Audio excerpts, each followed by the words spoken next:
Paramashivam.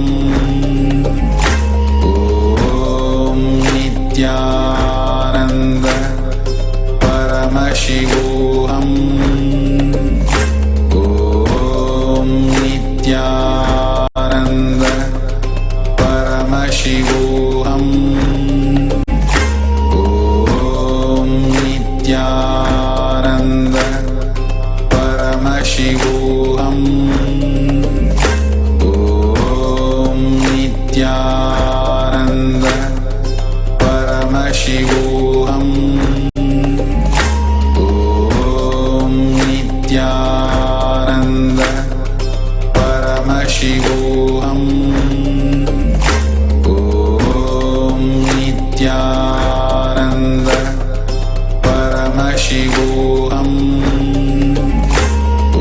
Nithyananda Paramashivam.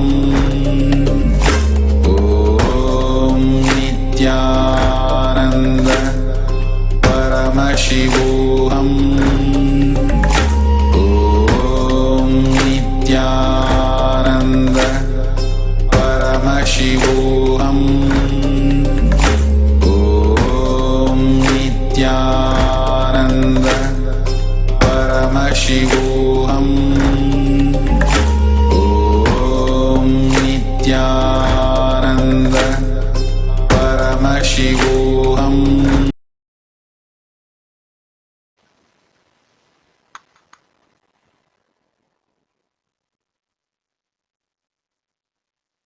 Nithyanandam Paramasukhadam Kevalam Jnanamurtim Dhandvatitam Gaganasadrisham Tattvamasyaadilaksham Ekam Nityam Vimalam Achalam Sarvadi Sakshibhutam Bhavatitam Trigunarahitam Sadgurum Tam Namah.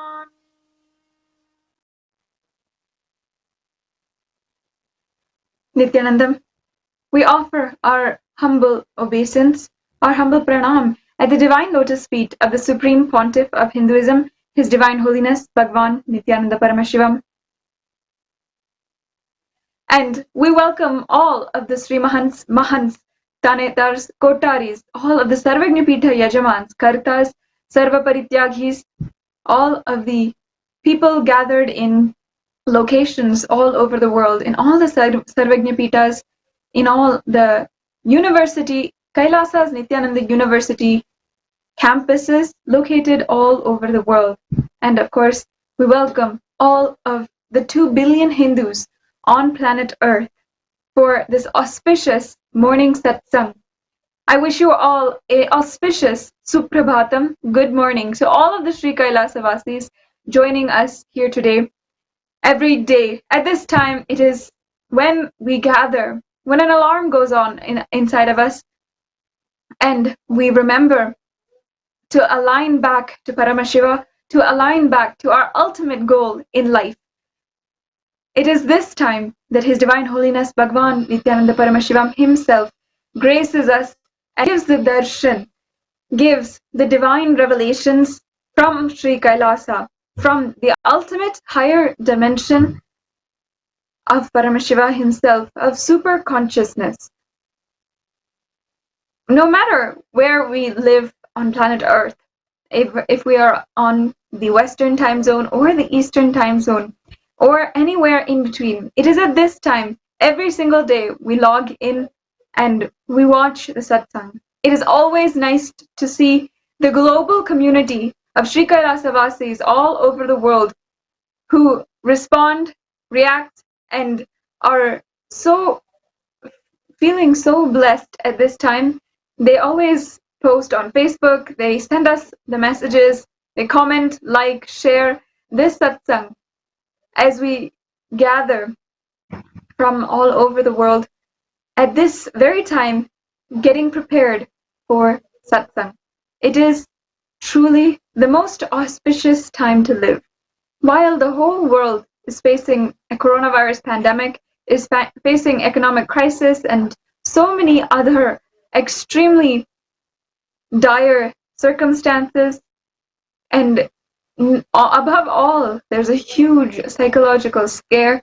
7 billion people on planet Earth, each and every one of us is affected in some way or form by what is going on. And we must take this time to start to look in, start to find the answers within inside of us and in our own inner space. In Sanatana Hindu Dharma, we recognize that avatars, incarnations as per Hinduism, have come down on planet Earth every single time that the crisis is in need, just like we are facing a million deaths. In the last epidemics, smallpox, measles, polio, there have been so many different types of epidemics that have happened, but this epidemic has shown us a very long scare. After centuries, after the invention of modern day science and modern day medicine, we have not seen a epidemic, a pandemic like this. And therefore, and at this time, it is with us, we are living, leading us from this dark, extremely dire time into the light, into a new age, a new world. I encourage all of the viewers, as we are gathering for the Nithyananda Satsang, for awaiting the divine darshan of Swamiji himself, let us all share the satsang. Share this satsang. You can share just by pressing one button. You can contribute to another person's. If you are like me, or if you have been a part of, as a Sri Kailasa, as a disciple, blessed disciple of His Divine Holiness for some time, or you are just now joining in, it's been a few weeks or months. By now, as you are joining in, you understand our mission. You understand the great mission of His Divine Holiness, which spearheads so much of persecution that we are seeing against Hinduism and against the Supreme Pontiff of Hinduism himself. It is at this time we can do our part. We can do at least a bit in sharing the satsang. It just takes one button for us to change our lives. And imagine the amount of transformation, the amount of gratitude that we feel for that one person who brought Swamiji into our lives, who introduced Swamiji for the first time. That is what you can give to another person just by sharing. Nowadays, it's become extremely easy. So go ahead, press the share button on Facebook, Twitter, Instagram, YouTube, wherever you are watching.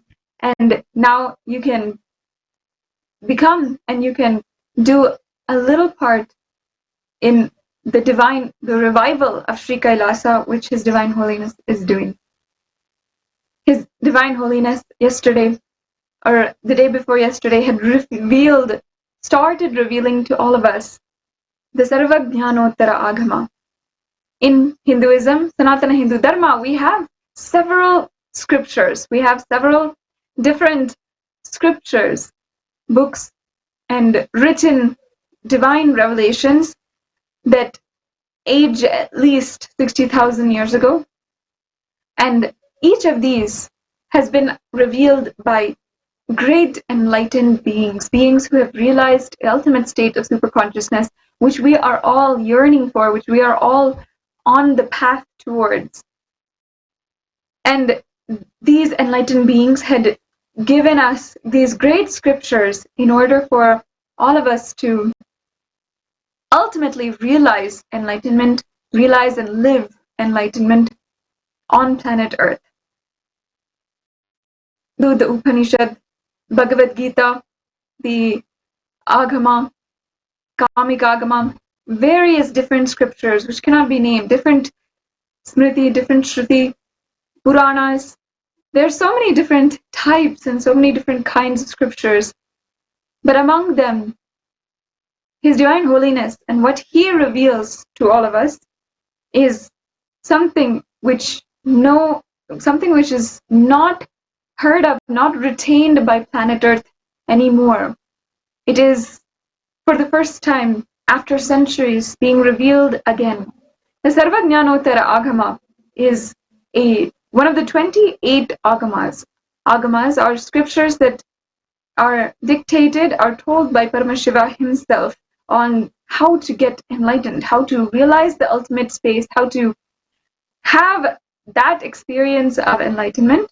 And he has told various people, including the Saptarishis, Devi Parashakti, and the SARVAJNANOTTARA Agama is very special because it is told directly to Muruga himself, the divine extension of Paramashiva, the son of Paramashiva. And His Divine Holiness Swamiji started revealing from these agamas, started expanding on these agamas just a few days ago. And if you see, Swamiji started off by introducing the very space of Muruga, the characters of these agamas. And if we see, every time Swamiji reveals a scripture, he always begins by introducing that scripture, introducing the characters in the scripture, because it is important for us to understand the space from which it was delivered and the space from which it was received, so that we can embody that space, so that we can really receive the truth. Just for example, when Swamiji spoke about the Bhagavad Gita, he spoke about the space of Arjuna, the friendliness he carried with Bhagavan Krishna, because of which Bhagavan Krishna was able to reveal the truths to Arjuna. If it was Kathopanishad, the space of Nachiketa, how that inquisitiveness, that curiosity, that innocence to know the truth. Every time Swamiji takes the time to make us understand the space of the receiver, so that we can embody that space and really receive what Swamiji is revealing to us. And hence, similarly, Swamiji started describing and revealing to us the space of Muruga, of Subramanya, how he was to receive the SARVAJNANOTTARA Agama. His Divine Holiness had defined the way that Paramashiva had revealed to Subramanya as his expansion, as his inheritor of the entire universe. The way that he is revealing such an intimate, beautiful space, a trusted space, that is literally the space that Swamiji is holding for all of us, and for all of us who are listening. The greatest thing is that he is not keeping it private. He is not giving these revelations to just a few people all over the world. It's not just a few selected people. It is anyone, everyone. And he is continuously reaching out to anyone who is seeking, to anyone who is really trying to find the truth. And it's for all of them that he is making these divine revelations completely public and completely available, free for all. For anyone who wants to experience that space that Muruga himself had with his own father, Paramashiva, it is available for you. We can understand from Swamiji himself, from Paramashiva himself, after thousands of years, after literally centuries, we are receiving those agamas once again. Perhaps after the SARVAJNANOTTARA Agama was revealed to all of us, to the whole planet Earth, to Muruga himself, now it is being, Paramashiva himself is revealing it once again to all of us. So we can understand and listen to His Divine Holiness, surely. And if you are truly wanting to experience what Muruga had received from Paramashiva at that time, if you're truly wanting to experience that very space of Muruga, you can register for Paramashivoham Level 2. And His Divine Holiness has completely dedicated the Paramashivoham Level 2 program to all revealing all of the SARVAJNANOTTARA Agama and giving us that very space of enlightenment. During the Paramashivoham Level 2 program, Swamiji today is the day 4 of Paramashivoham Level 2, Season 5. So for the last few months, since March 20th, and now we're coming in to the 6th month of the year 2020, since the last 3 months, day in and day out, we have been conducting this program. There are so many nations all over the world who are going through such crises, that who are really not able to survive, not able to see the whole bigger picture within the coronavirus because of how much they're going through. There's so much of financial crisis, so many people who are literally facing so many deaths, facing so many psychological scares, and more than millions of people who are now hospitalized and really suffering due to the coronavirus. Nations across the world are really going through so much. But at this time, His Divine Holiness and Sri Kailasa, the nation of Sri Kailasa, is only contributing to the world, only able to celebrate every day the happening of the avatar, a happening of Paramashiva in our lives. And truly, every single day, all of us are blessed, are continuously reveling in that blessing that is being a part of Swamiji's mission, being a part of this whole revival of Sri Kailasa. Just yesterday, we had a Kailash courtyard session, and every single day we've been having the Kailash courtyard sessions, where His Divine Holiness Swamiji is, for thousands of people all over the world, conducting processes, very powerful processes, where he awakens the very experience of Paramashiva, of Paramashivoham, inside of all of us. And after which we manifest the powers of Paramashiva and really start to break down all of the impossibilities which we have inside of us. While the whole world is going through so much,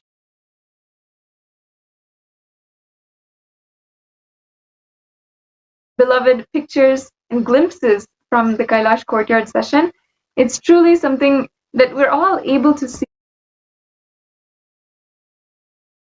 All of the Paramashivoham disciples, all of the Paramashivoham participants for season 5 into the Sri Kailasa Shivadiksha and the Mantra Diksha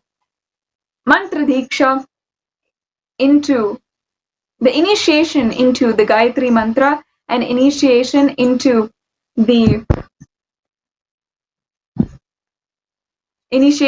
the Shiva Mula Mantra. Both of these are the very first initiations that Hindus should receive. So within the very dawn of this program, the very beginning of this program, we have started with the very first initiations that we should all Divine season 5 as well as thousands of initiated disciples who all joined in on Zoom in order to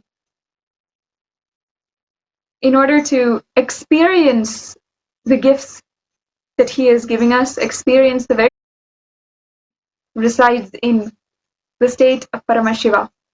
It's truly always a beautiful and extremely blissful experience that we go through during the Kailash courtyard sessions. During this season 5, His Divine Holiness also guided each and every one of us, each and every one of the participants, all of His disciples, that if you are truly in need at this time, you are really needing the survival needs, He even opened up any of the ashrams and opened up any of the Sri Kailasas all over the world in order to provide the basic necessities, provide food, shelter, whatever it is which is needed. And His Divine Holiness had even guided anyone who is really facing a crisis at this time, no matter where they are located all over the world, they can seek help and find solace, find solutions in Sri Kailasa and Swamiji. Like Swamiji says, Sri Kailasa takes and feels the spiritual responsibility for any crisis that the world is facing. Even in this crisis of the corona pandemic, Swamiji, His Divine Holiness, like we just heard, announced that anybody in need of these basic support, this basic need, is open, is free to reach out to us, and we will be extending our hand to support them during these times. Swamiji said that it is the life which is most important. Your life is more important than the economy, than the society, than money, anything else. Do not step out or risk your life for any reason, even if you are not able to support yourself. It is okay, but to reach out to us, reach out to Sri Kailasa, and Swamiji says it is this one life that we have to experience Paramashiva, and that is most valuable, and we should not be risking it at any cost. So at this time, we invite any person who is watching for the first time. You can visit paramashivoham.org in order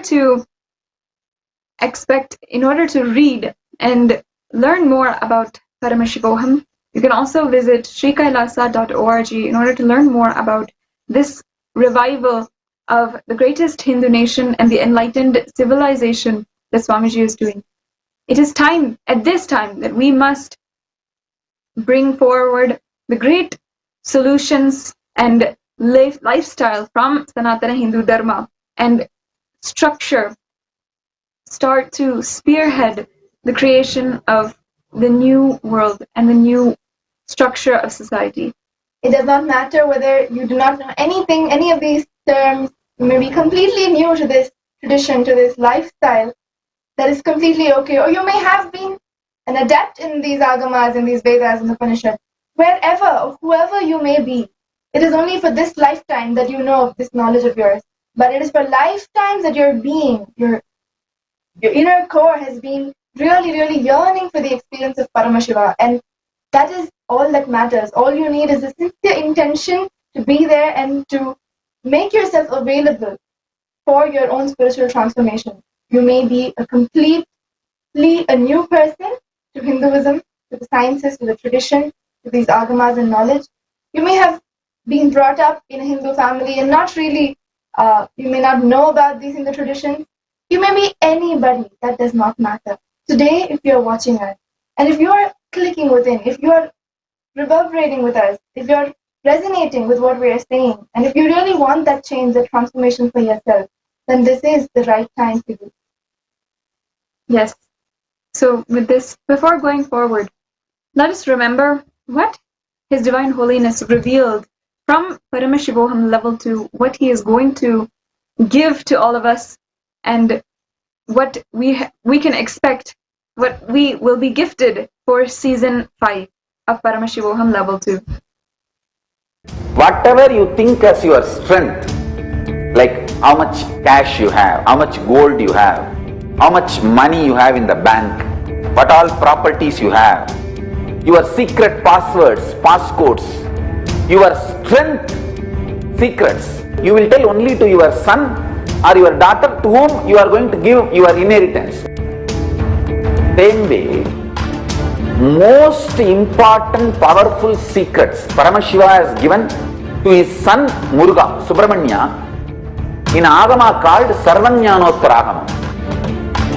All the powerful secrets the father will tell only to his son. It is too secret. I am going to open that Agama and give all the essence of all those secrets. Secrets of Charyapada lifestyle, secrets of Kriyapada, secrets of Yogapada, and secrets of Jnanapada. I will make you all feel you are in 16, not just physically, even mentally. You will all be romancing with the whole universe. No frustration, nothing, no corona, no depression, no bothering about economy, no sudu, no soranai, nothing.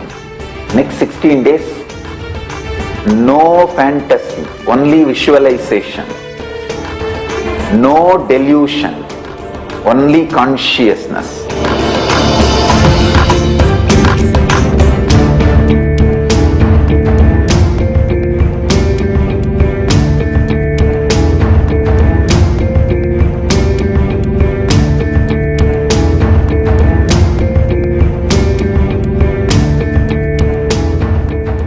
Whatever you think as your strength, like how much cash you have, how much gold you have, how much money you have in the bank, what all properties you have, your secret passwords, passcodes, your strength secrets, you will tell only to your son or your daughter to whom you are going to give your inheritance. Same way, most important powerful secrets Paramashiva has given to his son Muruga, Subramanya, in Agama called SARVAJNANOTTARA AGAMA. All the powerful secrets the father will tell only to his son. It is too secret. I am going to open that Agama and give all the essence of all those secrets.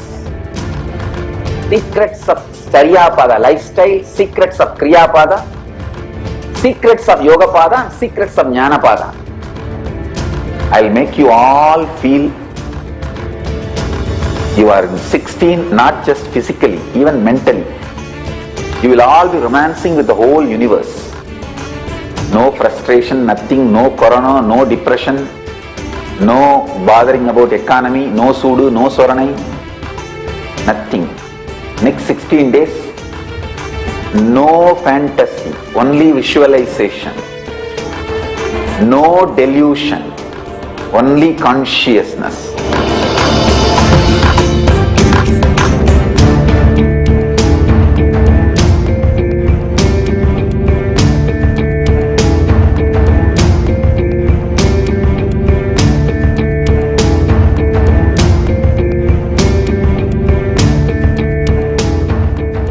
Whatever you think as your strength, like how much cash you have, how much gold you have, how much money you have in the bank, what all properties you have, your secret passwords, passcodes, your strength secrets, you will tell only to your son or your daughter to whom you are going to give your inheritance.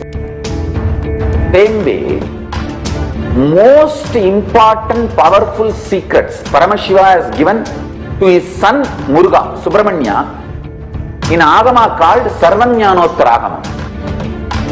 All the powerful secrets the father will tell only to his son. It is too secret. I am going to open that Agama and give all the essence of all those secrets. Secrets of Charyapada lifestyle, secrets of Kriyapada, secrets of Yogapada, secrets of Jnanapada. I will make you all feel you are 16, not just physically, even mentally. You will all be romancing with the whole universe. No frustration, nothing, no corona, no depression, no bothering about economy, no sudu, no soranai, nothing. Next 16 days, no fantasy, only visualization, no delusion, only consciousness.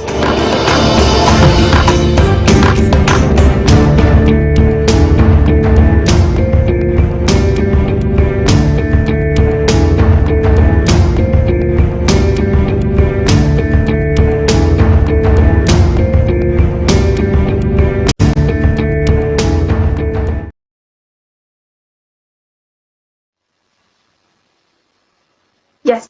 So if you are inspired now to make this transformation in your life, to actually experience that eternal romance with the entire universe itself, it's not too late for you. You can register at Paramashivoham level 2.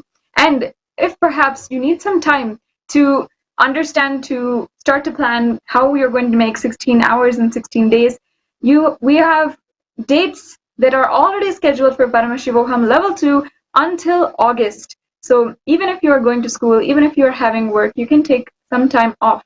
And of course, it's guidance by the Supreme Pontiff of Hinduism himself that we should take this time to focus on ourselves, to make sure that we have that superconscious breakthrough, and then only when it is safe, go back to work and go back to the daily life outside. Tell me, if it was maybe a medical emergency in your family or for yourself, wouldn't you take this time off and really focus on recovering first and first bringing yourself the right health, you wouldn't mind on spending any amount of money, any amount of time on it, you would definitely prioritize that and set aside your career, your job, your education, everything, right? So just like that, you must realize that this is a real need for your consciousness today. And just taking off 16 days and just 16 hours for 16 days is all that you need to do in your whole life to give you that complete transformation. So it is really not that much, as long as you can just make that decision and understand the importance of this time that you're taking off for yourself. You will beautifully see how everything aligns, and you will be able to make the time and everything else that you need to make it to this program. Yes, so follow the link paramashivoham.org in order to learn more and register now. And going up next, let us remind ourselves of the first satsang that His Divine Holiness revealed, gifted to all of us on the SARVAJNANOTTARA AGAMA. Some of the things that still until today, even though it is 2 days later or 1 day later, I'm still contemplating, I'm still really trying to grasp and ensure that I really get the most benefit out of what He revealed to all of us. He gave us homework also, and gave us an exercise in order to really understand and grasp the ultimate truths that Swamiji is revealing and what Paramashiva was revealing to Muruga Subramanya. Before we spend a little more time really chewing and digesting what Swamiji spoke in the recent satsang, let us listen from Swamiji himself for the first time revealing about the SARVAJNANOTTARA AGAMA.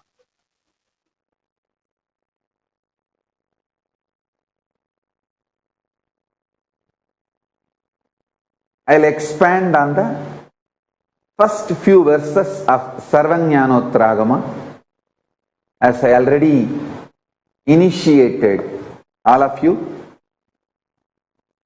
into Vidyarambha. Now, this is SARVAJNANOTTARA AGAMA Vidyapada.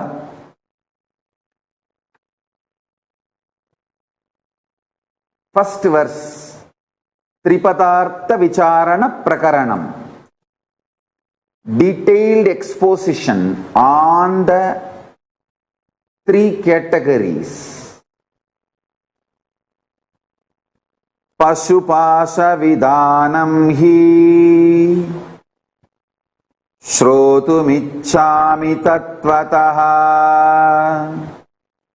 Samyoganjat tata tesham Katayasva Maheshwaraha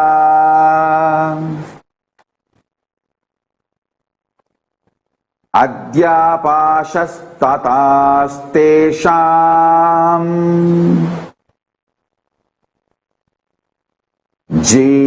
Jivatyastu Kintu vai Kepashako falat komala prokta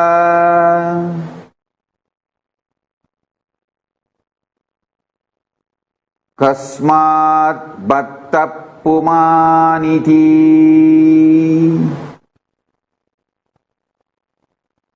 Kepashako malaprokta Kasmat bhattah pumaniti Patischakim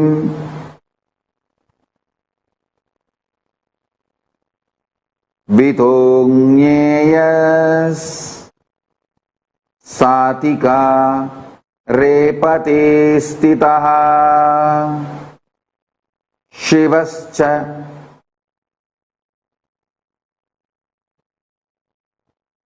Kidrisha prokta Yotikara vivarchidaha.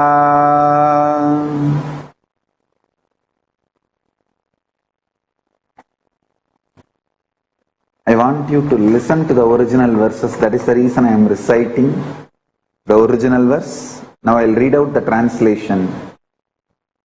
Subramanya, the son of Paramashiva, is asking Paramashiva, O great Lord,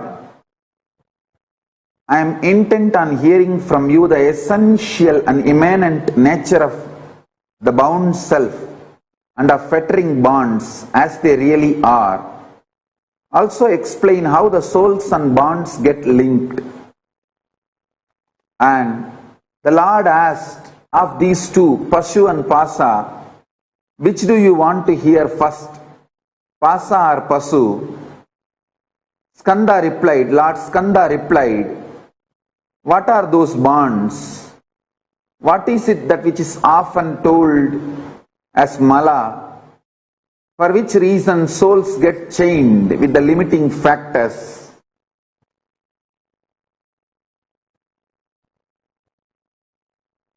How the essential nature of Pati, who being established in the specific state of authority, performs the fivefold cosmic function, how could be known?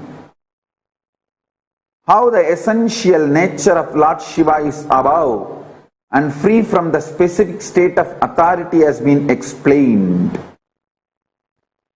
Now, I'll enter into the exact inner space, the being of Subramanya and being of Paramashiva. Listen intensely. There are three things: Pashu, Pasa, Pati. Pashu means bound soul, the self. All of you who are experiencing limitation, bondage, Pasa, the bondage, impurity, patterns, incompletions, karma, whatever word you may use. The bondage is Pasa, and Pati, Paramashiva. In these three, Subramanya is asking, explain to me about Pashu and Pasa. Understand? I want you to know.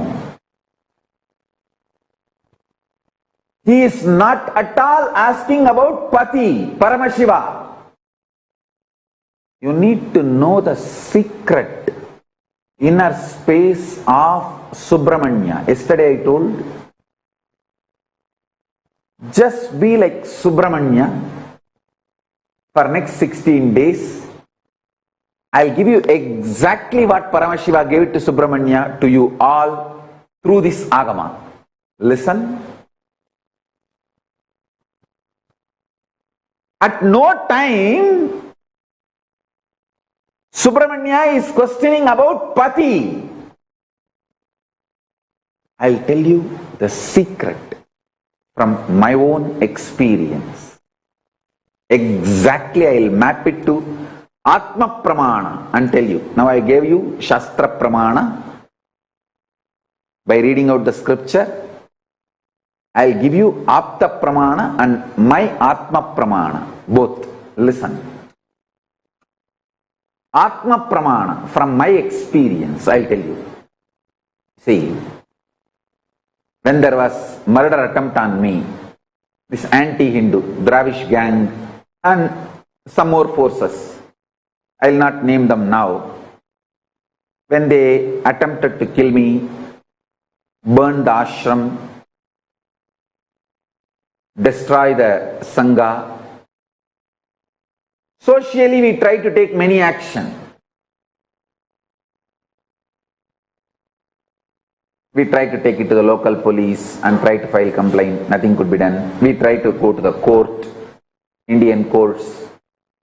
We could not get any justice. It's years, and then We tried going to every way, every possible venue.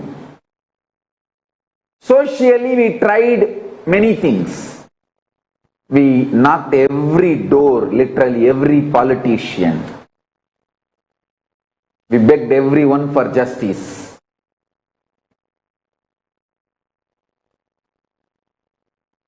Socially, how we try is one. And we tried to tell our story to everyone. Morally, how we deal is one. All that is external world, outer world related. How I handled it inside me. I am opening that secret now. Listen. Listen. How I responded inside me. First thing, I responded to Paramashiva. Paramashiva, I am very clear about one thing. I will not question you. I will not doubt you. I will never consciously or unconsciously, even in the remote corner of my mind or dream, will point the finger towards you or will turn the needle towards you. I am very clear about it. Your existence and your connection with me and you manifesting in me, all that is absolute truth. There is no doubt, question, negotiation, up, down in that. It's sealed deal, over. I will only question, doubt, think, other than your existence. I will only ask, through these attacks, you are asking me to do some great work. You are asking me to take some more responsibility. Please make me understand that in my language. That's all. You are asking me, you are sending me the message to be more responsible for larger vision and larger projects, larger expectations from you. Let me just understand that and evolve to that. And I give you my absolute commitment. Just make me understand in my language the responsibility I need to take for your vision for me. And I am here to put everything you have given me to make that into reality. I am just reading out exactly as I responded. My first response to Paramashiva when I was attacked. My first reaction, my immediate reaction when I was attacked, my first reaction towards Paramashiva. Paramashiva is my life. It is very clear. I will only ask Paramashiva to make me understand your vision for me, so I will take the responsibility.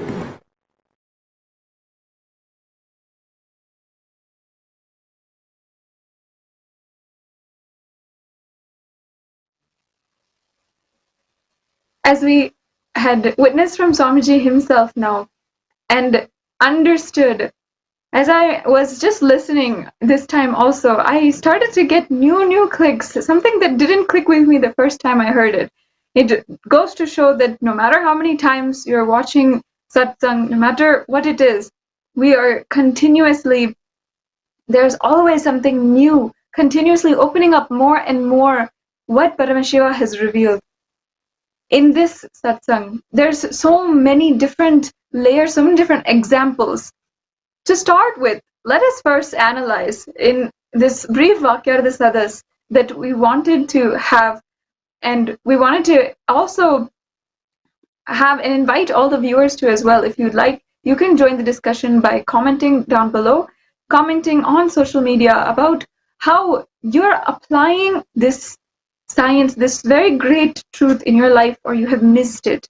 The homework that His Divine Holiness gave to us also is that we should write 25 incidents where we have questioned Guru or questioned Paramashiva. So what does it mean first to question Paramashiva? What does it mean that we are questioning Paramashiva or we're questioning the Guru? I think that all of us in our lives, first, if we may not have had Guru in our lives, whenever something wrong happens in our life, whenever something that we did not want to happen, the first thing we always react is, oh, why did this happen to me? Why did I have to go through it? And when we question the nature of life itself, the nature that life is doing the best for us, that life is the greatest teacher, we question that itself even if we don't have Guru. Once Guru manifests in our life, he literally carries us in such a great space where no matter how we are questioning or how much we abuse or anything like that, he always literally holds us and never gives up on us. That is the nature of life itself. However, we are the ones who are going through and continuously shouting back, continuously questioning back at something which is far greater than us. In fact, even when we are questioning the lifestyle that His Divine Holiness is telling us, for example, for all of us, we have a morning routine. Yoga, puja, satsang, all of this is there. Waking up at Brahma Muhurta, all of this is a part of the lifestyle which is in Sanatana Hindu Dharma, and it is also what His Divine Holiness continuously, tirelessly brings us back to, ensures that we are aligned to.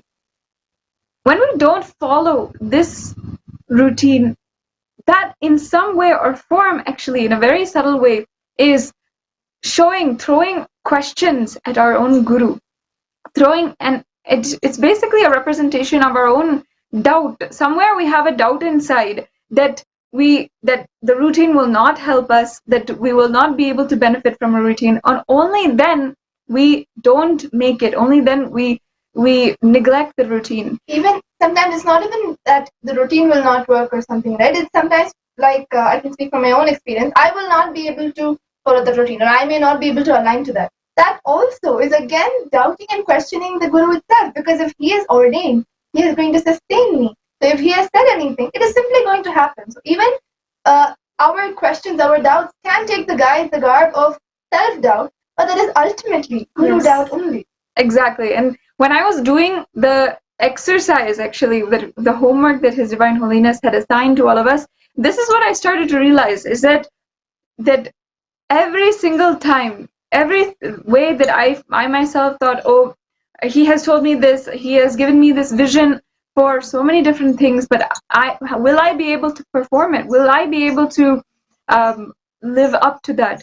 That in itself is literally a doubt.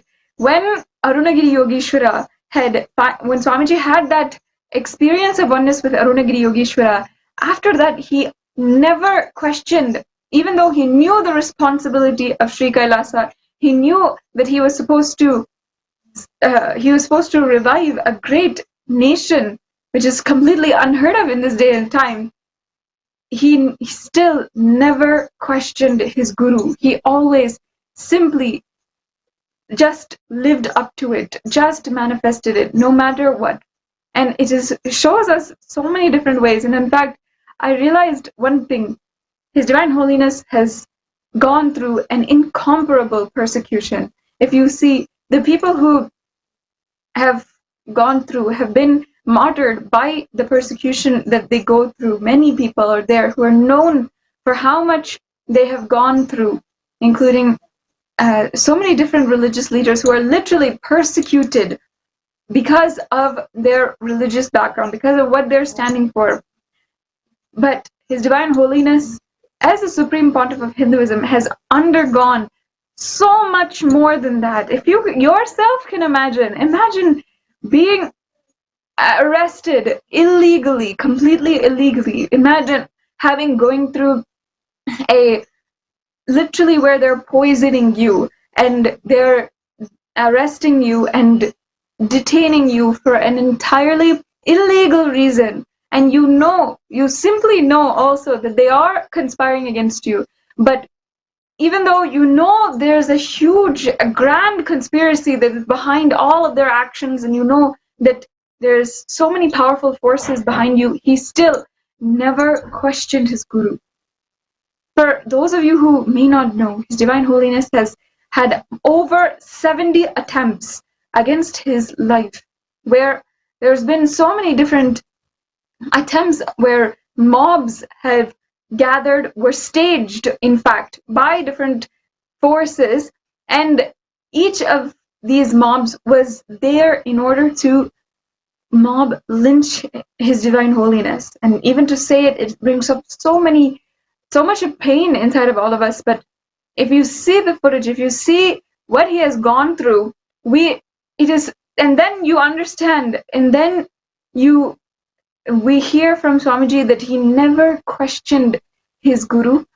He never questioned Paramashiva. It really moved me. In fact, the first time I remember him saying that he never questioned his guru. He never had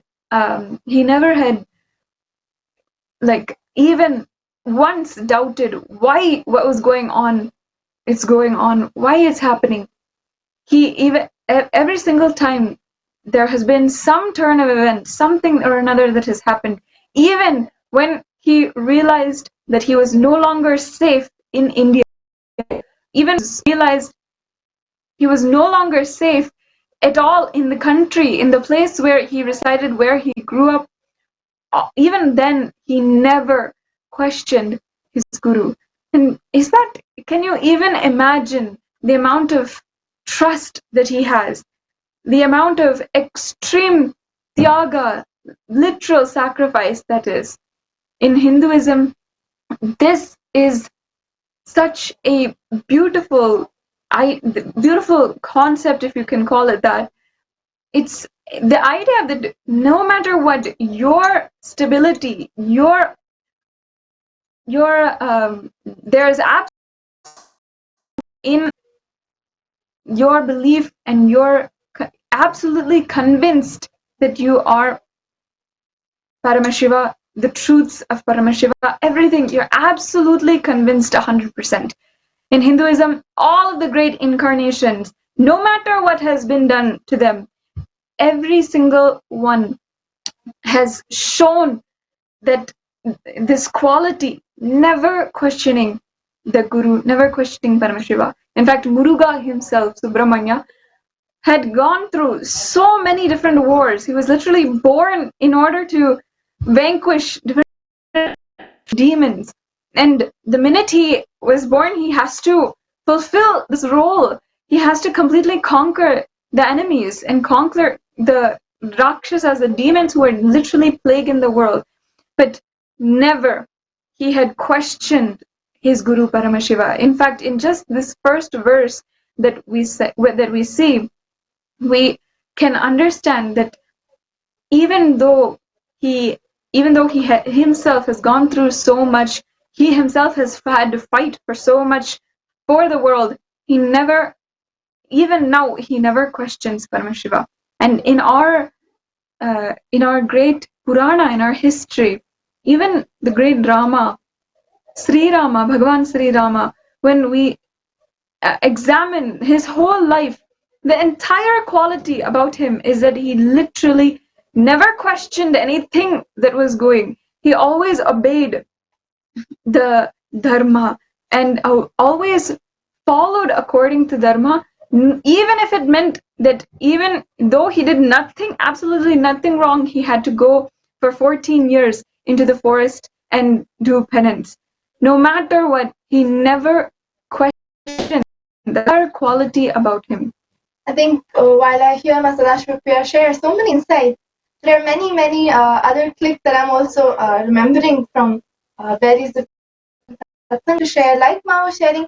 Only, of course, now while introducing the SARVAJNANOTTARA AGAMA, Swamiji is explaining to us about never questioning the Guru, but I can definitely say many times in the past also Swamiji has been speaking about this. Like if I can remember, Swamiji had said, always tell your problems how big your Guru is. Don't tell your Guru how big your problem is. It is just that small shift. And even I can remember he had said, it is just that small shift in cognition, right? As to, I love you, but, or if you're going to say, but, I love you. So, if you can catch that, it is such a beautiful click and you can understand it is not about the action or the words that you're saying when you're openly going and questioning the Guru. It is in many subtle layers of us, within us.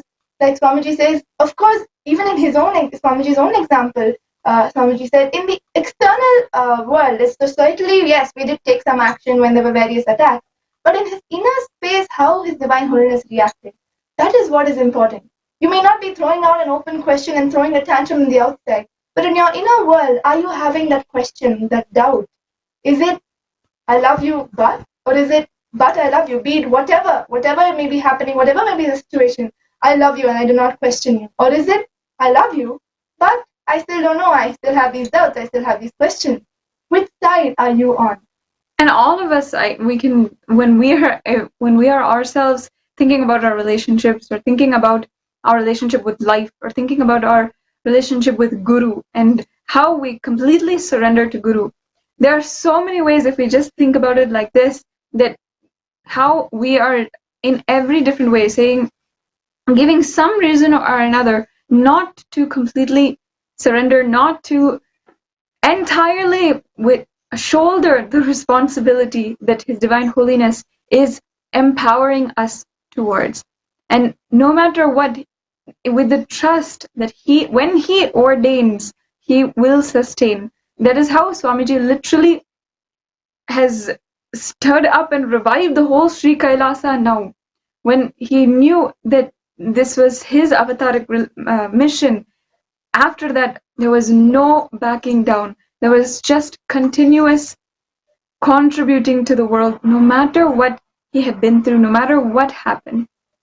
This is truly something that even now it's still opening up to me. And I'm also like, one of the other reasons, other things I have seen is that even the reaction that we might have, it is actually compulsive inside of us. Even the other day, Swamiji was speaking on how fear and different depressions are actually compulsive inside of us. We have OCD of fear. The reaction of fear towards life, that is literally a compulsive reaction that we have towards life. And His Divine Holiness has even talked about this. The way that we react only is ultimately the way that we are behaving, that shows how our inner space is. When we realize that these reactions towards life, that when we are questioning our Guru, is actually compulsive disorder, something where we are not even understanding, we're not from our gut, it's coming, no, I cannot do. Like, for example, waking up in the morning, or living up to, from waking up in the morning to living up to your entire responsibility that you have in life.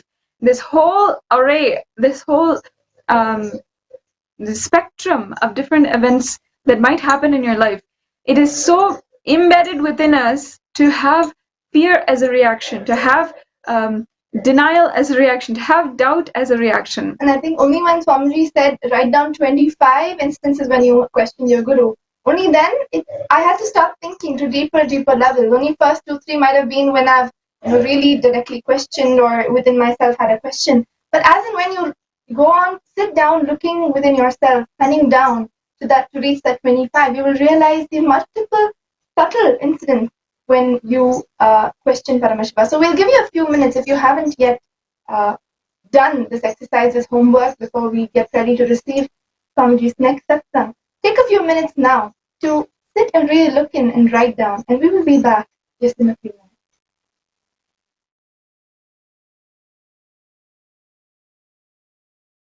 Ananda Paramashivam Om Nithyananda Paramashivam Om Nithyananda Paramashivam Om Nithyananda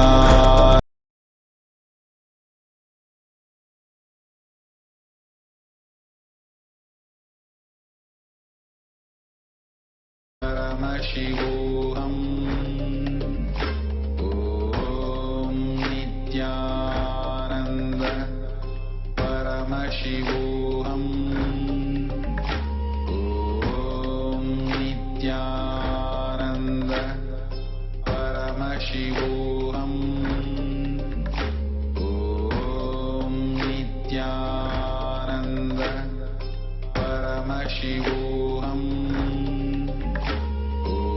Om Nithyananda Paramashivam Nithyananda Paramashivam Om Nithyananda Paramashivam Om Nithyananda Paramashivam Om Nithyananda Paramashivam Om Nithyananda. Whatever you think as your strength, like how much cash you have, how much gold you have, how much money you have in the bank, what all properties you have, your secret passwords, passcodes, your strength secrets, you will tell only to your son or your daughter to whom you are going to give your inheritance. Same way, most important powerful secrets Paramashiva has given to his son Muruga, Subramanya, in Agama called SARVAJNANOTTARA AGAMA. All the powerful secrets the father will tell only to his son. It is too secret. I am going to open that Agama and give all the essence of all those secrets. Secrets of Charyapada lifestyle, secrets of Kriyapada, secrets of Yogapada, and secrets of Jnanapada. I will make you all feel you are in 16, not just physically, even mentally. You will all be romancing with the whole universe. No frustration, nothing, no corona, no depression, no bothering about economy, no sudu, no soranai, nothing. Next 16 days, no fantasy, only visualization, no delusion, only consciousness.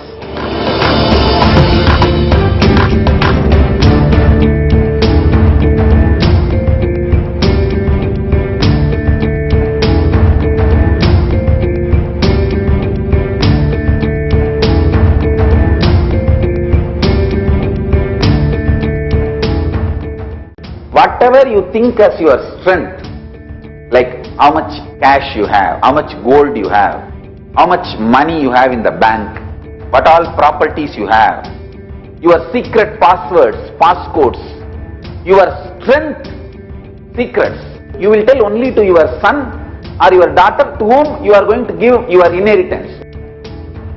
Same way, most important powerful secrets Paramashiva has given to his son Muruga, Subramanya, in Agama called SARVAJNANOTTARA AGAMA. All the powerful secrets the father will tell only to his son. It is too secret. I am going to open that Agama and give all the essence of all those secrets. secrets of Saryapada lifestyle, secrets of Kriyapada, secrets of Yogapada, and secrets of Jnanapada. I'll make you all feel you are in 16, not just physically, even mentally. You will all be romancing with the whole universe. No frustration, nothing, no corona, no depression, no bothering about economy, no sudu, no soranai, nothing. Next 16 days, no fantasy, only visualization, no delusion, only consciousness.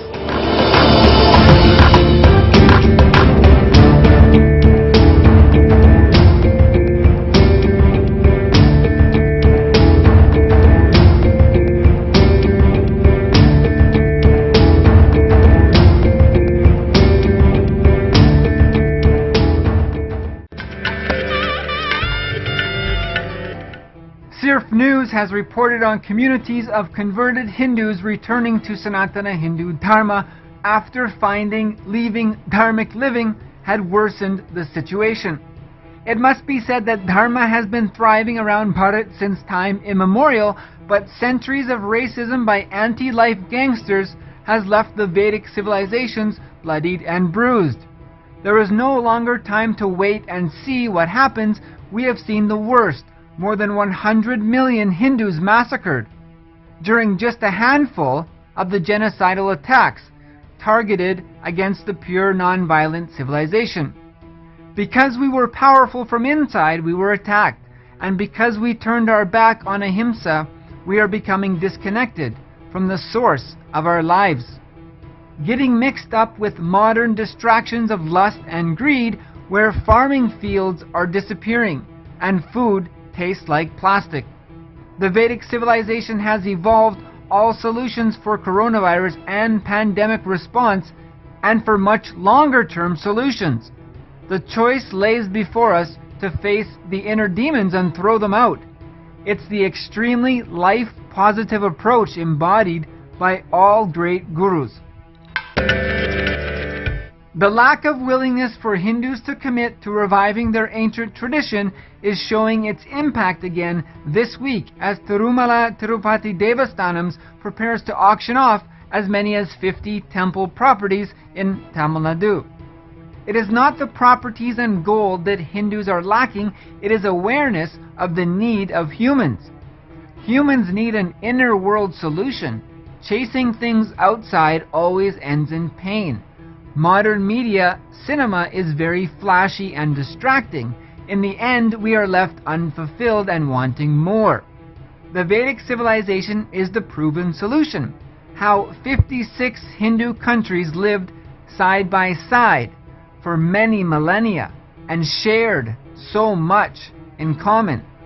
They upheld the Enlightenment civilization across more than 60 million square kilometers over generations of rulers who followed enlightened beings as guide and worshipped the same deities. The fact that temple lands are continuously being depleted shows a lack of interest and ability to utilize the lands and make them beneficial within communities themselves. One more temple should not be something unmanageable, but the lack of involvement by Hindus with Enlightenment sciences is showing as disconnectedness with communities.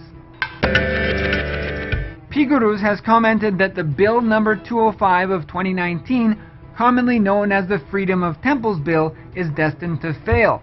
The bill, tabled by Dr. Satyapal Singh, former police commissioner of Mumbai and currently the minister for HRD, seeks that Hindus have exactly the same rights in running their religious institutions as Muslims, Christians, and other populations do. At this point, Hindus are restricted and governed by the whims of constantly changing governments, quite an atrocity not seen in any other country. For example, the bill proposes for the word minorities the words all sections of citizens, whether based on religion or language, shall be substituted. P. Guru suggests the tabling of the bill will simply go down as a milestone that an attempt was made, but will only be accepted if Hindu communities invest in standing up for real legislative change. private members' bills in India have had an abysmal track record of success. The last significant private member bill was passed in 1970, and 96 of such bills lapsed without even a debate in Parliament. Of more than 100 ancient civilizations once in existence, they have all disappeared, except for Hinduism. The knowledge systems of yoga, Ayurveda, Siddha, astrology, mathematics, pranayama, Vedanta, Sanskrit chanting, chakra science, to name a few, are known around the world as more advanced and practical than most anything modern developments can stand up to. We all know just because something is new doesn't mean it is better. All of humanity struggles these days with stresses and anxieties, worries and struggles that simply didn't exist in the past. And even populations in remote areas and villages of the planet are being negatively affected and their communities broken as the infiltration of the modern consumeristic civilizations break down the fabric of societies that have stood for millennia. To contribute directly to the revival of the superconscious breakthrough for humanity, connect to paramashivoham.org.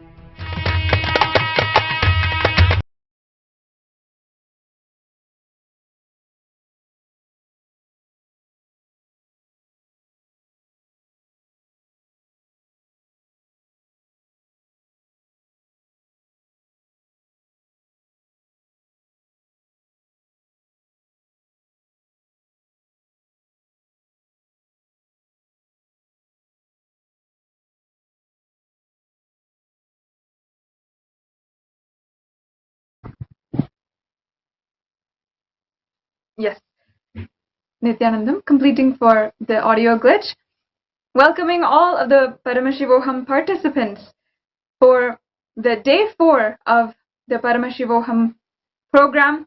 And as we wait for the divine revelations for the darshan of Paramashiva himself, it is time. Let us remember also and try to recollect, try to do the Vakyartha Sadhana, the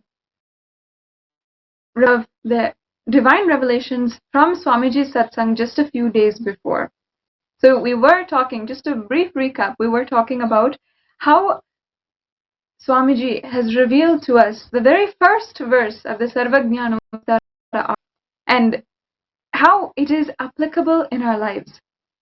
For those of you who are watching, it may not be clear to you. How do we question the Guru? How do we actually come up with different ways that we question the Guru? We might fight back with the Guru. We might understand. For many of us, it might be that we might have an impression that we are completely surrendering, that we want to completely surrender.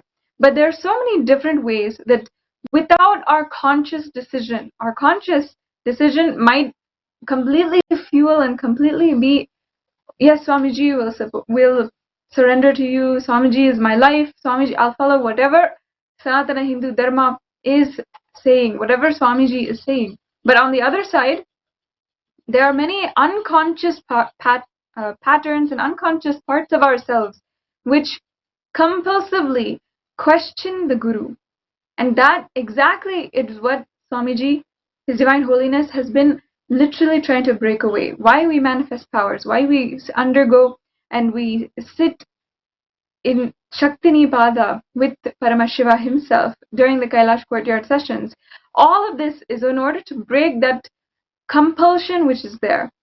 And one more thing that I wanted to share is why Swamiji is asking us even to do this exercise of looking and finding out those 25 instances when we might have questioned the Guru. It's not really to put you in guilt or not anything like that, but only when you really identify and realize the space that you're holding, only then you will be able to align it. And Swamiji beautifully said in the courtyard session also, he does not really remember any of us. He does not remember anything, your past, what you have done, what abuses you have done, anything. It is right now. Are you sitting in that space of simple integrity with the Guru, with the avatar? Then whatever the intense energy that he is flowing with during the sessions, during the darshan, you will simply receive it. For us to be in that space, to really establish ourselves in that space of simple integrity, it is important for us to know where our own, without unconsciously, we're even actually holding these questions and these doubts against the Guru, which we don't even know about actually. Only when Swamiji explains to us and really asks us to look in, will you even know. So understand it is an exercise really for yourself to understand and dig in, do the manana, so that you can from now be a completely an empty vessel to receive Swamiji. It is nothing else that he has, no other vested interest that Swamiji has, or the Guru has. It is only for us to receive the maximum, the most out of what Swamiji is giving us. And we should all understand, let's all also remind ourselves, you can take this time during satsang itself, as you're watching, as you're joining us during this satsang introduction. Before Swamiji comes, before we have the divine revelations from Swamiji himself, we can take this time to do this exercise. Write down 25 incidents, pen down the 25 incidents where you have questioned Paramashiva, questioned the Guru, and following that, it completely destroyed. You have seen the negative impacts of that. And in fact, see, if we understand, for example, if we understand that having non-veg food has so much of a negative impact on you, completely toxifies your entire system. If we know that, if we are completely and 100% convinced, literally we will not be even able to handle that non-veg food inside of us. And if we're entirely convinced that we should be eating sattvic food inside of us, we will not even be able to take in, we will not even have that craving for non-vegetarian food, which many people say they have. In that same way, if we become conscious of the times that we question our Guru, if we question the teachings that he is giving us, and we do not follow these teachings, then we can understand where exactly we are harming ourselves and entirely avoid becoming disaligned once again. And I think when we say these things, you should align to the Guru, and all of it, it may sometimes seem hard, and I'm listening to it, oh, how am I going to align to every single thing that Swamiji has said? And I remember Swamiji himself so beautifully cleared this question for us. He said one statement, it's too easy, it's just very easy. And I can totally connect to it sometimes, many times when I have missed integrity or I have not aligned exactly to Swamiji. It is the amount of effort and decision that you need to take against whatever Swamiji has said, or the amount of effort and the decision that you have to say, okay, let me align. It's just the same. It is just about making that decision. That is all. And you do not have to think, oh, so many instructions, how am I going to align? Right now, let me decide to be in that space of integrity. That is all you need to do. So Swamiji himself said it is too easy. It is just for us to realize and make the decision to come to that simple integrity with Swamiji, where you do not question anything with a Paramashiva, your Guru. It's not just questioning the Guru in the form, but questioning life itself. Your life is the leader of your Guru, of Paramashiva. So whether it's questioning your Guru or life, it is just about deciding to come to that integrity. So you will say that I will not question Paramashiva. But you can definitely have, when Master Rashtrapriya was saying, questioning the Guru can be, why is this happening to me? It is actually that tone that matters. You can say, why is this happening to me, Paramashiva? Make me understand. Make me understand what are you trying to teach me out of it. That is completely fine. When you're understanding that this also is something that Paramashiva is trying to show you. He's trying to take you to the next level. That is the right question. I'm questioning him as to why this is happening. Rather than, in that case, what you're doing is you're questioning yourself. You're questioning what is in me? How can I become more aligned or become raise myself and raise the responsibility that I have in order to fulfill whatever Paramashiva, the vision which he has for me. In fact, during the satsang itself, that's what His Divine Holiness had said, is that whenever something happens, the only thing he thinks is, I understand, I know that you are preparing me for the vision that you have. Let me understand whatever that is. In that case, you are questioning yourself. What is there inside of me stopping me from understanding that? And that's where you are questioning the Pashu and never the Pati. That's what Swamiji had said, is never he is questioning Paramashiva, only the incompletion which is there inside of course not inside of His Divine Holiness, but when we are, whatever is stopping from raising, that is what he is questioning, never the existence of Paramashiva himself. And honestly, if I could say this, the ultimate, from all the Hindu incarnations, this is the ultimate lesson and inspiration for all of us. No matter what, never question and continuously align and raise yourself. That is just, no, other than this, I feel like what is there to live outside world other than let me continuously raise myself, let me continuously align myself to the grand vision that Paramashiva has for me, which of course in the end it is just oneness and continuous oneness with Paramashiva. These are some of the revelations. His Divine Holiness has just started talking about the SARVAJNANOTTARA AGAMA, and it is really, like, already I'm feeling so excited about it, that now whatever he's going to reveal next, I'm really looking forward to seeing the next the deeper level truths. But of course, before he gives those truths to us, the next deeper level truths, let us prepare ourselves, ensure that we have completed that exercise, that the homework that he gave. Only when we really understand that it is a compulsive reaction within inside of us that continuously questions the Guru, that we must bring consciousness to when we questioning our Guru or questioning Paramashiva, only when we bring that consciousness to how many times, how many different patterns we have, what really is it, and only when we really chew on these thoughts will we be able to be prepared for the next level that he is taking us through. So, to all of the viewers, to all the Paramashivoham participants, this is the time now, before Swamiji himself comes and before we have the next level initiation into the SARVAJNANOTTARA AGAMA. Let's complete the exercise. And it is, for a reminder for anyone who is watching, the Satsang also is uploaded on the Kailasa Nithyananda YouTube channel. And His Divine Holiness at length speaks for 40 minutes, giving us all the understanding of what he himself had gone through, how he had lived this truth which is in the Shastras, which Muruga himself exemplified during the first verse of the SARVAJNANOTTARA AGAMA. Yes, before we move on to the further segment, and while we give you this time to complete your exercise, I would like to read out exactly the instruction of His Divine Holiness verbatim as to what he asked us to do.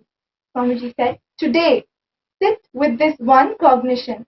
List down at least 25 times when you questioned the Pati, Paramashiva, and destroyed your life. List 25 incidents when you questioned the Guru and destroyed your life, and bring yourself to completion to this one powerful cognition. No question of questioning Guru. Question only Pashu and Pasha, never Pati." So let us take this time and complete the exercise. If you have any thoughts, if you are wanting to share your own clicks and experiences, you are always welcome to all the Paramashivam participants, all the viewers. You can share your experience, your clicks that you had from the satsang, from the day before yesterday's satsang, on the social media itself, on Facebook, YouTube. You can comment, and even we can respond to you if you have any questions about this as well. Let us know in the comments of the live Facebook feed that you're watching right now, and share with us what your clicks are, what your questions are, whatever it may be, your internalisis of Swamiji's satsang and Swamiji's word. So with this, we're going on to the next segment from the Satsang introduction show that we have prepared today. One of the most exciting segments that I continuously am able to share with you all is the updates from the global Sri Kailasa. Sri Kailasa is not just one place on earth, it is not just one being on planet Earth, but His Divine Holiness has inspired literally millions of people across the world to work and to do the work of as per his guidance and following with his inspiration. Across the world, thousands of Sarvajnapitas, different people, so many different beings have all come together in order to do the work of reviving Sri Kailasa, and it's one of the most exciting things that, especially considering that we are facing so much bad stuff.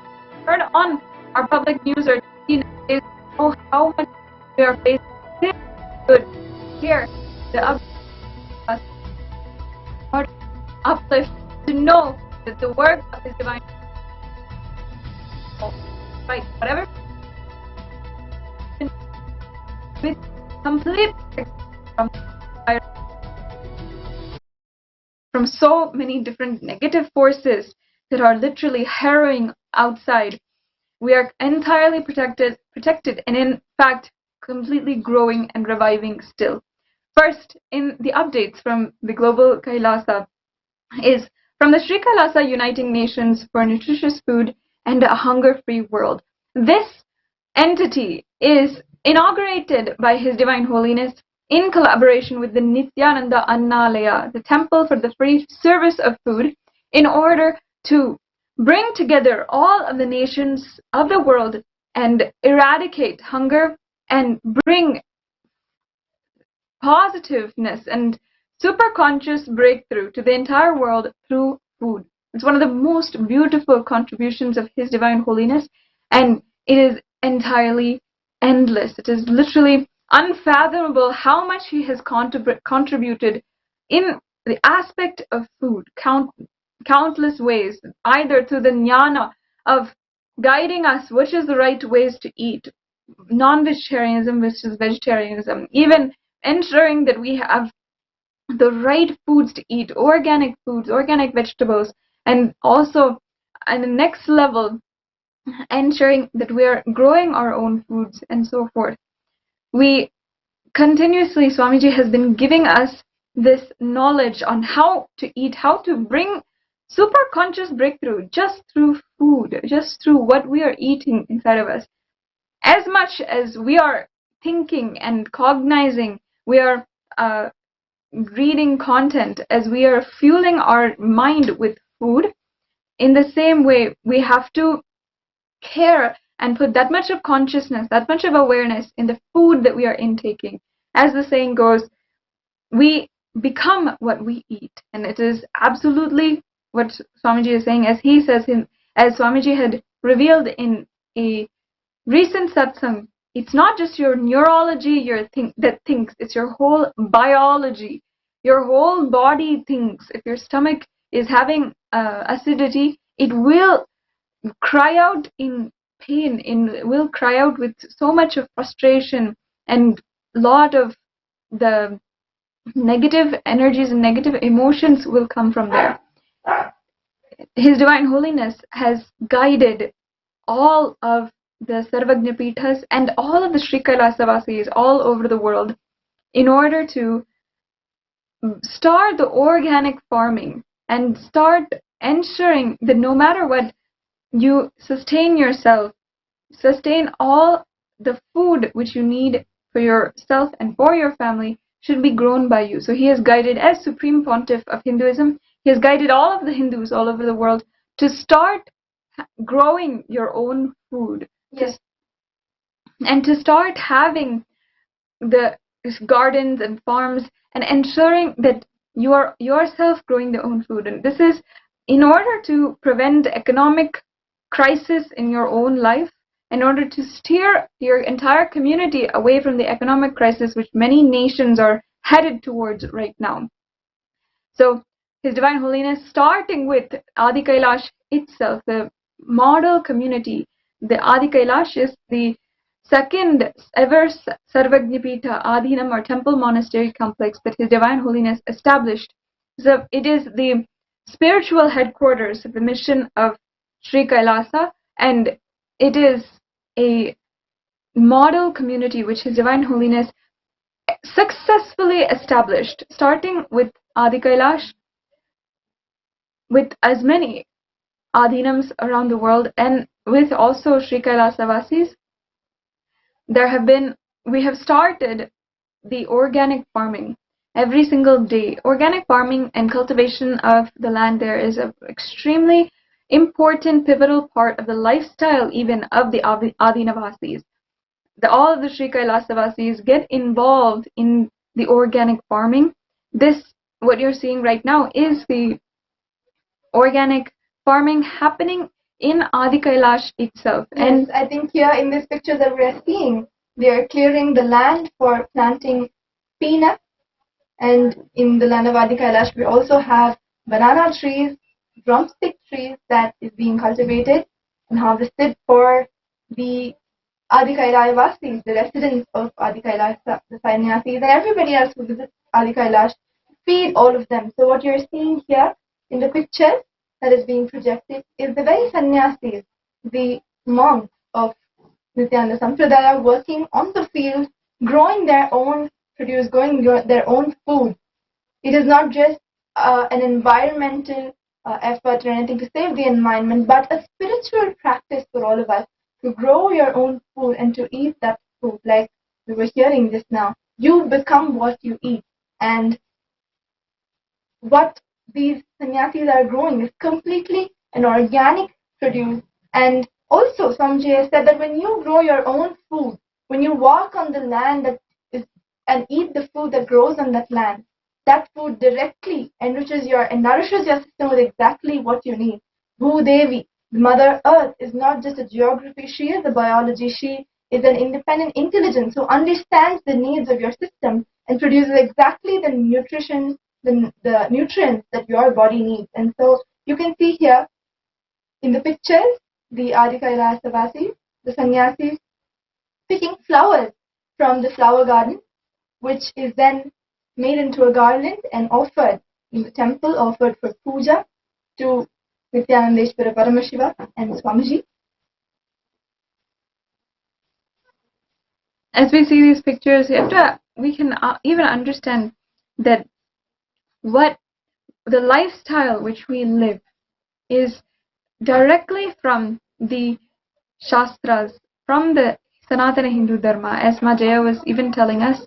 It is in our Shastras to grow our own food, to cultivate our own lands, and that is what we offer to Paramashiva, and that is what finally we have as the prasada. You're even seeing now the mala of vegetables which were grown in Adi Kailasha to being offered on Nithyanandeshwara. This is the very Nithyanandeshwara Linga, Swayambhu Linga, and we're all having darshan of the Nithyanandeshwara from Adi Kailash itself. And yesterday they had offered this mala. I think it's the mala of flat beans, our very first harvest of flat beans offered as a mala to Nithyanandeshwara Paramashiva and Kalabhairava. And the tradition is also that whatever the first harvest that we have, we always offer that to Paramashiva before even it comes into the kitchen in order for consumption by the Adinavasis. We have that prasada from which is blessed and eaten by him. We have that prasada only, and that is only what we consume, and that has been the lifestyle for all of us Adi Kailasavasis. It's truly something so deeply intimate that we get to experience it. And even for every year, one of the aspects of the organic farming that I was lucky to be a part of is how during the November month we have the Anna Abhishekam, where all the alankaram is given to Paramashiva out of vegetables, and we had so much of fruits and vegetables and all these different malas that were offered to Paramashiva literally filled his entire body. The entire linga was just covered in malas of the vegetables, and literally never we have seen it has gone. She has not provided for us, if I should say. Continuously providing and continuously giving to us is that the very nature of Paramashiva and very nature of Bhudevi. I think the picture we are seeing right now on our screen is the Adi Kailasavasis growing the white pumpkin, which is going to be offered to Devi Chandi during the Nitya Chandi Homa, and we are seeing the pumpkin in its stages of growing. Before we are ready to offer it to Devi Chandi, and I can see definitely the whole process is such a fulfilling process. And when you eat, Swamiji says the whole problem is our violent eating. Whatever you have, you just eat it. But through this process, when you are growing your own food, offering it to Paramashiva with that space of devotion, and then taking it and eating, that whole process is such a fulfilling experience, and you're completely aligned to how much your body needs, what your body needs, and that is all that you're eating. Yes, it's really a beautiful thing to see, and like I said, this is one of my favorite segments to be talking about every single day, because imagine the world outside, imagine the world living in, many of you are understanding and come from experience with the world outside, but you can see the lively updates from Sri Kailasa, the new world order that Swamiji is building in these Sarvajna Pitas. It's truly something that is really amazing to be a part of, and of course, you can also become a part. You can head over to nithyanandahinduuniversity.org/daily-satsang.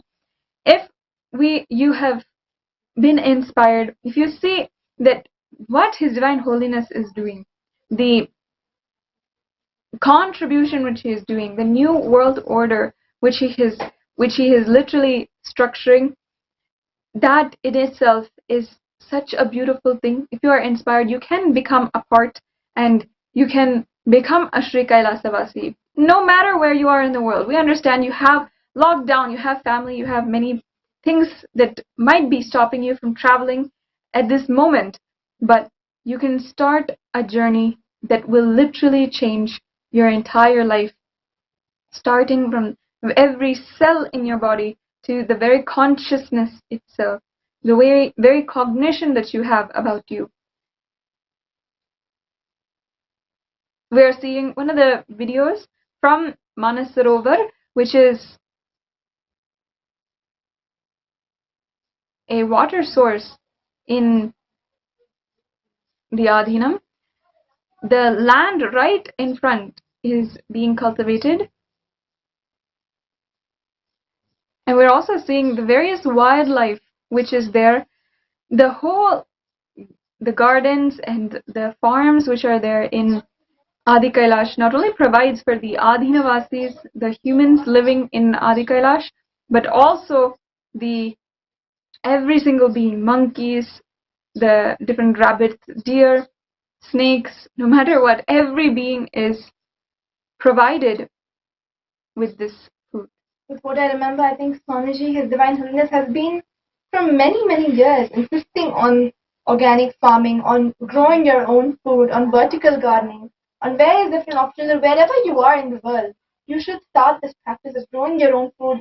And at this time, during this lockdown period, it is very, very necessary that we start implementing that. Each and every one of you, Sri Kailasavasis, take that one small step into starting to grow one vegetable or one grain or one green, something that you start growing your own food. It is a spiritual guidance by Swamiji, and it is a spiritual practice for each and every one of us. Yes. And with the next updates from Sri Kailasa, we of course also have Annadhan happening every single day from the Arunachala Sarvajna Peetham. Every single day, hundreds are served with Annadhan, with the free service of nutritious food. This is a tradition which is inherent in Hinduism, in Sanatana Hindu Dharma, and inherent in the mission, the revival of Sri Kailasa, which His Divine Holiness has been doing for the last 25 years. Feeding people, cooking and feeding people is a really integral part of the entire mission. Every single day in the Arunachala Sarvajna Peetham and many other Sarvajna Peethas, including Hyderabad, Adhinam, Annadhan happens, where sannyasis, Adhinavasis of the Sarvajna Peetham cook food, different items, various different items, and the sadhus, sannyasis, and any of the people who want to come, who need to come to the Adinam, are welcome inside the Adinam and served food. You are seeing the Annadan which happened yesterday. Arunachala Sarvajna Peetham, one of the most significant and most unique aspects of the Arunachala Sarvajna Peetham is that it was revived in order to sustain, in order to care entirely for the Sannyas Sampradaya, which lives and inhabited the Arunachala hill.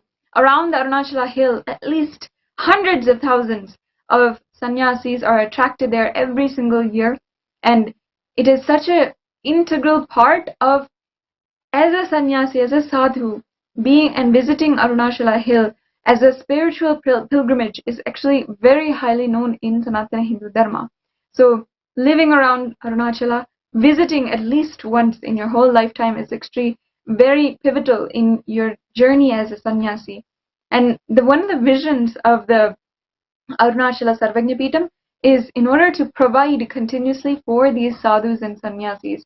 So that's why you're seeing the sadhus being fed. At this time, sadhus, sannyasis, especially after the brutal Palghar mob lynching and many other attacks and murders of sannyasis, sannyasis are truly an endangered lineage, an endangered group of people that have not seen the justice, His Divine Holiness, as an example, a paragon of sannyasis himself, has opened up all of the Adinams everywhere, and of course through the revival of the Sannyas Sampradaya itself, Nithyananda Sannyas Sampradaya itself, protected this ancient lineage of sannyasis.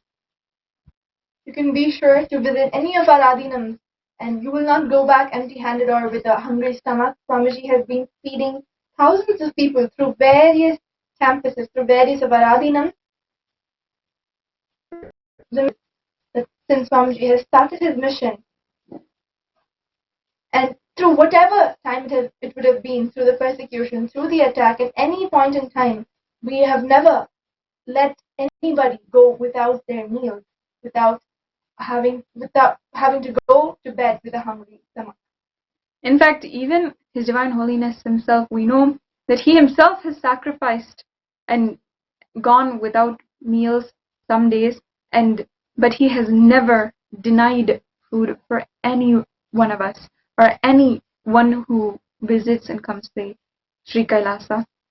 Next, in the exciting updates from Sri Kailasa, the ongoing Akhanda Nirvikalpa Samadhi Jnana Yajna, which is a perpetual global movement in order to entirely heal coronavirus from the whole humanity and to bring a superconscious breakthrough to the entire humanity. On the 13th of May 2020, His Divine Holiness Swamiji inaugurated this movement during the live Nitya Satsang to the global audience, where he announced and inaugurated this movement, this global perpetual meditation movement, free for anybody from any race, any religion, any gender. Everybody is welcome to join us in this global perpetual movement, the Akhanda Nirvikalpa Samadhi Jnana Yajna.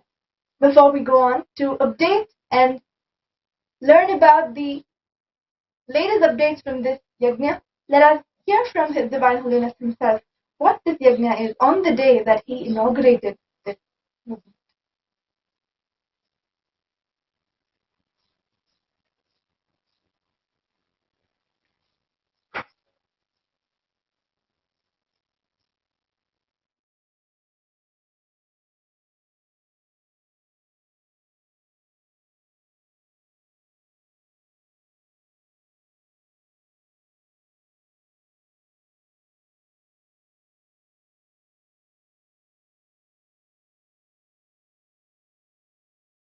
Today,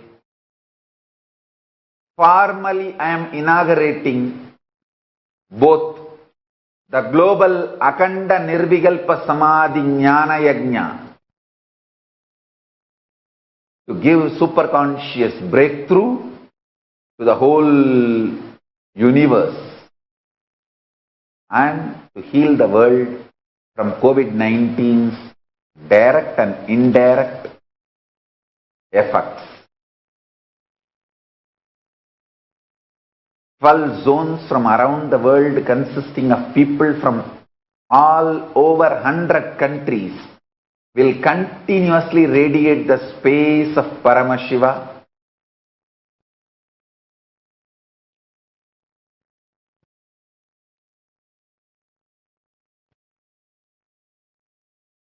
Listen. 12 zones from around the world consisting of people from over 100 countries will continuously radiate the space of Paramashiva by practicing Nirvikalpa Samadhi, unclutching process meditation. 24 hours a day, 7 days a week.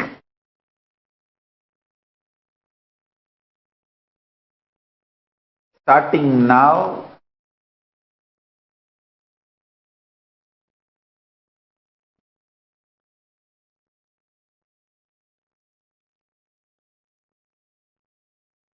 I'll continue till I announce further.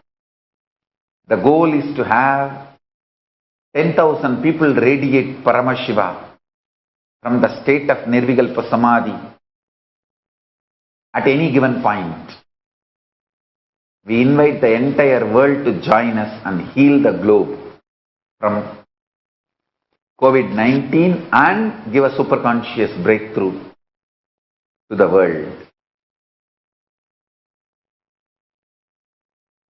Even with people no meditation experience are welcome. We will teach you and we will train you the sacred unclutching process, Nirvikalpa Samadhi process,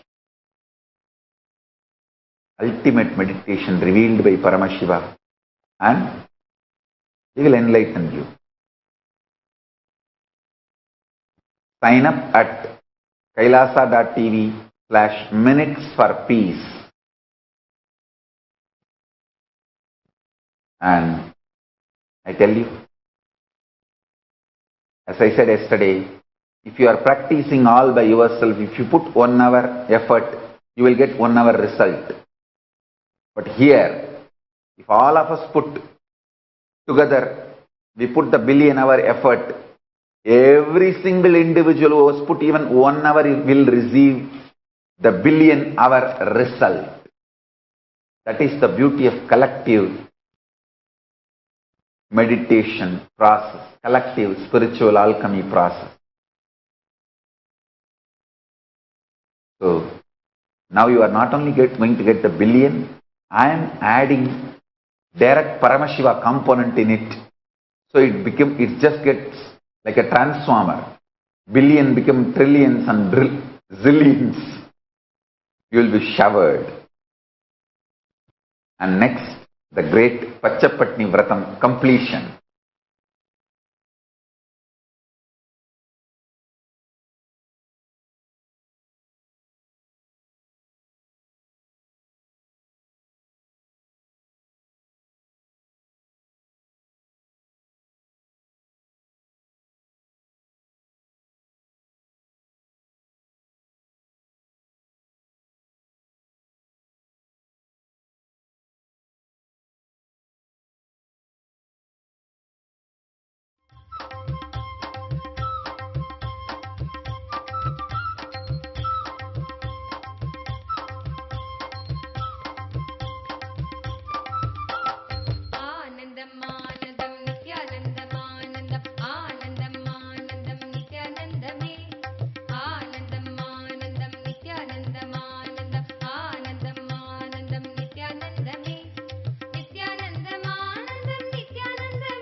Like His Divine Holiness said, people from around 12 zones have been joining this yajna since the 13th of May.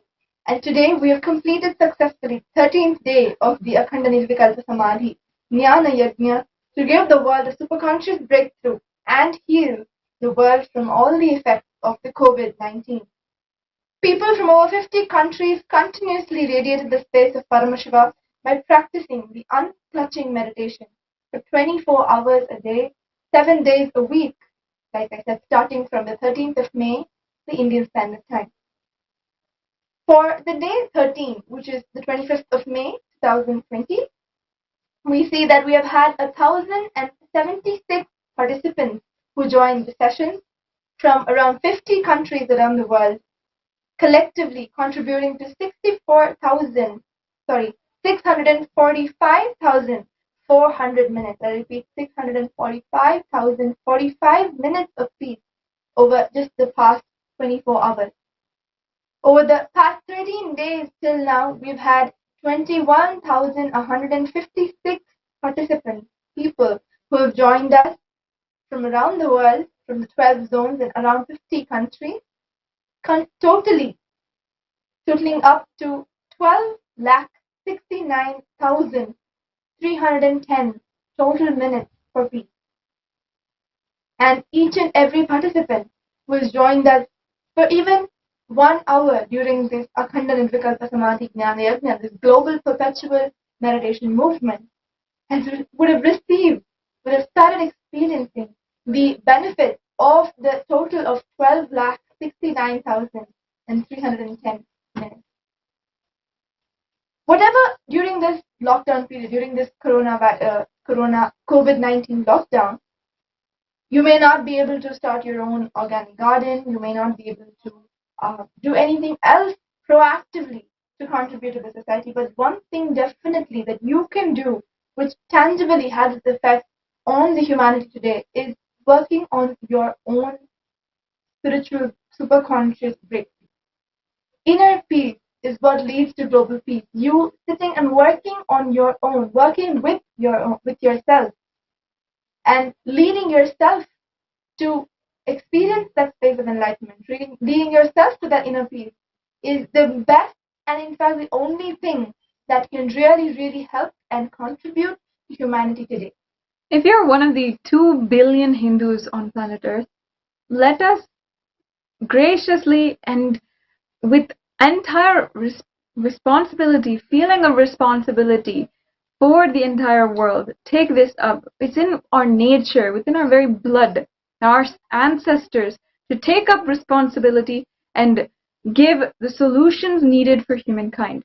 If you are one of the 2 billion Hindus, if you identify as Hindu, even remotely, even if your background is only Hindu and maybe you've never practiced Hindu, now is the time. Sign up for this yajna in order to completely eradicate coronavirus and bring the superconscious breakthrough to humanity. Let us keep the goal that all 2 billion Hindus come together and make this happen for the entire universe.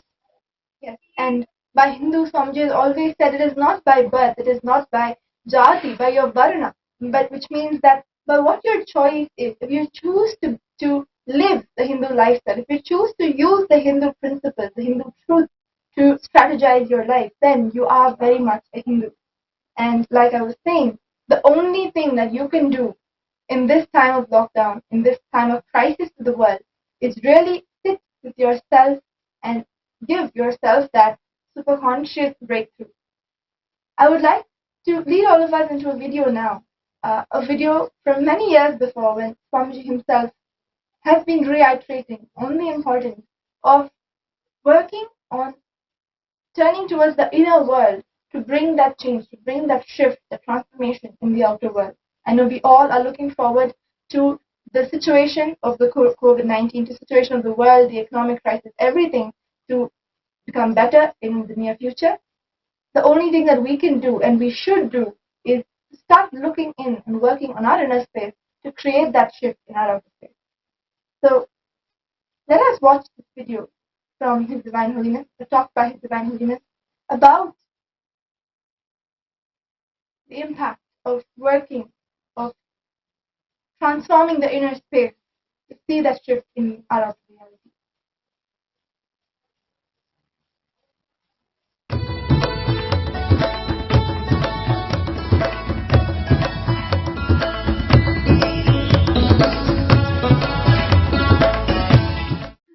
social answer means I'll tell, oh, you should all work for global peace.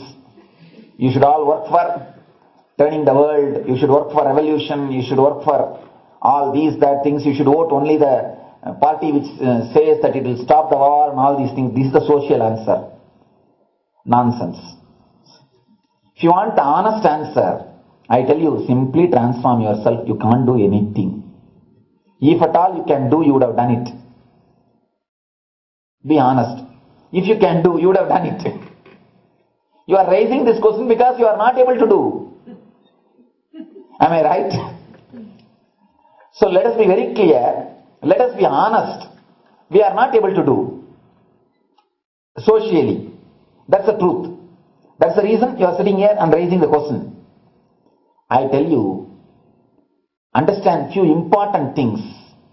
There are a lot more attached to this question. There are many things which is attached to this question. We always feel the present is the world is totally spoiled. It is not going according to the rules or how it is supposed to be. It was wonderful once upon a time. In ancient time, things were going properly. Everything was well and great. And I tell you, 10,000 years ago, they found some writings on stone in Harappa Mohenjo-daro culture. Some stone writings have been discovered. The other day I read a beautiful book about that stone writings. That writings, it says, oh, nowadays the society is not as it should be. So much of war. There is no peace. In the early times, there was so much of peace. Society was really great. Things were as it should be. And it almost looks like a today newspaper editorial. 10,000 years ago, the same thing carved on a stone. Then understand, there was no such time as only good prevailed. It is just a fantasy. Hinduism, they call it Satya Yuga, the age of truth. There was a time only truth prevailed. And every religion, Christianity, they say the Garden of Adam and Eve. There was a time everything was wonderful. Every religion has got the fantasy. The past was great. There was golden past. Always the idea of golden past exists only in the past. The more you go back, again you say the past was great. And I tell you one thing, it is a wonderful way of postponing accepting the reality. Otherwise, I can be sure the world was same as it is today. Whether it is 5,000 years ago or 10,000 years ago. Maybe one thing, there was no CNN channel that time. So the news did not reach you so quickly. That's all. The news did not reach you so quickly. That may be the only difference. But otherwise I can be sure the good and the bad was equal. Good and the bad was equal. The same amount of wars were there. All the other things were there. If you read the Puranas, the mythological stories of India, you see enough of things. Enough of dirty things. I think sometimes I find a little more. And if you read completely the Puranas or the Hindu scriptures, there are a lot of things much worse than modern day. The criminal activities or bad things or negative things, whatever you say, all this stuff. And never think only present day is corrupted. Or the internet. So the news did not reach you. But otherwise I can tell you, enough the good and bad was there. It always will exist. It will exist. All you can do is, if you can do, nothing else can be done. So all I request you to do is, just become enlightened. Realize that you are a lion. That's the only way to help yourself and the society. Otherwise, all revolutions, you see, all revolution again end up as one more tradition. In last 2000 years, 3000 wars have happened in the humanity. In 2000 years, 3000 wars. Human beings have not done anything except doing wars, except fighting. Everybody claims he wants to do revolution. He wants to spread peace. You see, every country claims their army is a defensive army. Then who is offending? Tell me. Every country says defensive army. Then who is offending? These are all just, games. The idea of peace is a pure game. Everybody wants to spread the peace according to them, not according to the other person. They want peace according to them. The other day I was in one interreligious gathering. One guy is preaching, let all of you convert to my religion so that we will not have fight. He wants peace the way in which he wanted, not the way in which.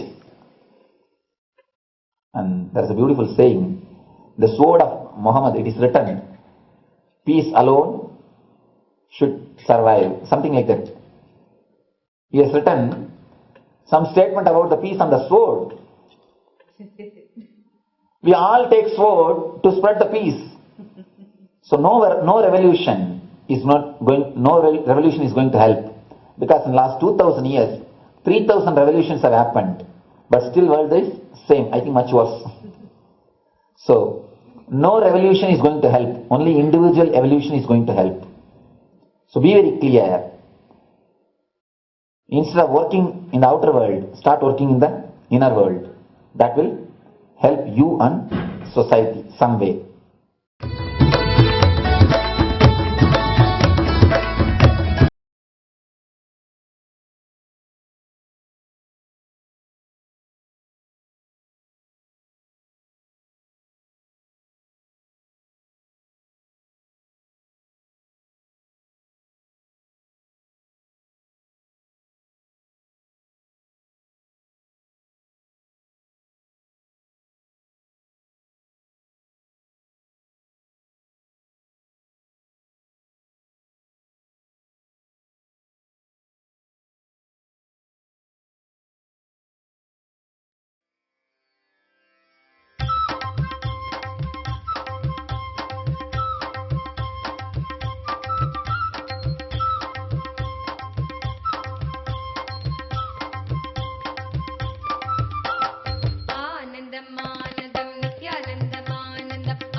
So take this time now to sign up for the Akhanda Nirvikalpa Samadhi Jnana Yajna at kailasa.tv/minutes for peace.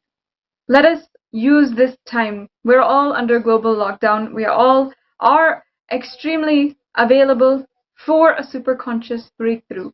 All we have to do is just give 1 hour, how much ever you can, to unclutching, to a unique contribution, unique meditation process that His Divine Holiness has given. And you don't have to worry about anything. You will be guided into the process. You will have an opportunity to be able to give this experience to yourself. There are 56 Apat Sannyasis also who are currently running the entire Akhanda Nirvikalpa Samadhi Jnana Yajna, and they are working in order to coordinate the sessions and conduct each of the sessions as well. Some of them who are doing at least 9 to 11 sessions per day, which is something which is so dedicated in order for this movement. So you can also share this satsang and share this social media link to all of the social media platforms, whether it is YouTube, Instagram, Twitter. You can share in all of these platforms. You can take this time now that we have as we're waiting for Bhagavan, as we're waiting for the Nitya Satsang. You can take the time to share the satsang and share the divine revelations. Spread the message of Sri Kailasa that His Divine Holiness is continuously given every single day. You might have any time right now, able to spare some time right now as we are waiting for the satsang by Swamiji, in order to share. Do the little part, the little step that you have to do, and let us give this experience of Paramashiva to more and more people, and let more and more people join this perpetual global movement to heal coronavirus and to give superconscious breakthrough to the entire humanity. It is truly something immense, tremendous to be a part of, that you can count on, that you can start right now. It is really a way that you can start contributing and start giving to the whole world, as His Divine Holiness Himself had explained to us just now in the video, and showing us that He has been talking about it for so long. The reason why we are facing what we are facing right now, we are facing so much of violence on the outside and collective negativity, huge scares, and in so many different forms we are facing this, is because we have not found the solution until now. So let us take this opportunity and transform ourselves, transform our inner space, start doing the unclutching and start this spiritual journey. You can sign up at the link provided once again. Next, in our Satsang introduction program, today, His Divine Holiness is conducting the entire Paramashivoham Level 2 program. The day 4 of the program is dedicated to Lord Kala Bhairava. Kala Bhairava is the deity of integrity and ferociousness. He is one of the forms of Paramashiva, who His Divine Holiness Himself had so many different experiences, and in fact, we worship His Divine Holiness and revere Swamiji as the very form of Kala Bhairava himself, that he is literally the manifest of Kala Bhairava. Since very many years, at least the last decade, His Divine Holiness has been giving us the Bhava Samadhi Darshan of Kala Bhairava, because he started in as early as 2011, started giving the divine revelations from the Akashic record, from time itself, from the records of time itself. Everything that we do every single day, minute to minute to minute, every emotion that we feel, every thought that we have goes into the record of time. And because of that, Kala, time, the Lord of Kala, Kaila Bhairava. Kala means time in Sanskrit, and the Lord of time knows and has access to all of the records which are embedded in time. Today we are worshipping Kala Bhairava. Let us worship him and revere him so that he blesses us with the ferociousness, with the integrity for us to do what Swamiji has been teaching us, to never question Paramashiva, to have that amount of strength and persistence, will persistence inside of us, that no matter what happens on the outside, we never question Paramashiva, we never question the great truths of life itself, of the cosmos itself. That is the ferociousness that Kalabhairava represents. Let's understand first from Bhagavan himself about Kalabhairava, and then we can even understand the different ways in which His Divine Holiness manifested Kalabhairava. One of the images also that you're seeing in the right next is when Swamiji is in the Bhava Samadhi Darshan of Kalabhairava, when literally Kalabhairava is expressing through Swamiji. His Divine Holiness has described that when Kalabhairava lands, it is a huge amount of energy. It's 100 times of who he is, that Nithyananda, whoever he is, that 100 times that experience is the energy of Kalabhairava. That is how raw, intense, ferocious that energy is. It is truly something all of us disciples, all of us followers of His Divine Holiness, who have seen and experienced the Bhava Samadhi Darshan of Kalabhairava, who have worshipped His Divine Holiness and have had the opportunity to have object readings done for us, we really, truly revere Swamiji as Kalabhairava, and we know that Kalabhairava is the force, the deity who is protecting us no matter what, in the form of Swamiji. So first, let's understand the story, how Kalabhairava had manifested as he is a form of Paramashiva himself. It was Paramashiva who transformed and became manifested Kalabhairava in order to vanquish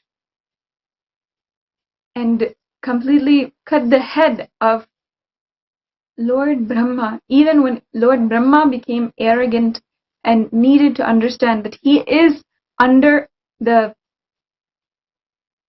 laws of time itself.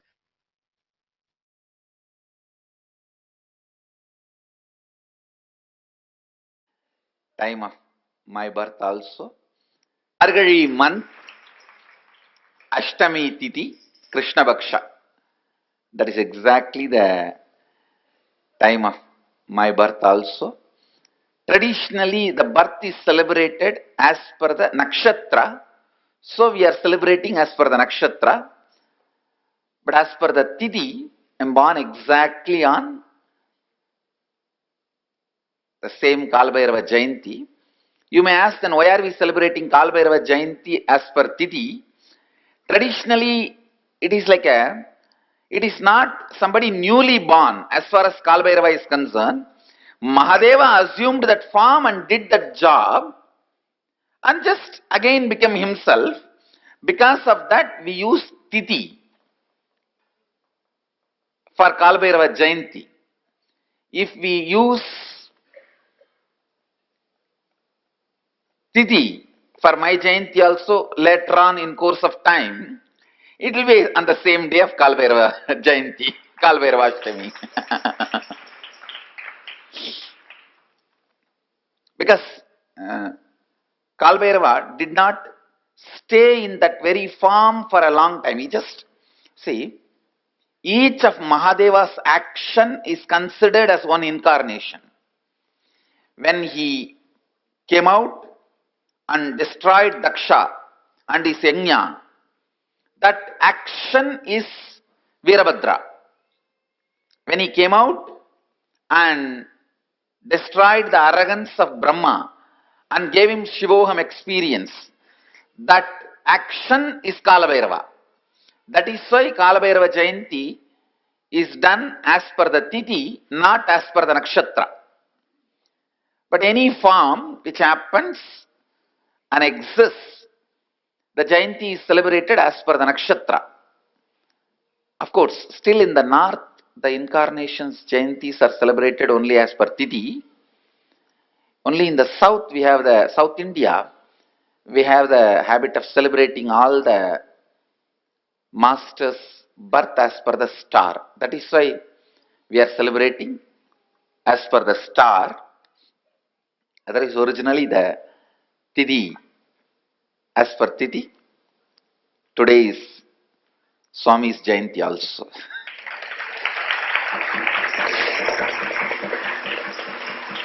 And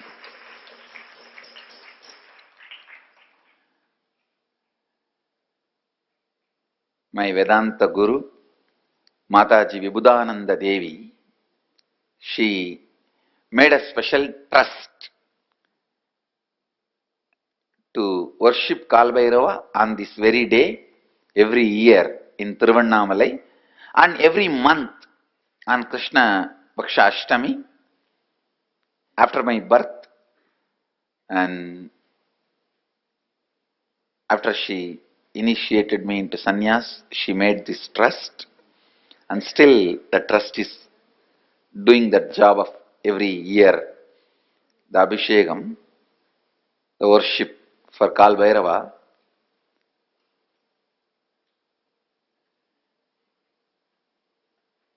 it's actually she who awakened the biomemory of Kal Bhairava in my inner space. I just want to remember her with my gratitude. Today we will be working on time, Kala Bhairava.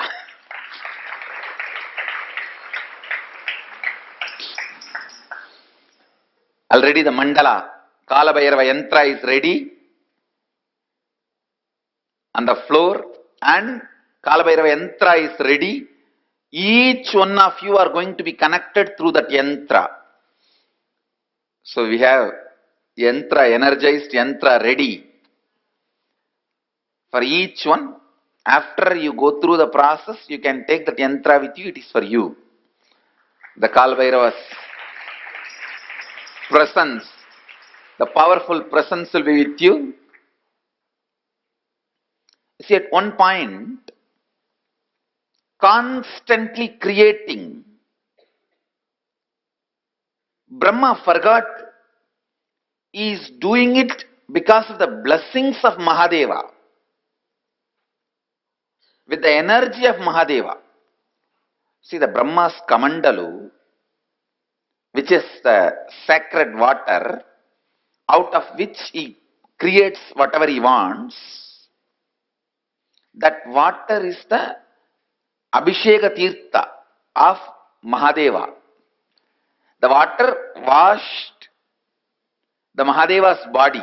That is why in all Shiva temples, where the sacred water, the sacred bath water, what do you call, Abhisheka Tirtham, where it flows out, there Brahma will be standing with his Kamandalu to constantly refill his Kamandalu. Go to any Shiva temple, you will see where the sacred water flows from the Garbha Mandir, the Abhishekam water flows, there Brahma will be standing with his Kamandalu, because that is where he refills and creates the whole cosmos. Unfortunately, by constantly creating, he forgot from where he is refilling his Kamandalu. He was also given the 5 head by Mahadeva, but suddenly he became a little egoistic and arrogant and started thinking that the Shivoham has to happen from inside out. It should become experience and then start coming out. And this guy, out of his hypocrisy and arrogance, started declaring, I am everything. So now Mahadeva has to make him understand and give him that real Shivoham experience. So he just wakes up from his samadhi Kalabhairava comes out. The Lord of Time comes out and just cuts that fifth head, which has become a little arrogant. The moment the fifth head is gone, Brahma realizes he is also bound by time, and he realizes that it is hypocrisy that made him feel he is the superior. The moment he surrenders, Mahadeva again gives him the Shivoham experience and gives him this place back in his temple and says, you can start refilling your Kamandalu from now on and continue the creation. And he gives a permanent place in all temples of Mahadeva, where the Abhishekam water, the holy water, the sacred bath water goes. In that place, it's called Gomukam. In that Gomukam, always the Brahma will be there to fulfill his Kamandalu and do the creation. So that action of Mahadeva has happened on this Margasirsha Masa, Krishna Vaksha, Ashtami Titi. That is why we celebrate this day as the Kalabhairava Jayanti. But you should not think Kalabhairava is somebody else separately born. No. It is Mahadeva's action is considered with the identity of Kalabhairava. It is Mahadeva himself is Mahakala and Kalabhairava. It is just his different actions. So his action of coming down to remove the ego of Targavana rishis, that only is considered as Dakshinamurti. Dakshinamurti is not separate from Mahadeva. His action of coming down and with a begging bowl, that is Bhikshadana, and his action of teaching enlightenment and giving the experience of Shivoham to Targavana rishis is Dakshinamurti. So his action of seducing all the Rishi Patnis is the Rishabharuda. If you see there is a form of Mahadeva, most handsome form, the Rishabharuda, where he just seduces all the Rishi Patnis and the Rishis were shaken because that is the only weak point they had. They were so proud of everything else. So he wants to expose their weak point to them. So that form, that action is considered as Rishabharuda. So each of his action assumes one form. Given one form, and same way, his action of Ananda Tandava becomes Nataraja. Nataraja is not separate from Mahadeva. When he dances, he is Nataraja. When he sits in Samadhi, he is Kailasanada. When he removes the arrogance of Brahma and gives him Shivoham experience, he is Kalabhairava. When he removes the arrogance of Daksha and gives him Shivoham experience, he is Veerabhadra. So these are various forms of Mahadeva. And when he stands as the light shaft and blesses Brahma and Vishnu and gives them enlightenment, then he is called Arunachala, Lingodbhava. So each of his action is considered as one incarnation. Like this, 64 incarnations are there, Mahadeva's incarnations. So each of his actions are considered as one form. Sandesanugrahamurti, Gajasamharamurti, Kalasamharamurti, Kalabhairava.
It is from Bhagavan, from Kalabhairava himself, that we have the opportunity to read into the Akashic records. These Akashic records are literally the records of time itself, where everything is recorded and stored for the entire humanity to benefit from. For all of us, it will be beneficial for us to understand our past, present, and future in order to initiate a transformation inside of us. And Sanatana Hindu Dharma recognizes this and gives us so many different ways in which we can have the darshan, to have the revelations of our past, present, and future. What His Divine Holiness started with the Bhava Samadhi darshan of Kalabhairava, he revived this tradition of doing the Akashic records. In India, in the Sanatana Hindu Dharma, there are several traditions which worship Kalabhairava himself. For example, in Ujjain, the Kaleshwar temple is located there, where the whole temple entirely is dedicated, where the shrine is literally Kalabhairava, worshipped as Kalabhairava himself. And it is told that Kalabhairava manifested there in that very place. And that is the place where he had, as His Divine Holiness had narrated the story in the video that we watched, that is the place that he had cut the head and manifested as Paramashiva manifested as Kalabhairava, and he had cut the ego of Lord Brahma.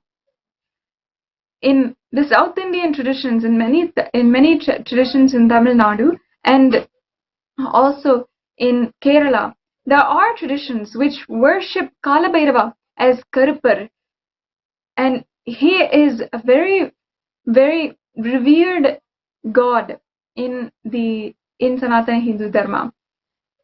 And yes, you are seeing the temple where in Ujjain Kalabhairava is worshipped.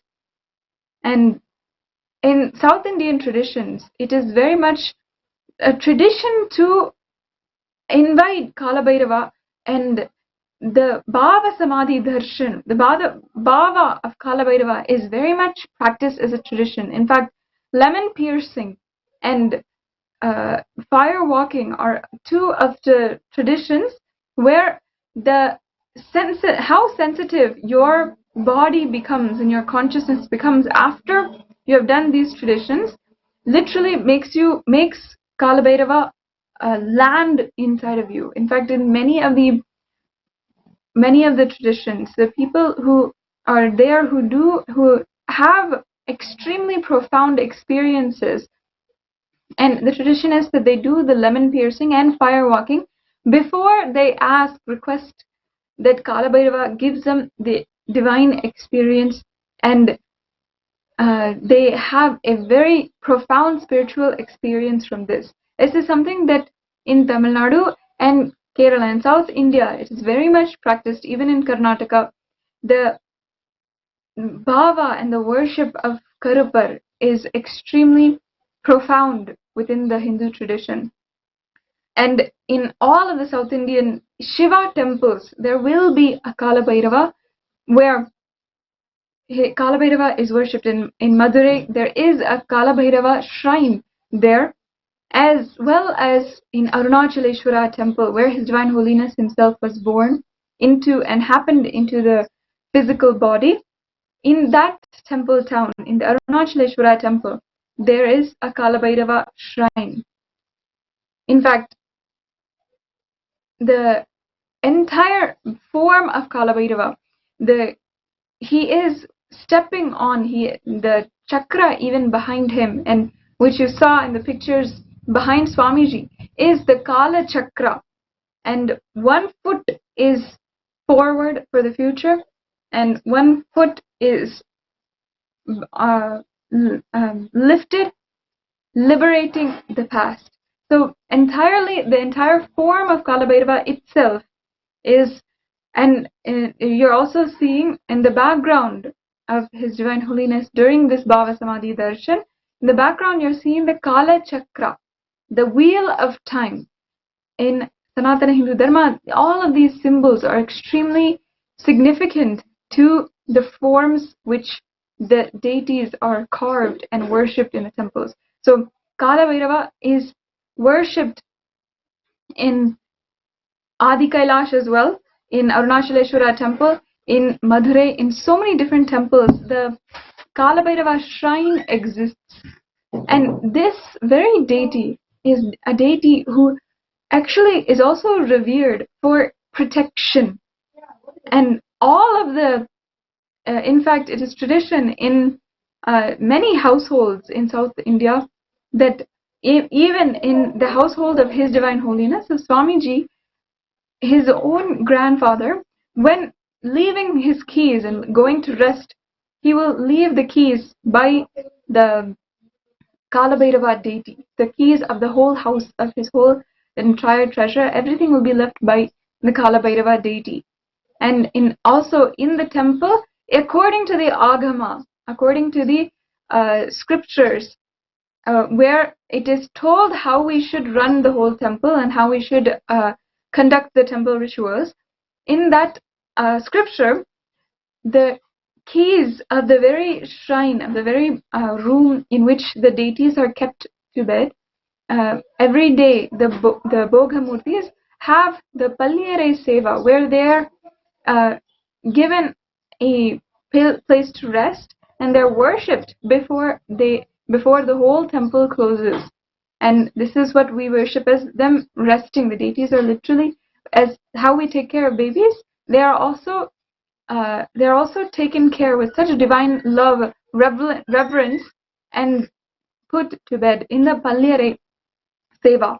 So during this Seva, the very keys in which the room of these deities are kept is kept by a Bhairava deity.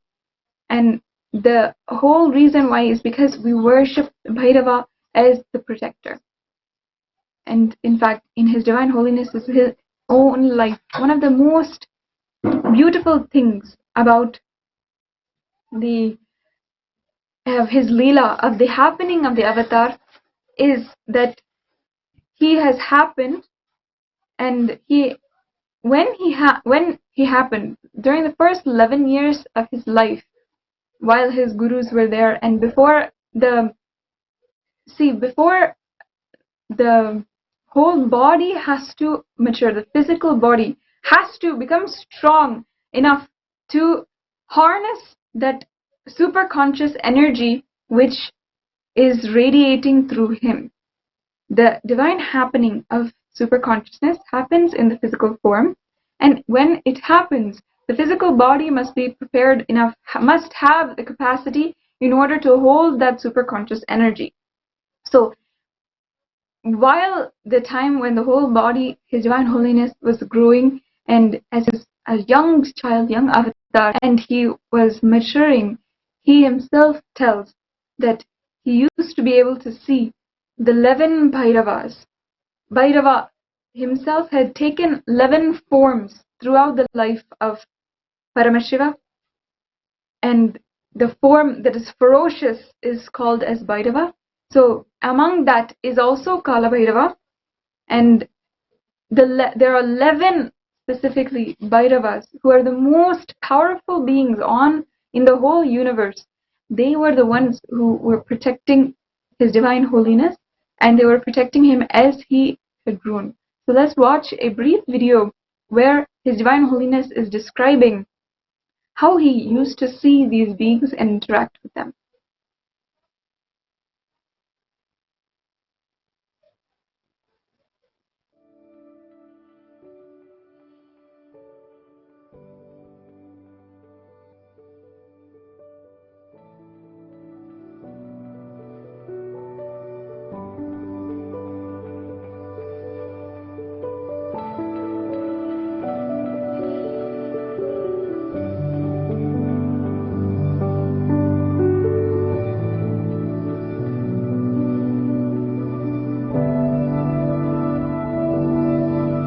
My mother also said that it was very easy delivery.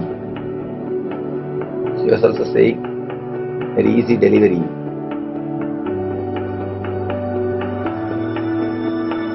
One more thing, this is a very beautiful experience which I am sharing first time. Till the age of 3, till I met the Raghupati Yogi, who was my first teacher, till I met him until he initiated me, whenever I was alone, I used to see 11 people around me. Whenever I was alone, whether I was put in the bed or any time, I used to see 11 people around me. And I used to think, actually now only I say whenever I am alone, 11 people used to be around me. That time I used to think they used to be always around me. They are some relatives. I never had the idea that they are not my relatives. They are not my relatives. My house used to be too filled with too many people. It's like a giant family. You don't know who is who and what is what, and who is whose husband or whose daughter and all those things. It's a giant family. And I never used to know my relatives or family people and all those things. 11 people used to be always around me. So I thought something like just like a normal thing. Only after I met Raghupati Yogi, the moment he initiated me, I'll describe later on how the initiation happened and all those things. The moment he initiated me, all the 11 have disappeared and I have never seen them again. When I asked Raghupati Yogi, he was shocked and he said, they must be Bhairavas. Bhairavas? Maybe they were protecting your body. And I neither understood nor appreciated his comment. I neither understood his comment nor appreciated what he meant. And I just left it. In my young age, I used to have a notebook in which I'll write all the stories which I hear from the saints or some instructions. This Raghupati Yogi is a person, very meticulous person. Whenever he teaches me something, he will force me to write down. Anyhow, fortunately my mother preserved all those notebooks. We got the notebooks, now it is in the ashram. We should thank her for preserving all these beautiful relics.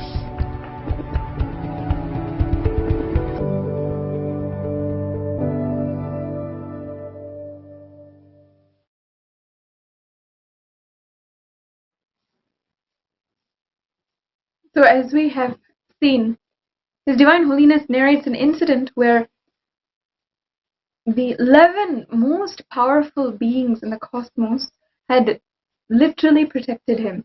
And even though it seemed, when he says it is completely humble and downplaying the entire thing, but if you think about it, an avatar, Paramashiva himself coming down in the most vulnerable form, in the physical form, where at any moment it just might be too much for that body to sustain the energy. And it is so coveted, it's so protected and so dear, such a treasure to the entire cosmos, that literally the entire 11 Bhairavas themselves manifested in order to protect them. And it's so sweet the way that he even narrates it, saying that I thought that they were around me all the time, that they were continuously there, that they were family members, but he never realized that nobody else could see them. If you think about that, it's such a profound thing that the 11 Bhairavas were literally protecting him, including Kala Bhairava.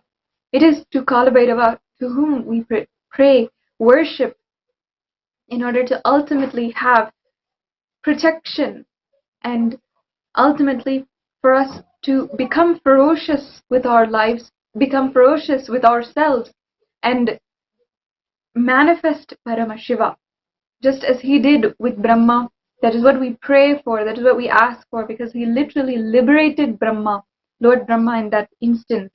That's what we want, because we must treat enlightenment and liberation with that much of necessity.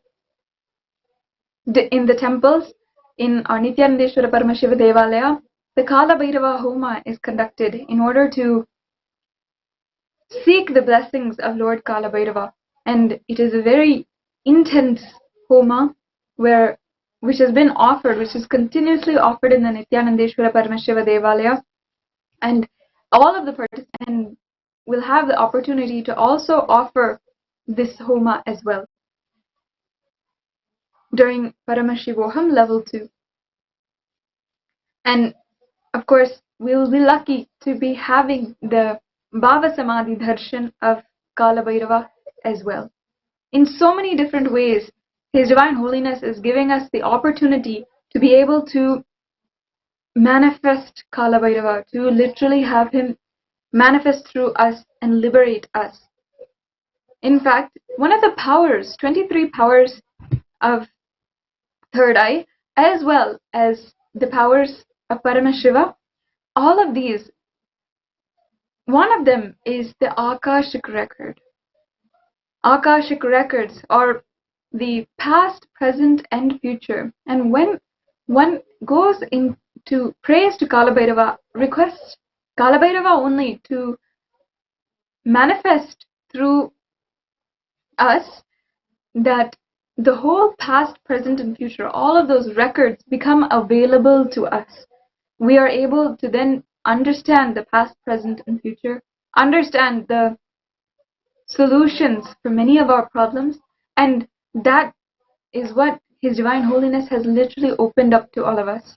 I remember when His Divine Holiness goes into the bhava of Kala Bhairava and he gives us the answers that we seek, whatever. Many of us have had the opportunity to ask Kala Bhairava himself questions that are at the center of our deep yearning for Paramashiva, deep yearning for the great enlightenment experience, and are honestly a part of our root of our suffering. So many of us have had the opportunity, when Swamiji has given the Bhava Samadhi Darshan of Kala Bhairava, to request and approach him humbly and ask a question about that will give us that answer. Sometimes the answers will be ferocious, sometimes they will be completely blessing and boons. But whatever it is, Kala Bhairava has always said what is truth, what has happened, what will happen, and all his blessings have always happened. There are so many different miracles surrounding the Kala Bhairava Darshan and the Akashic records which Swamiji has done. He has literally brought people back from the dead.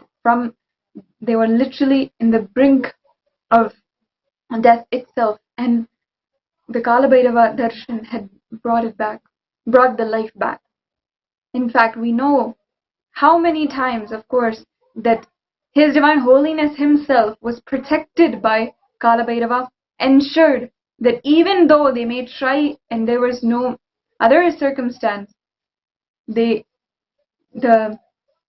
though there's so many different anti-Hindu forces who conspired against Swamiji, Kala Bhairava had protected and ensured that they are not able to kill him, so that we can all benefit and ultimately we can experience Paramashiva today. Kala Bhairava is whom we really should pay our utmost gratitude, because he has protected Swamiji himself, the body, the physical form of His Divine Holiness, and ensured that he is available to all of us today. Akashic records are something His Divine Holiness is initiating now, all of us. It is one of the powers as well for us to express. And in fact, many Balasans, Gurukul Balasans initiated by His Divine Holiness, express this power and have expressed the power of Akashic records, have literally shown so many different miracles surrounding the Akashic record. It is truly something which His Divine Holiness has given us as a way to express Paramashiva. Let us understand from Swamiji himself the truth, the way that he initiates the power, and how we can also express that very power, tap into that great energy which is Lord Kala Bhairava himself. Subtle truths.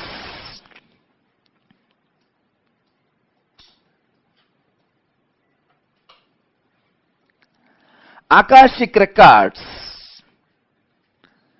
are the verbal, visual, five-dimensional document. When I say five-dimensional, I mean any incident as it is happened, including the smell that was there at that moment. The smell and the feeling of touch means the weather, temperature, visual, sound, and the emotion. All five dimensions are packed and recorded in the Akashic records. Please understand, just like a film in the camera captures two dimensions of visualization and verbalization. In the video camera, visualization and verbalization both are captured. Same way, the film in the cosmos is space. In the space, all five dimensions, sound, visuals, smell, taste and touch, all five dimensions of whatever is happening is continuously getting recorded.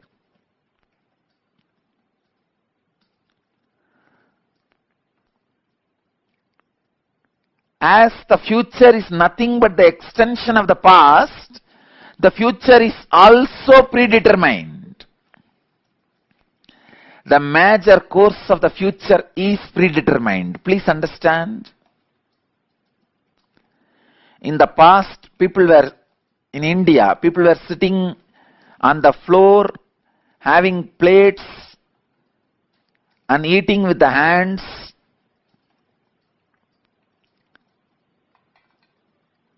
Idlis, the old breakfast. Then,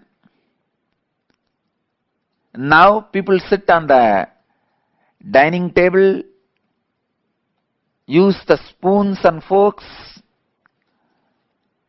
maybe eating pizza. In the future, they may be sitting somewhere, eating something, using something. That may change in future, but they were eating only through mouth in the past, now also only through mouth. In future also they will be eating only through mouth. That cannot be changed. So the major things in the past or in the present or in the future cannot be changed. Please understand, when I utter the word future is predetermined, realize the freedom in you. Don't be frustrated. All the frustrating parts of your past can be changed. Only the components and the parts which puts you in restful awareness are predetermined. Let me describe more clearly.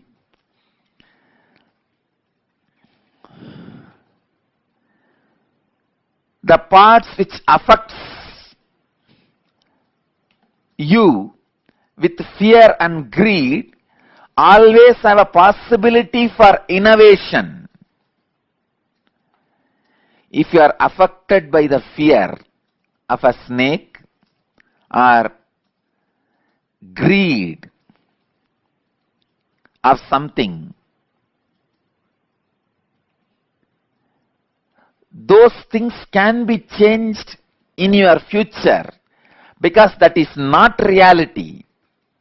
But there is something which is reality, which always puts you in restful awareness, that cannot be changed. Let me give you one example from Vedanta.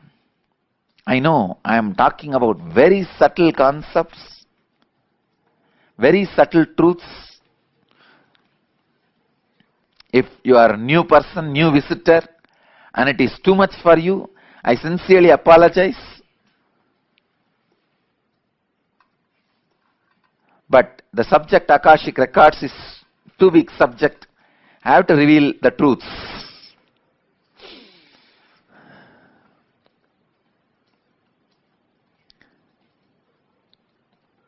Please understand. In the dark night, you are walking in a forest alone. A rope is lying on your way. The moment you see first thing, naturally, you will have the fear stroke. It may be snake. At least for a few seconds, you will be in that mood. It is a snake. And most of us, our eyes have so much of power. It will show as if that end of that rope is moving little bit. That's power of our eyes. So you'll have the fear stroke. In few minutes, if you observe that rope very closely, strongly, intensely, suddenly you will realize, no, it is not snake, it is just ordinary rope lying. Then you will just settle down, relax. First, the impact happening on you, that fear. The second, the realization of you relaxing into the restful awareness. So these two components are there in this whole incident. This falling back into the restful awareness can't be changed even in future. The restful awareness is reality that does not change in the past or in the present or in the future.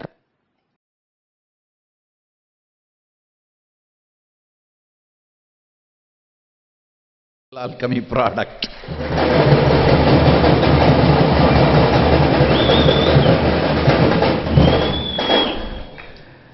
The mandala through which you can see Akashic records.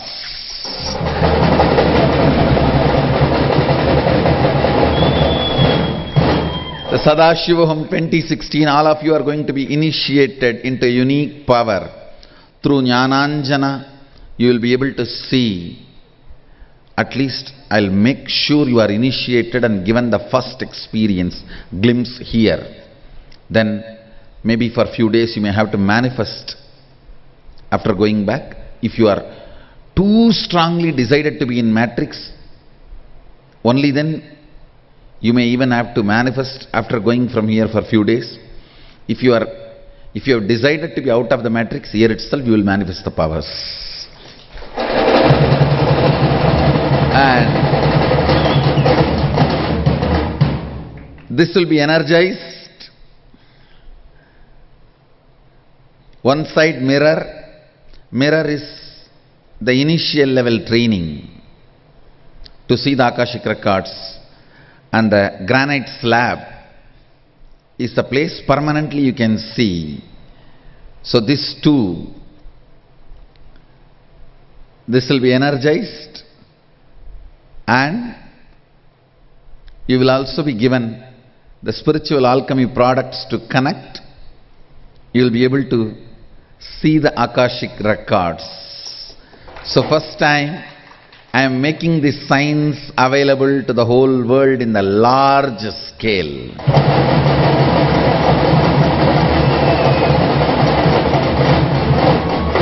In large number. Let me explain the science behind it first. Understand the truth is, all the happenings and whatever has happened, going to happen, is on the dimension called time. Time is the sheet on which all these are drawn. Or I can say time is the chip in which all these are recorded. There is something called default future. If this is the way your past was, then this is the way the future will be if you don't interfere. Of course, you have a right to interfere, and if you interfere, the future will change. Through this alchemy product, the mandala, you will be able to read the default future. The default future can be studied, which will be an amazing, educating inspiration for you to alter, manifest in a different way as you want, wherever you want. So first thing, understand, it will be an amazing input for your day-to-day life. It will be an amazing input for your day-to-day life, to make your day-to-day life better and see your near and dear ones, Akashic records. The time is one of the dimensions, just like length, breadth, depth. And you are hardwired to access the time dimension also. Please understand. Unfortunately, falsely you are made to believe you can manipulate only length, breadth, depth. No. If you think you can manipulate only length, breadth, depth, you are a man under the matrix. If you understand, you can play with time and space and all other dimensions, the various permutation combinations of these dimensions, only then you are divine out of the matrix. Through this Akashic records, access to Akashic records, I am giving you access to manipulate, play with time dimension.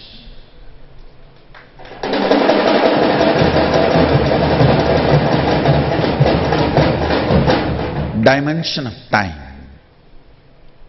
You are given access to manipulate, play with time dimension. Understand, I am not talking in sci-fi language, I mean scientific fiction language. I am talking in scientific truth language.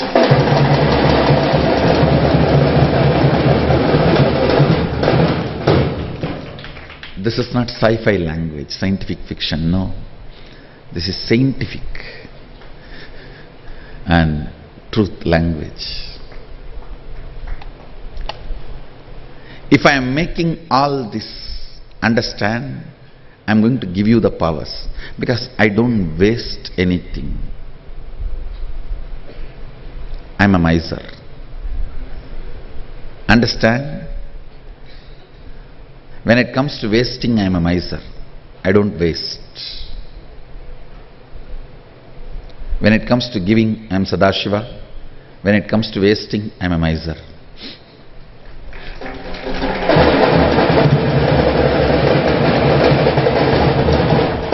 I don't waste. If I am making this for all of you, be very clear, I am making you also to manifest the power.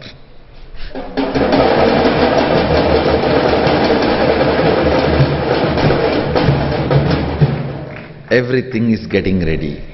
Everything is getting ready. Is your will persistence getting ready? Is the question I want to ask you. That's the only thing you need to prepare it. That is the only thing you need to prepare it. Everything else is getting ready. That is the only thing you need to prepare it. So, Sadashiva himself is getting ready for Sadashivoham. Is your Aham getting ready for Sadashivoham?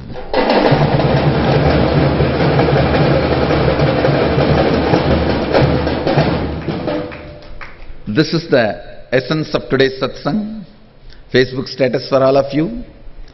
Sadashiva is getting ready for Sadashivoham.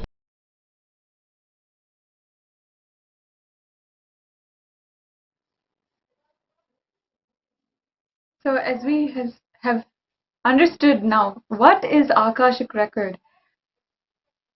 For all of the viewers who are watching from different social media platforms and so forth, we are exploring into the different powers and different expressions, different energies which Swamiji blesses us with during the Paramashivoham Level 2 program.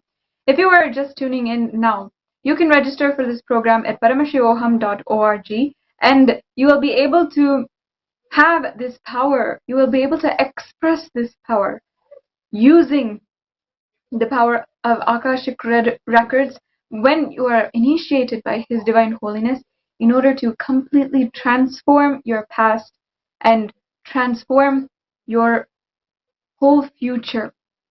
That is what we have to look forward to in Sanatana Hindu Dharma. Nothing is impossible. That is literally how it is taught to us.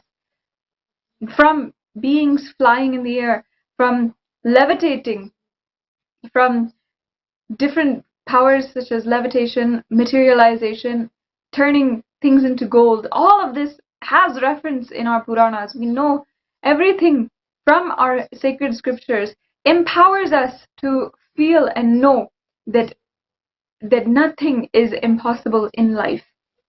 And that is what the initiation into powers of Paramashiva really gives us.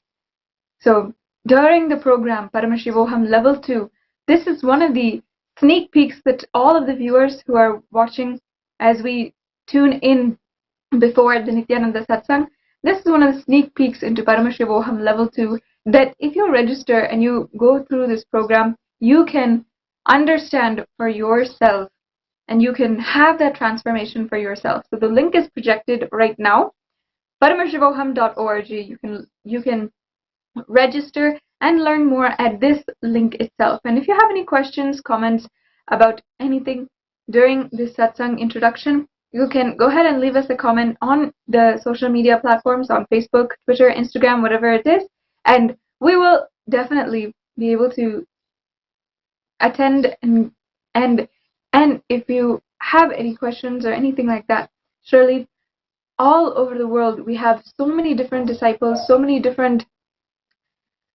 such a large community who is gathered tuning in for the Nithyananda Satsang. You can always reach out and get connected on the digital nation of Sri Kailasa. Another exciting announcement after now we have understood completely about the Paramashivoham Level 2 deity for today, and we have understood the contribution of Swamiji. Please understand that when he started initiating others into this program, into this power of Paramashiva, the Akashic records, was in 2016. During that program, 1,500 people had come to the Adhinam in Biddi, in Adi Kailash, and they attended this program and they were initiated into the power of reading the Akashic records. Now today, almost crossing 5,000 people have been initiated into this program, into these powers, and have just from the last 3 months, since Swamiji started the Paramashivoham 16-day program, and he is not stopping until August. Paramashivoham is scheduled, and you can plan and ensure that you have time, make time this year in 2020 in order to give yourself the superconscious breakthrough. So with this, let's move on to the next segment. It is so auspicious to be able to announce, to be able to share with all the Sri Kailasa Vasis who are tuned in right now that beginning today and starting from tomorrow, we are celebrating the Nithyananda Purnima Brahmotsavam. Today, all of the Sarvajna Pitas, Adhinams, temples all over the world are offering Mandaka Padi, are offering and inviting His Divine Holiness for this 10-day celebration. And it is truly one of the most beautiful, most auspicious celebrations for us for Sri Kailasa because it is celebrating His Divine Holiness and the happening of His Divine Holiness. Nithyananda Purnima is happening on June 5th, and it is celebrated in Sri Kailasa as the day that His Divine Holiness had a profound experience at the mere age, the tender age of 12, and he had an experience where he was able to see this 360-degree vision, and not only see, but feel literally that all the 360 degrees was him. That was the ultimate oneness experience that Swamiji had with all of the surroundings, with everything, literally. Whatever he even describes that he was sitting on one of the hillocks in Arunachala Hill called Pavalakundru, and in this place, His Divine Holiness was just contemplating one of the techniques which Annamalai Swamigal, one of the gurus, one of the direct disciples of Raman Maharshi, Annamalai Swamigal, who was a great spiritual influence of Swamiji. He had given this technique to find the source of whatever pain is inside of you. If you are feeling pain, what is the source of that pain? What is truly feeling that pain inside of you? And continuously do that questioning inside and find that source of the pain. It is when he was contemplating this on a very special Paramashiva Shila in Pavalakundru, which today is worshipped as a very place that His Divine Holiness had this experience, Pavalakundru. In this place, His Divine Holiness suddenly had a deep and profound experience where suddenly he started to see the entire 360-degree vision, meaning even behind him on the sides, beyond the powers of the biological eyes, he was able to see very clearly. And not only that, with everything around him, he felt it was him. This, of course, is the experience which we are all yearning for. This is the experience, true oneness experience, that has inspired so many people across the world, millions, to take up this lifestyle, to be a sannyasi or to be a Sri Kailasavasi or to even be a Hindu and seek ultimate enlightenment experience. And it is to be duly noted, the most significant part is that His Divine Holiness was just at the mere age of 12 when he had this experience. Today, we are inviting, as Sri Kailasavasis, the Nithyanandeshwara Paramashiva Devalaya is inviting His Divine Holiness with the Mandakapadi, the traditional offering that welcomes God into your home, into your temple, and the traditional offering also includes various varieties of Naivedyam, of different offerings, as well as an invitation, a humble invitation to God Himself to provide His presence during this whole Brahmotsavam. So today we are offering that, and all over the world, Sarvajna's temples are celebrating this Nithyananda Purnima Brahmotsavam. One of the most unique parts also, as we celebrate 10 days surrounding Nithyananda Purnima, is that we offer what is called Leela Alankaram. Leela Alankaram is when we dress the divine deity of Swamiji with the sacred dressing, blessed and completely organic cloth, the flower garlands and the jewels, everything we decorate and we do the alankaram. We literally dress the divine deity of Swamiji in different leelas, in different alankarams. In different leelas, His Divine Holiness has played out different interactions, blessings, and so many different stories in his life. For example, this very leela where His Divine Holiness has experienced the ultimate enlightenment experience, had this profound 360-degree vision experience, during this itself is a leela where His Divine Holiness is teaching us, is showing to us, exemplifying to all of us how we should be living, how we should be understanding, how we should be progressing in our lives. He has given us the best example that we are continuously trying to catch up to. I remember even as a Balasant, as someone who was grown up with Swamiji in his own adhinam, in his own monastery, I had continuously thought to myself that by the age of 12, I have to get enlightened. And by the age of 22, I have to have my avataric mission, that realization. Just according to how Swamiji had lived his life, that was my very role. That was my very understanding of how I should live my life. That was my ideal. I always thought that I myself should follow in that. And not only that, His Divine Holiness has himself said that continuously he always thought what Arunagiri Yogeshwara would do, what Annamalai Swamigal would do, what his gurus would do in any situation. Let me be like that. Let me react in that way. No matter it is a fearful situation, no matter if it is a blissful situation, no matter what, he will think about how his guru's head would react and react in the same way.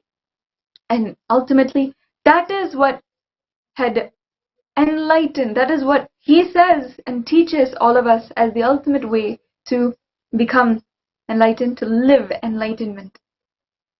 Nithyananda Purnima Brahmotsavam is the auspicious time that we all can also keep this as a sankalpa, a conscious declaration inside of us. Let us live, let us achieve that very space that Swamiji is always in, that Swamiji resides in, that space of Paramashivoham, and let us experience that. I invite all of the viewers to go, and you can also become a part of the rituals and witness the rituals and witness everything that is happening in the Nithyananda Paramashiva Devalaya by liking the Facebook page and becoming a follower and getting connected to the Facebook page for the Nithyanandeshwara Paramashiva Devalaya.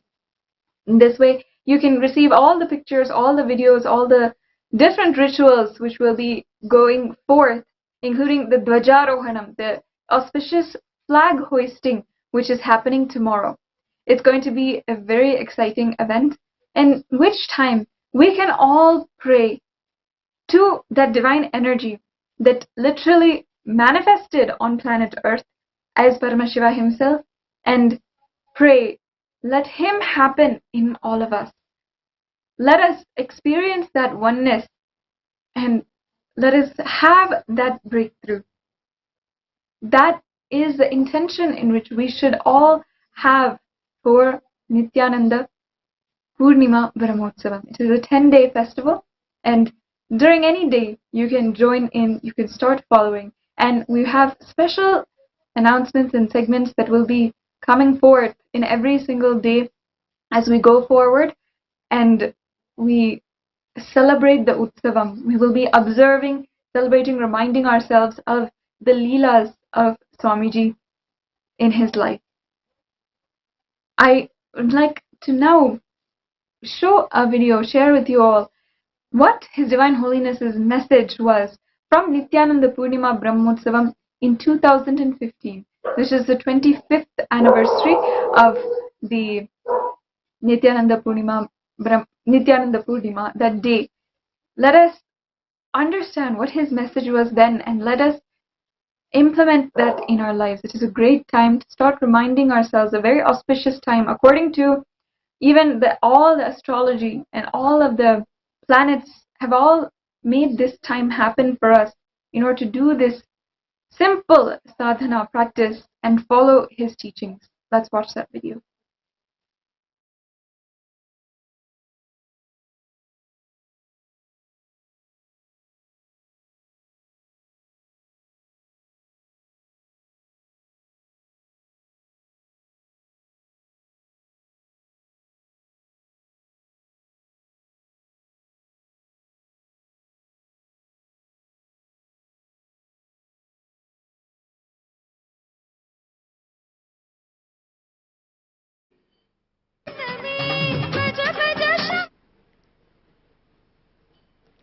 Today I just wanted to express my message on this Enlightenment Day in few lines.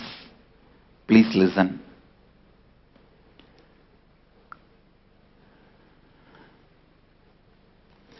Anything in the outer world can be achieved when you work for it. Wealth, if you work for it, you will get it. Relationships, if you work for it, you will get it. But in the inner world, anything you want, you have to work from it. If you want to have Advaitic experience, you have to work from the Advaitic space. If you want Bhakti experience, you have to work from the Advaitic Bhakti space. But in both, you have to work. Understand? But both you have to work. In the inner world, don't think just if you carry the space, you will achieve it. No. Only when you operate from that space again and again, you will know the strength of the space and you will strengthen that space.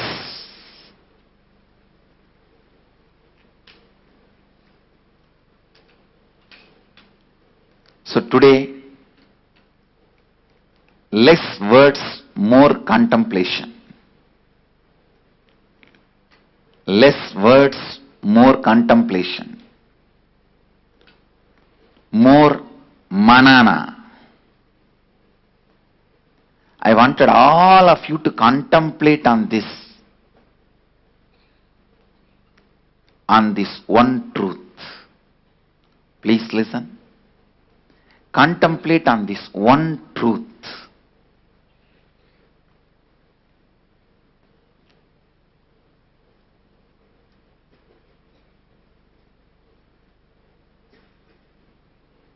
Contemplate on this one truth.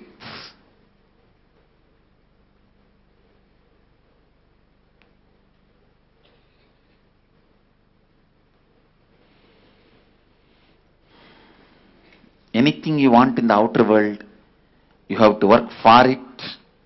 Anything you want in the inner world, you have to work from it. If you want living Advaita in the inner space, you have to continuously be active, alive, work from the space of Advaita.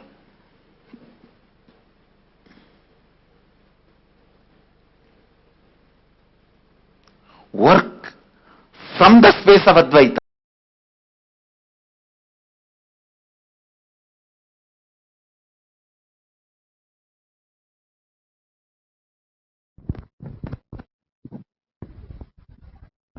Yes. As His Divine Holiness revealed on this day, this message is something that we can take up for the next 10 days, the Brahmotsava, when we can literally work from that very space of Advaita, the space that His Divine Holiness had experienced. Let us work from that space and let us take it up during this Nithyananda Purnima Brahmotsavam as a practice so that we can achieve the ultimate experience that Swamiji had on the Nithyananda Purnima day. Nithyananda Purnima will be on June 5th this year, and all are welcome to join in the 10-day celebrations that we have every single day, something new, something very exciting.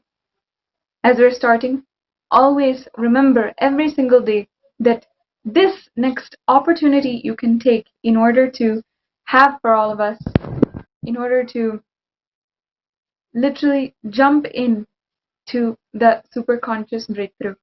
That is what Swamiji is doing with the Paramashivoham program, and of course with all of these rituals, with every ritual that is there, and all of the different rituals and temple celebrations that are also there.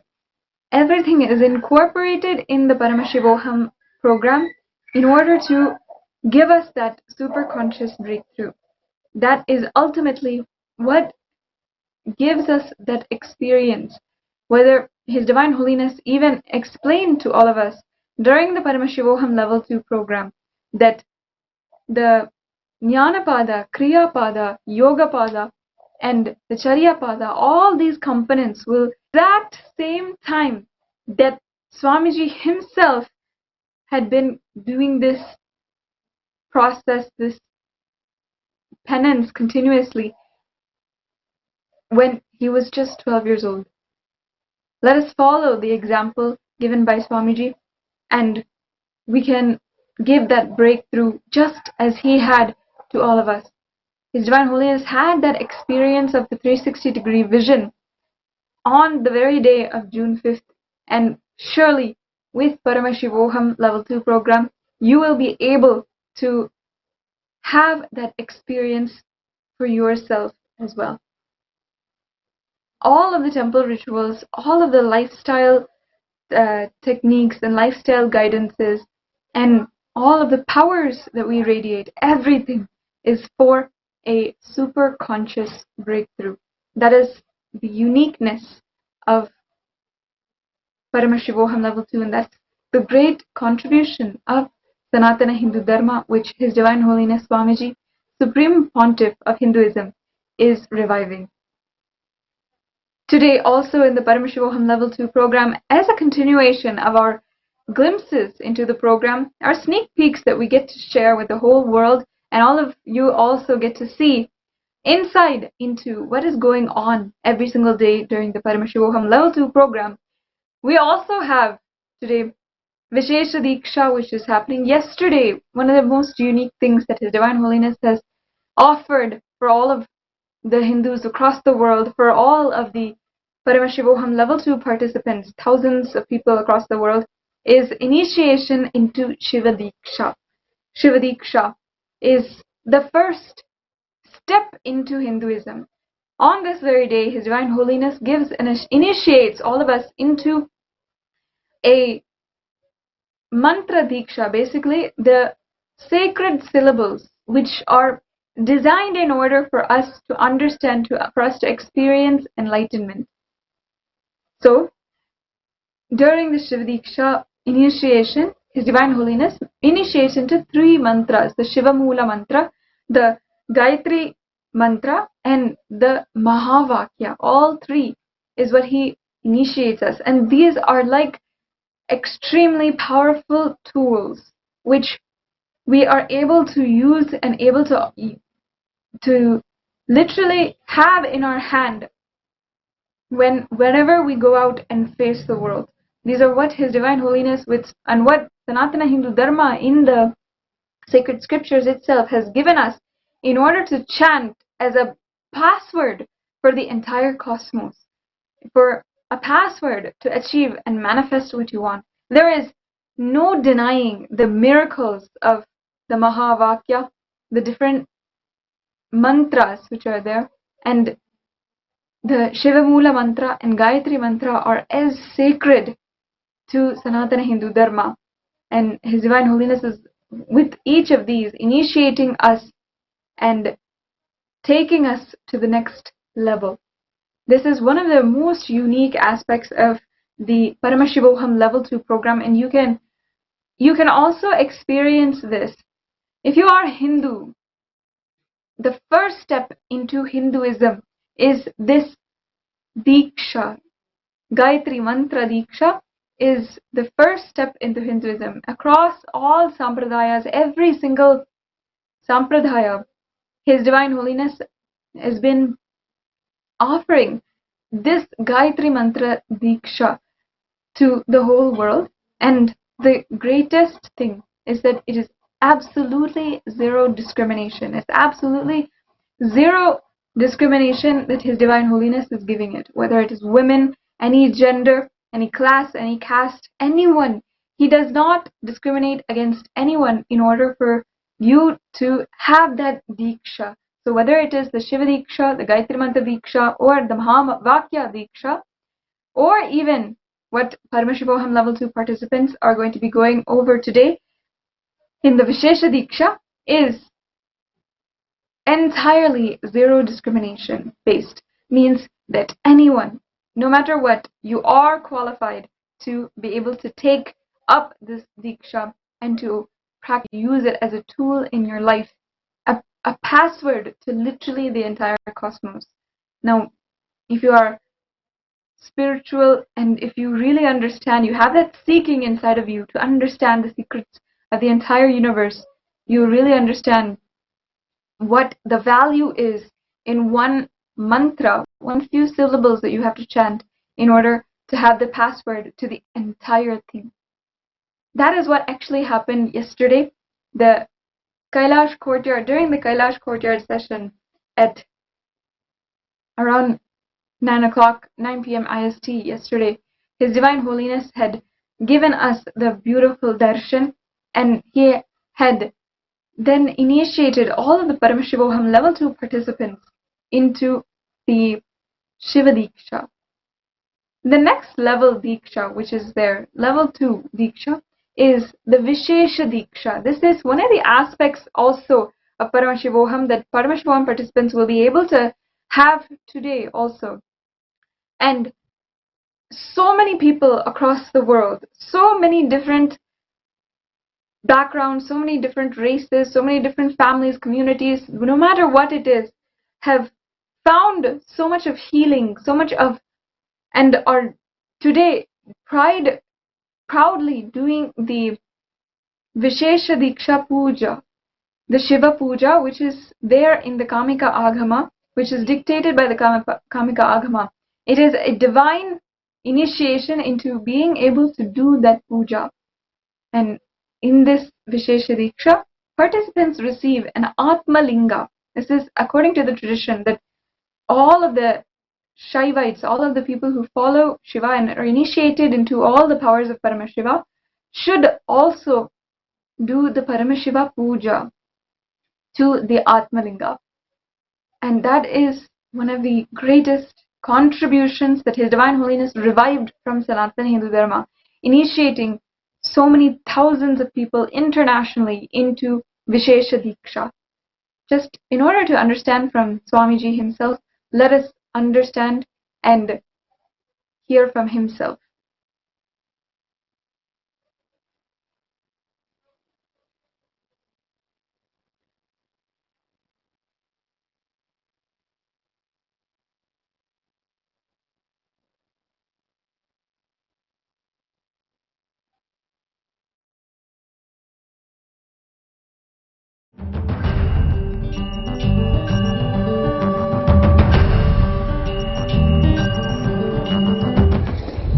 Understand, Vishesha Diksha is giving you superconscious breakthrough. The action now I am supposed to perform. I do not know whether the Acharyas read out Somasambhu Padadi to you. The action I am supposed to perform now on them is taking their old life out and dumping it and putting the Shivatma, means Shiva's consciousness, from my Anandagandha and putting it in them. Read out the whole thing, then they will understand why Vishesha Diksha. Unfortunately, people think Vishesha Diksha means vegetarianism, that's all. No. Shaivam is not just Shaiva meal, Shaiva life. It is initiations you receive and few minutes every day you spend to bring yourself to the oneness. Puja is nothing but bringing you to oneness. For example, I give you my personal cell phone number and tell you every day and one particular time if you call me, you can talk to me directly. Are you going to take that as a load work? Oh, every day I have to call. Or are you going to feel, wow, I have a direct access to him.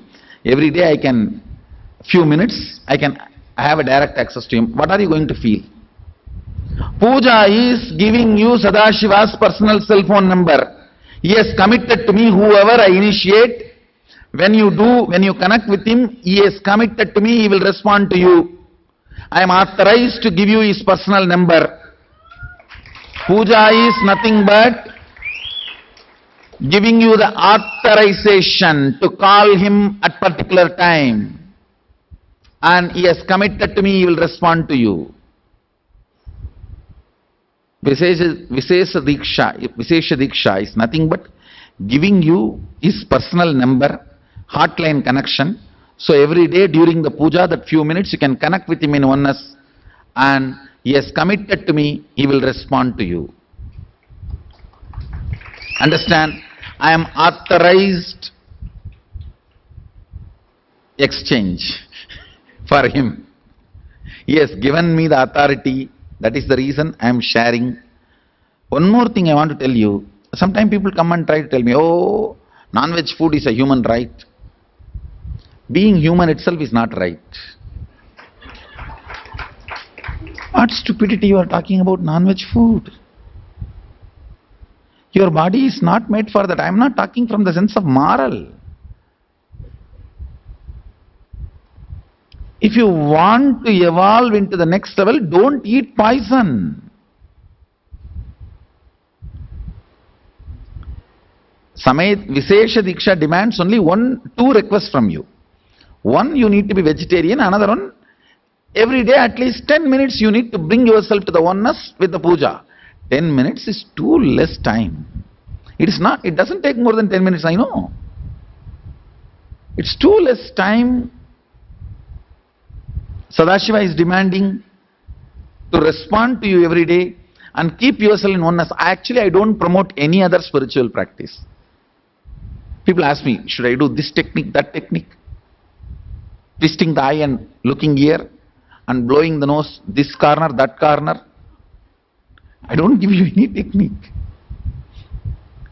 I only ask, connect with him in oneness 10 minutes a day. I think maximum it takes 11 minutes.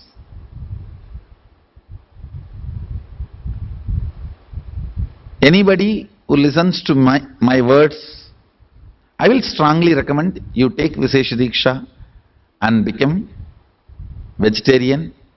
That will really help you. You cannot compare, understand? Whether you paid some 5,000 and came for NKY or paid few lakhs and came for MSS, that is not going to decide whether you are going to continue to manifest power and live manifesting powers. Whether you take Vishesha Diksha or not is only going to decide whether you are going to manifest powers or not. So please understand, the secret is in initiations and aligning yourself to the oneness, that's all. So I have to be integrated to Mahadeva, so I am revealing the truths as it is.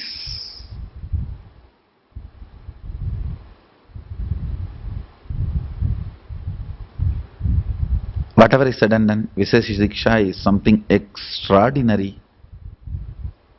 Literally the whole system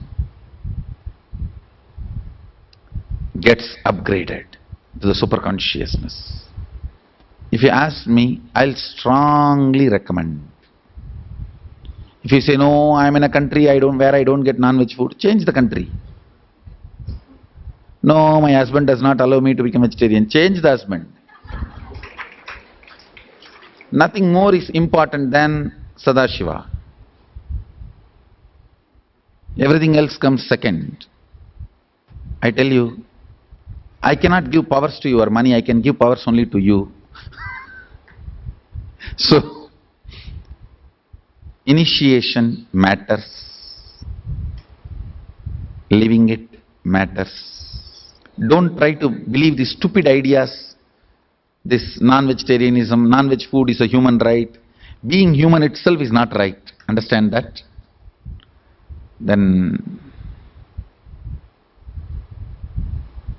people ask me, oh, where do you get protein? Stupid questions, same old questions. Stupid fellows. From where elephant gets protein, I get from there. That's all. Actually, protein can be generated only by plants. You feed that protein into animal, grow muscles, don't even bother it as a life and just cut the muscles for your protein and grab. What kind of a mind? Is there no limit for the demonicness? The demonness?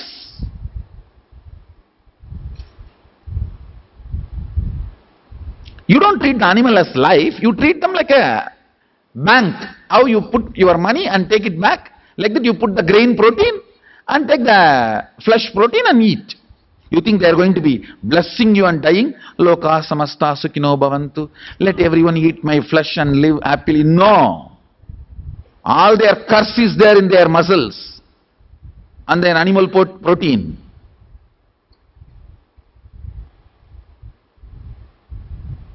Dairy industry is one of the largest depopulation plan, understand.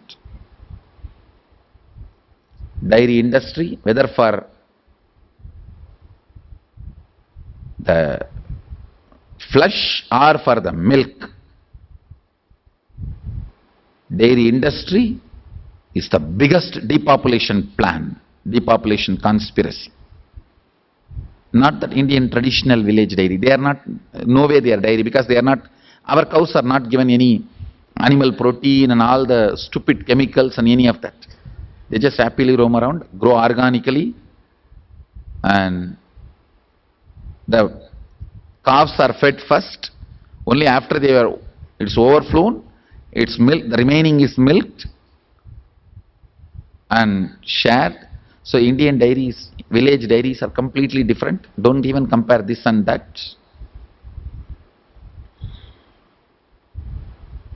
Actually, I can give you hours of discourse and convince why vegetarianism and all that.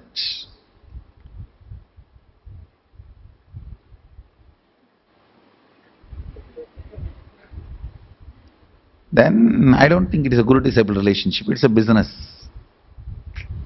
That's the reason.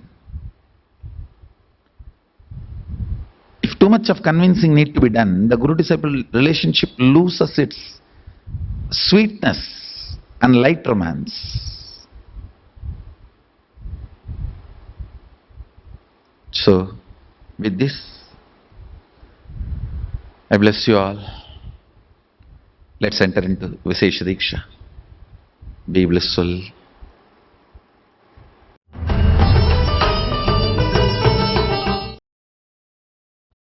Yes, this Vishesha Diksha is a unique opportunity for all of the viewers, for every single being on planet Earth, to be able to have a super conscious breakthrough. From my very own experience and experiences of thousands across the world, we know that the Vishesha Diksha is literally transformative. It's one of the greatest contributions that Swamiji has given. In fact, in the Ujjain Simhastu Kumbh Mela in 2016, at once the largest ever Shiva Diksha and Vishesha Diksha and initiation happened, where 3,000 people were initiated into the Vishesha Diksha at once. And so all of these people had received the Atmalinga and started the lifestyle of Hinduism, started to worship, do the Paramashiva puja every single day. It is one of the greatest things that Swamiji has contributed to the world, literally gifted each and every one of us. However, unfortunately, there's been so much of hate speech against this very practice, against even having a linga, Atmalinga. Atmalinga is our very own linga, very own deity, Shivalinga, which we can worship, hold in our hands, and continuously remind ourselves of that oneness space with Paramashiva. Unfortunately, if you see in the media, see how Hinduism is projected, and not only that, how the entire worship of Shivalinga is shown and taught, brainwashed the public with, is as ridiculous, as extremely blasphemous as phallus worship. That is the extent that the anti-Hindus have gone to completely defile the sacred sentiments of Hindus all over the world. They are saying that Atmalinga worship is phallus worship, worship of a sex organ, which is absolutely false. Linga is representation of the light, the great stamba, the Jyoti stamba that Paramashiva had manifested as, and only that is what we worship. In that form only we take and see the very linga itself. It is so disgusting. It is literally hate speech when they call the worship of linga as a phallus worship. It's just a ridiculous, disgusting statement, and it is told to the public in order to literally brainwash them by the media, by Indian media, many forces of Indian media, and so many different other forces that are colonizing forces.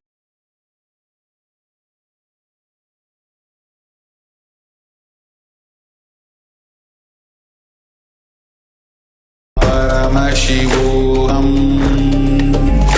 Om Nithyananda Paramashivam Om Nithyananda Paramashivam Om Nithyananda Paramashivam Nithyananda Paramashivam Om Nithyananda Paramashivam Om Nithyananda Paramashivam Om Nithyananda Paramashivam Om Nithyananda Paramashivam Om Nithyananda Paramashivam Om Nithyananda Paramashivam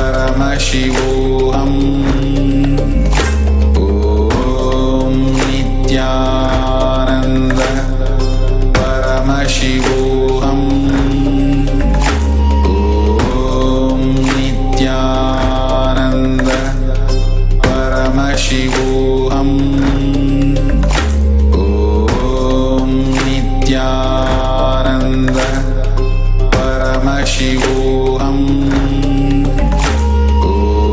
Om Nithyananda Paramashivam Om Nithyananda Paramashivam Om Nithyananda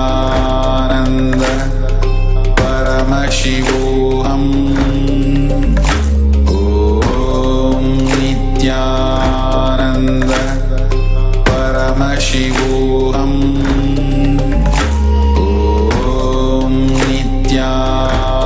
Om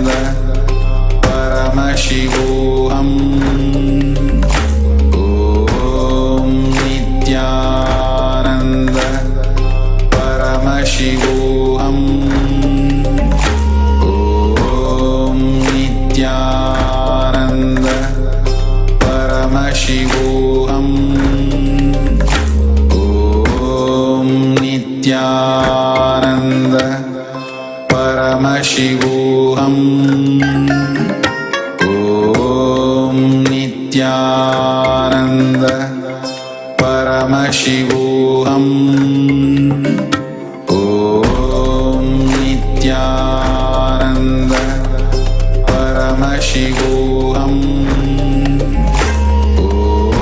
Om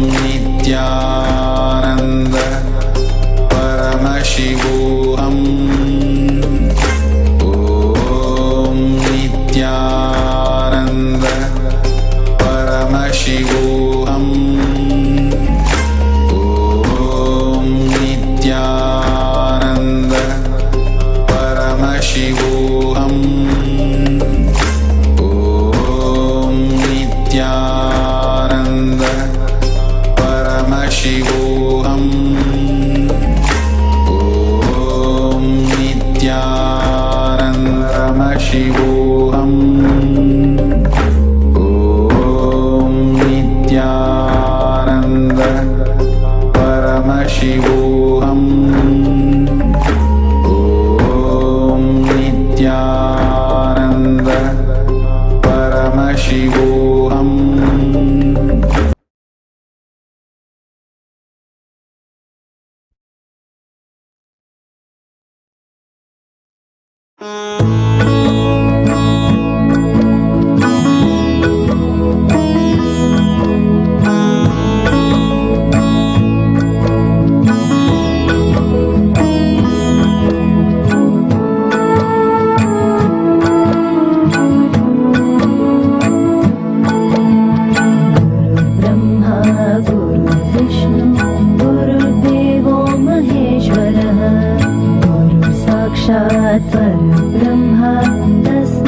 with the divine with your eyes closed is meditation. Connecting with the divine with your eyes open is darshan. Come, let us all now move from meditation to darshan. Slowly, very slowly, please open your eyes.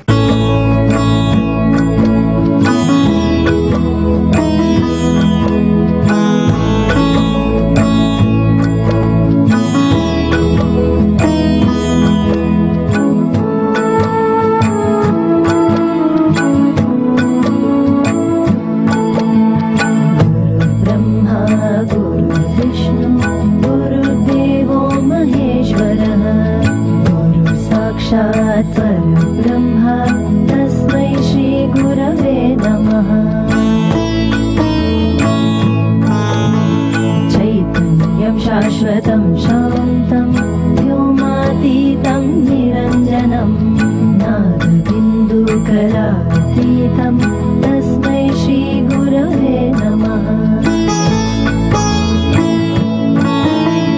अज्ञानतिमिरान्धस्य ज्ञानाञ्जनशलाकया चक्षुरुन्मीलितं येन तस्मै श्रीगुरवे नमः। अखण्डमण्डलाकारं व्याप्तं येन चराचरं तत्पदं दर्शितं येन तस्मै श्रीगुरवे नमः।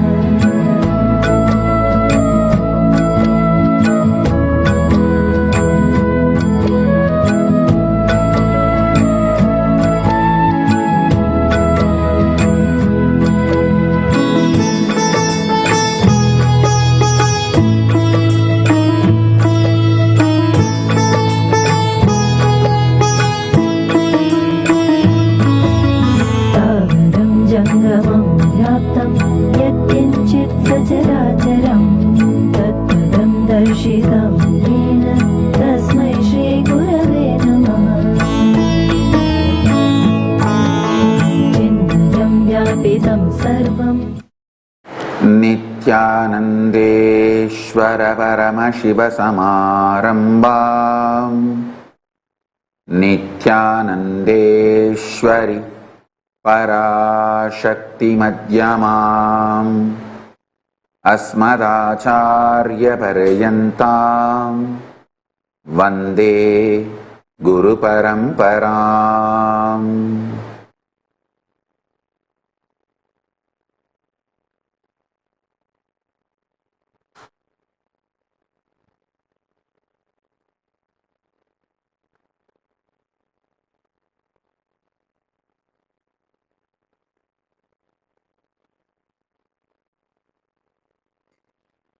I welcome all of you with my love and respect. I welcome all the living and practicing Hindus from all over the world.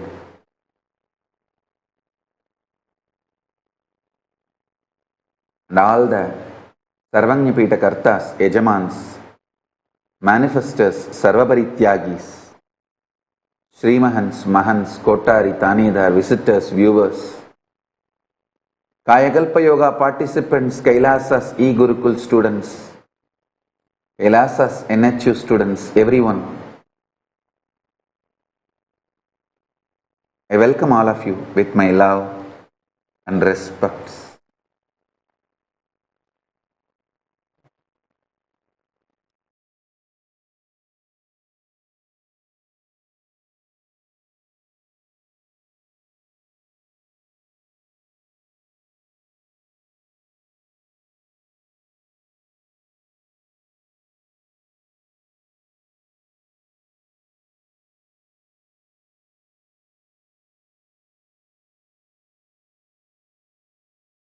Nithyanandam.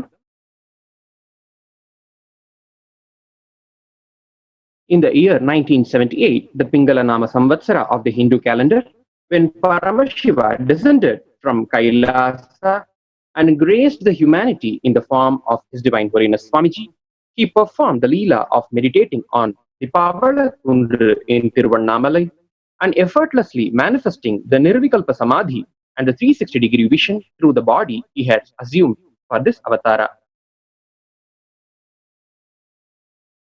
Swamiji did this Leela when he was 12 years old during the evening time just after the sunset of Rishabhamasa Purnima Divaikasi Paurnami. This divine Leela of Paramashiva is celebrated as the Nithyananda Purnima Brahmotsavam every year, which culminates on the Nithyananda Purnima day on Vaikasi Paurnami.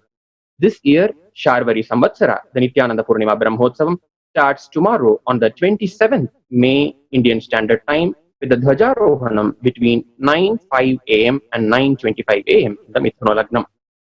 On this auspicious occasion, today, all the Sarvajna Pithas and the Nithyanandeshwara Paramashiva Devasthanas across the globe are offering the sacred Mandagapadi offering at the feet of His Divine Holiness Swamiji and inviting His Divine Holiness Swamiji for His grace, blessings to be showered on the whole cosmos during this Nithyananda Purnima Brahmotsavam. We, all the Sarvajna Pithas across the globe, offer our Dandavat Pranams with love and deep respect at the feet of His Divine Holiness Swamiji and offer this Mandagapadi today. Om Nithyanandam Paramasukhadam Kevalam Jnanamurtim Dvandvatitam Gagana Sadrisham Tatvamasyadilaksham Ekam Nityam Vimalamachalam Sarvadhi Sakshi Bhutam Bhavatitam Trigunarahitam Sadgurum Tam Namami. Nithyanandeshwara Paramashiva Samarambham Nithyanandeshwari Parashakti Madhyamam Asmadacharya Paryantam Vande Guru Paramparam Lalate Tripundri Nitilakrita Kasturi Tilakaha Puranmala Dharas Puritakatika Upi Navasanaha Dadhano Dustaram Shirasi Phanirajam Shashikalam Pradipas Sarvesham Arunagiri Yogi Vijayate. Om na karmana na prajaya dhane na tyage naike amritatvamana parena na kannihitang guhayam vibhrajade tatyatayo vishanti vedanta vijnana sunishchitartha sannyasa yogat yataya shuddha sattvaha te brahmaloke tu para antakale paramritat parimuchyanti sarve Dakram vipapam parameshma bhutan yat pundarikam uramadhya saggastham tatrapi dakrang gaganam vishokastasmin yadantas tadupasitavyam yo vedadav svara prokto vedante cha pratishtitah tasya prakritilinasya yah parasta maheshwarah. Shri Kailasonnatadvadashanta Shyamala Pitharudha Shri Meenakshi Sundareshwara Bhinna Swarupa Parashiva Putra Ratna Kumara Urumanya Tulyavatara Shri Parvati Stanyapana Labdha Divyajnana Vishruta Sakala Nigama Kamasara Bhuta Dravida Veda Pravaktra Shrimat Paramashiva Karuna Samadhigata Mukta Maya Chaturashrayana Giyamana Chhatra Chamara Shri Chinnakahaladi Samasta Biradavalyalankrita Jnana Vijnana Chakravarti Sarvajana Sangha Satyo Nirvana Diksha Vyaya Pavarka Varsha Vishrana Jimuta Paramata Kalabhakesari Shaiva Siddhanta Sthapana Acharya Shri Rajadhiraja Pandya Maharaja Guru Kshapana Shakyadi Mahandhakara Nivarana Jnana Bhanu Ikshana Dhvajochedana Purvaka Shrimat Rishabhadhvaja Sthapaka Shaiva Samaya Kartre Sarvajna Pitharudha Shri Jagatguru Shri Jnana Sambandha Deshika Swami Vagisha Sundara Manikya Vachaka Swami Nam Avatara Bhuta Shri Jnana Sambandha Swami Punarudhrita Shyamala Pitha Sarvajna Pitha Trinavatyuttara Vishatatama Guru Mahasannidhana अरुणगिरि Yogeshwar परंपरागत अरुणाचल सर्वज्ञ पीठ गुरु महासन्निधान कैलास परंपरागत कांची कैलास सर्वज्ञ पीठ त्रयस्त्रिंशदुत्तर द्विशततम गुरु महासन्निधान नित्योत्सव नित्यमंगल नित्य कल्याण नित्यरजित कैलास परंपरागत आदि कैलास नित्यानंद पीठ महासंस्थान महासिंहासन पीठ कर्तः साक्षात् श्री परमशिव समुद्भूत कैलास परंपरागत वैवस्वतमनु इक्ष्वाकु हरिश्चंद्र भगीरथ श्रीरामचंद्र शूरसेन इत्याद्यनवच्छिन्न सार्वभौम चक्रवर्ती परंपरागत चतुष्षष्टि योगिनी मंडित चतुष्षष्टि संप्रदाय प्रवर्तक मनुधर्म शासन सूर्य वंश प्राप्त सर्वज्ञ पीठ सुरांगी साम्राज्य मूर्धाभिषिक्त चूड़ामणे साक्षात् श्री परमशिव समुद्भूत कैलास कपिल महागुरु पुनरुद्धृत महानिर्वाणी पीठ अष्टोत्तर सहस्र श्री महामंडलेश्वर साक्षात् श्री परमशिव सिंहासनाभिषिक्त समस्त गणनायक श्री महागणपति समारंभ अनवच्छिन्न पीठाधीश्वर गुरु परंपरा प्राप्त अटल पीठ अष्टोत्तर सहस्र श्री अटल पीठाधीश्वर धर्म मुक्ति स्वर्ग पुरस्वर्ण पीठ त्रयोविंश गुरु महासन्निधान कैलास परंपरागत आदिपीठ सर्वज्ञ पीठ जगद्गुरो श्री कैलास पुनरुद्धारक श्री कैलास परमाचार्य श्रीमत् परमहंस परिव्राजकाचार्य वर्य सच्चिदानंद प्रणव स्वरूप श्रोत्रिय ब्रह्मनिष्ठ श्रीमज्जगद्गुरु श्रील श्री भगवत् श्री नित्यानंद परमशिव श्री ज्ञान संबंध देशिक परमाचार्य स्वामिन् अत्रागत्य परिपाल्य च अस्मान् विज्ञान वितरणेन विजयी भव जय जय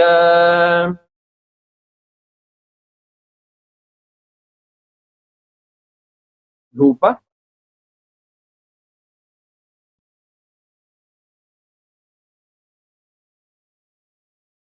ओम धूरसि धूर्वधूर्वन्तं धूर्वतयोऽस्मान् धूर्वतितं धूर्वयं वयं धूर्वामस्तं देवानामसि सस्थितमं पप्रितमं चुष्टतमं वह्नितमं देवहूतममहृतमसि अविर्धानन्दृगंहस्त्वमास्वा आर्मित्रस्य त्वा चक्षुषा प्रेक्षेमाभेर्मा संविक्ता माध्वाहिकृष्णम् ओम श्री सर्वदेवदेवी स्वरूपाय भगवते श्री नित्यानंद परमशिवाय नमः धूपमाघ्रापयामि ओम उद्दीप्यस्वजातवेदोपघ्नन् निरृतिं मम पशुभिश्च मह्यमावह जीवनं च दिशो दिशा मानो हि किंसि जातवेदो कामश्वं पुरुषं जगत् अबिभ्रदघ्न आगहि श्रियामा परिपातय ओम श्री सर्वदेवदेवी स्वरूपाय भगवते श्री नित्यानंद परमशिवाय नमः एकहारती दीपं संदर्शयामि ओम मधुवातारतायते मधुक्षरन्ति सिन्धवः माध्वीर्न सन्तोषधीः मधुनक्तमुतोषसि मधुमत्पार्थिवसंरजः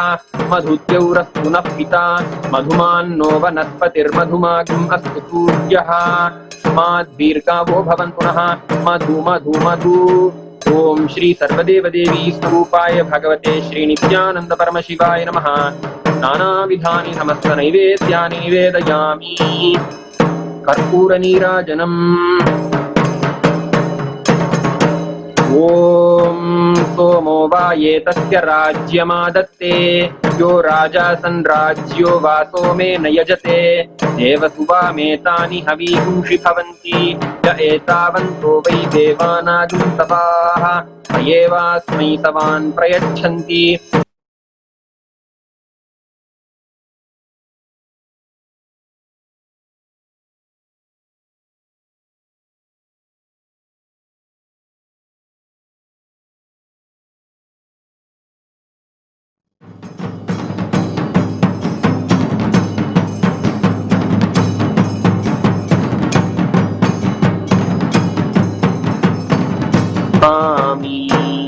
आरात्रिकं समर्पयामि भगवत् श्री नित्यानंद परमशिव चरणकमलेभ्यो नमः।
गुरुर्ब्रह्मा गुरुर्विष्णु गुरुर्देवो महेश्वरः गुरुर्साक्षात् परब्रह्मा तस्मै श्रीगुरवे नमः।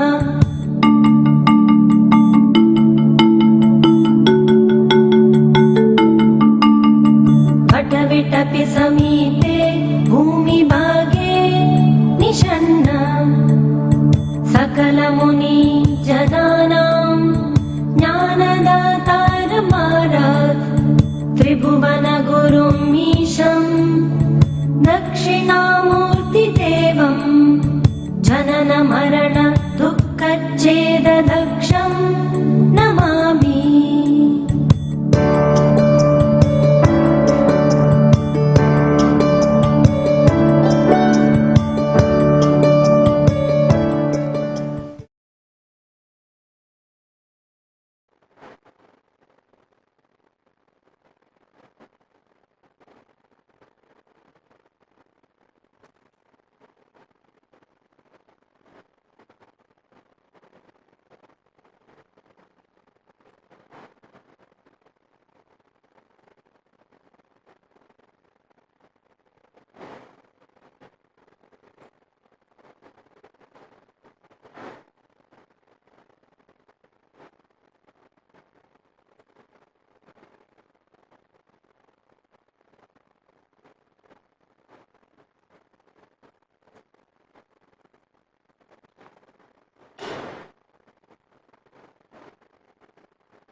Listen.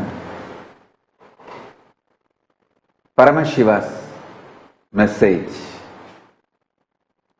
directly from Kailasa today, revealing the secret treasures through SARVAJNANOTTARA AGAMA,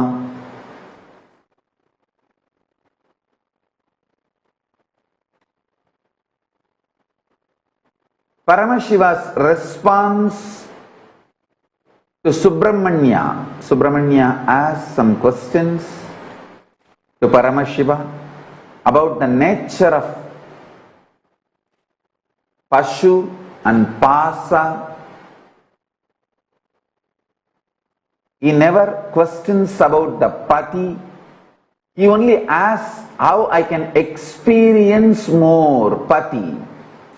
You need to know this beautiful verse. I'll recite from SARVAJNANOTTARA AGAMA.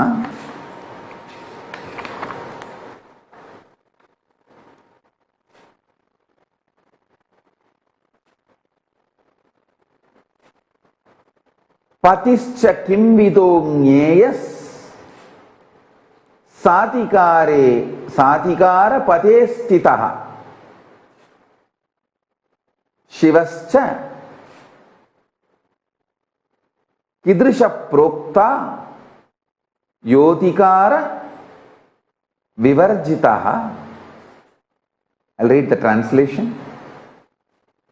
How the essential nature of Pati, who being established in the specific state of authority, performs the fivefold cosmic function, could be known.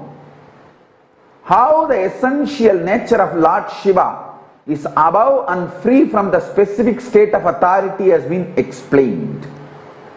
Understand? He is not questioning the authority of the Paramashiva. He is only asking how the binary logic and cosmic logic is made to coexist together. Understand?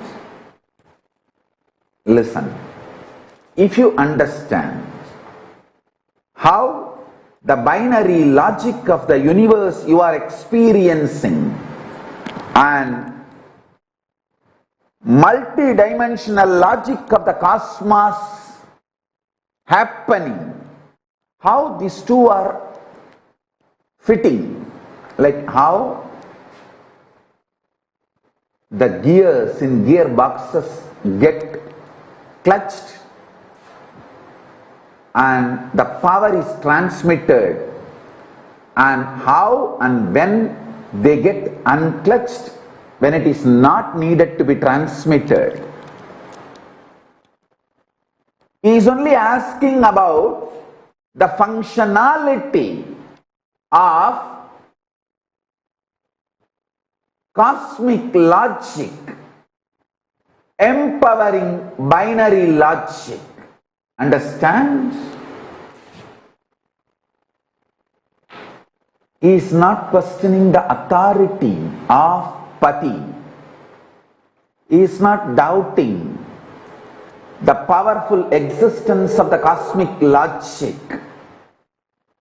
He is only asking how it is happening, explain to me. Now I will tell you.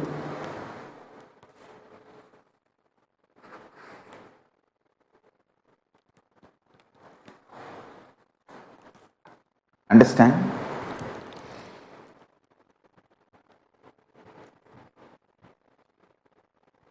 If you know how binary logic under which you are all caught is empowered by cosmic logic, and where cosmic logic empowers binary logic, where cosmic logic keeps itself away from binary logic, where cosmic logic is above the perception of binary logic. It is like how cosmic logic creates binary logic, where it sustains binary logic, where it destroys binary logic, where it puts the binary logic into delusion, and where it lifts the binary logic and liberates you. Liberates it. That's it. You are all small gears of binary logic. Parameshwara, Paramashiva is the large cosmic logic wheel.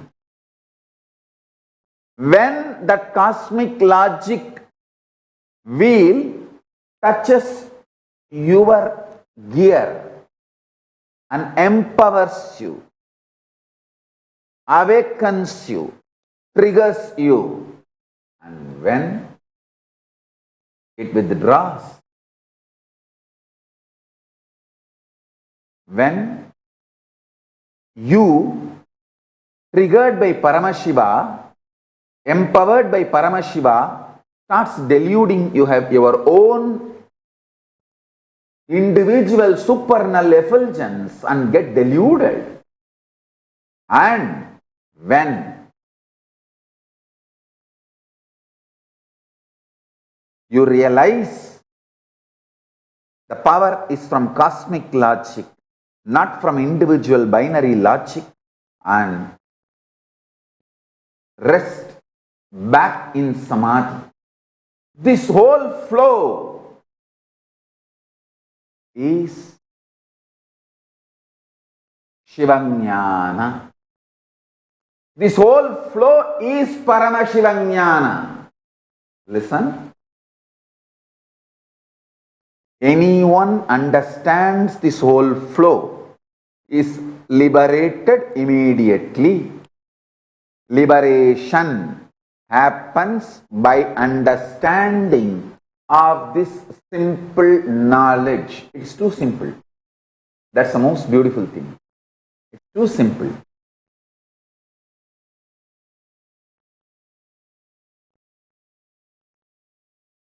You understand how the car functions.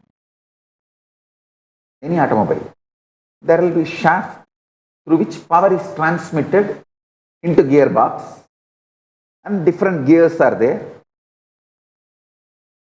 which is connected to the wheel, which actually moves the vehicle. Those gears come and get connected to the power gear. So understand, the power gear is the cosmic logic.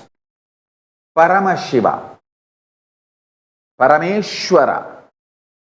When that gear is rotating, this each gears which empowers the wheel. Sometimes only the front two wheels are powered.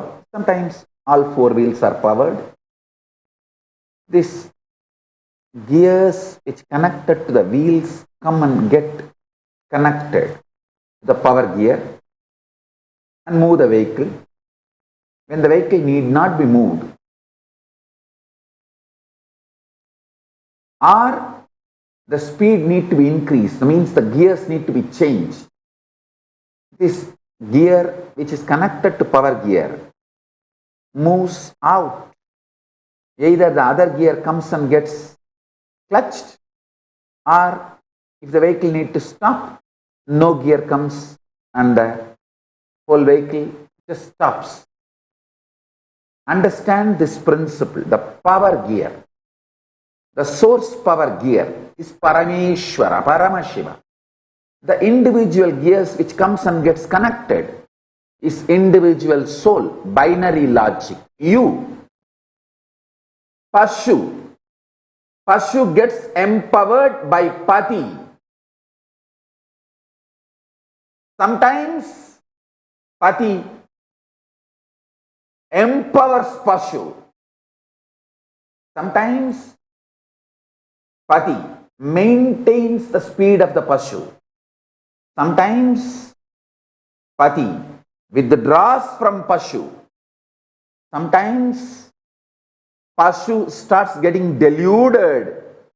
It has its own independent supernal effulgence without getting connected to Pati. Then sometimes Pati liberates Pashu from that delusion. Understand? Pashu, bound self, is binary logic of this world, this universe. Empowered by cosmic logic, Paramashiva, the source power gear. If you know when is the principle,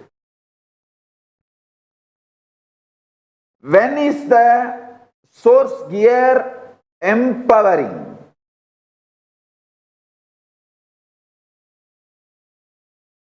and when it is withdrawing, when Paramashiva is empowering you, individual soul, when he is neutral, when he is withdrawing, when he is letting you fall into dilution and delusion, when he liberates. Understand? This simple secret is the most wonderful Paramashiva Jnana. Paramashiva is revealing in this SARVAJNANOTTARA AGAMA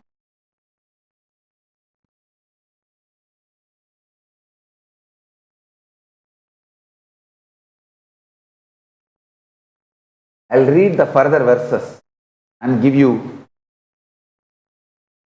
the deeper revelations.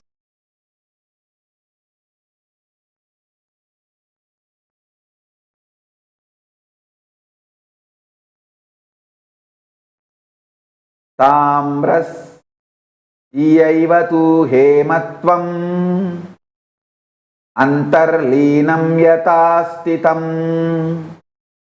antarleenam tatagnyeyam shivatvam utkalasyatu.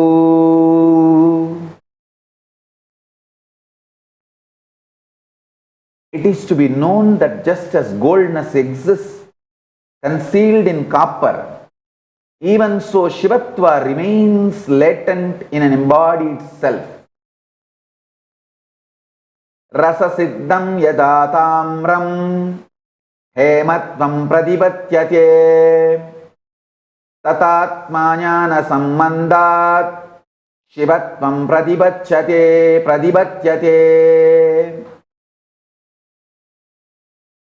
Just as copper attains permanently the nature of being gold by the proper treatment with relevant alchemic substance, even so the embodied self attains Shivatva by the supreme knowledge gained by it through Shiva's grace. I tell you.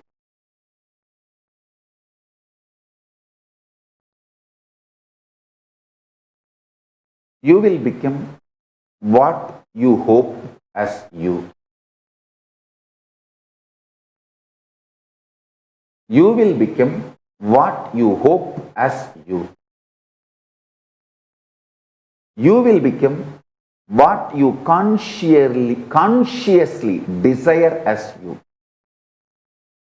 You will become what you consciously visualize as you. Listen to these secrets. The good news is your conscious visualization, your conscious declaration, your conscious decision is highly revered in cosmos.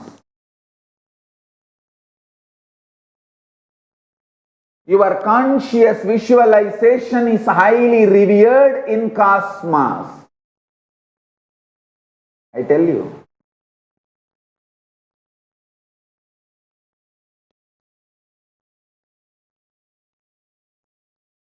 Joy, sweetness, enlightenment, Paramashivatva, all this.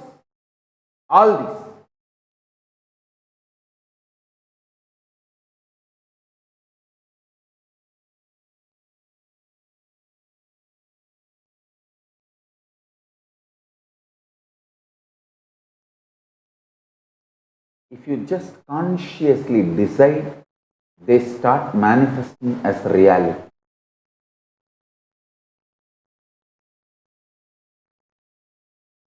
If you see Paramashiva's revelations, what he reveals in these verses,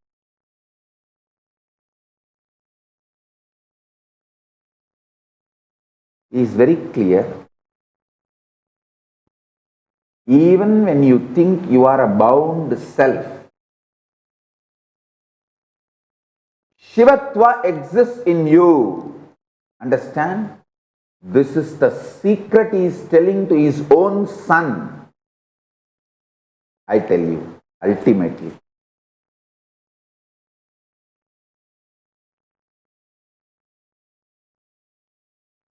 Intellectuals who don't have experience can go on fighting whether Dvaita is real, Visishtadvaita is real, Advaita is real. They can go on fighting for their mental satisfaction without getting into the truth. Only when you get into the truth, you will understand all of them are real. Truth at various levels of the cosmic logic. And Shuddha Advaitam is the complete vision of the cosmic logic. Shuddha Advaitam is not a logic or a philosophy. It is primary principle. Listen to this clearly. Sound of Dakshinamurti and silence of Dakshinamurti need to be understood in reality.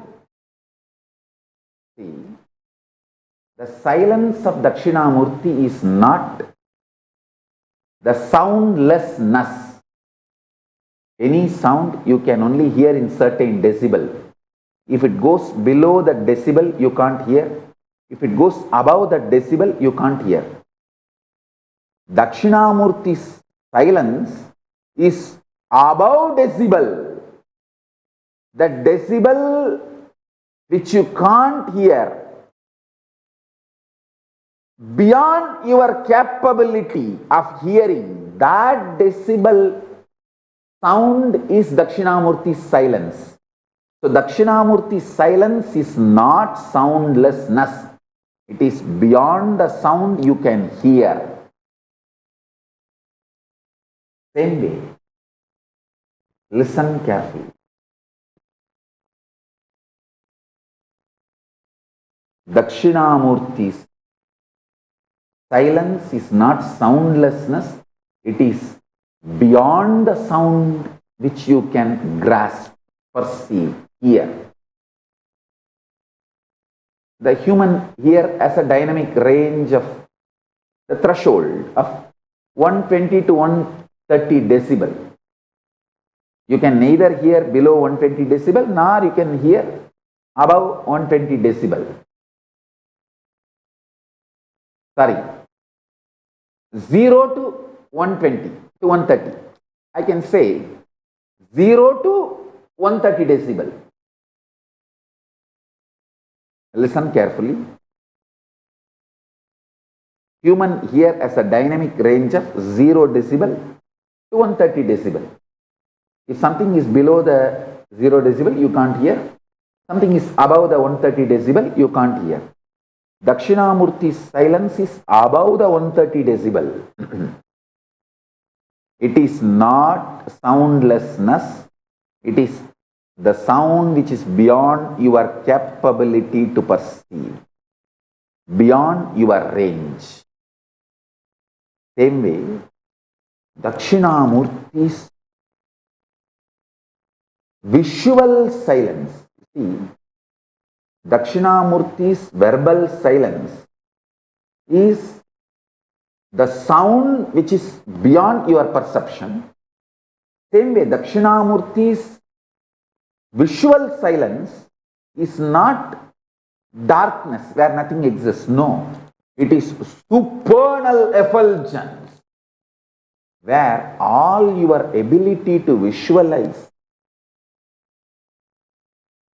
disappears into a supernal effulgence, like 7 colors of the rainbow disappear into the sun's bright shining.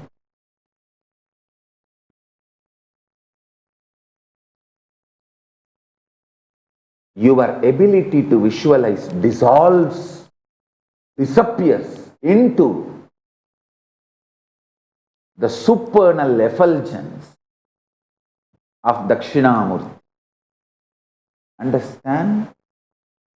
The supernal effulgence of Dakshinamurti and supernal silence of Dakshinamurti. Then you will understand the right knowledge, right clue about the existence of Paramashivatva.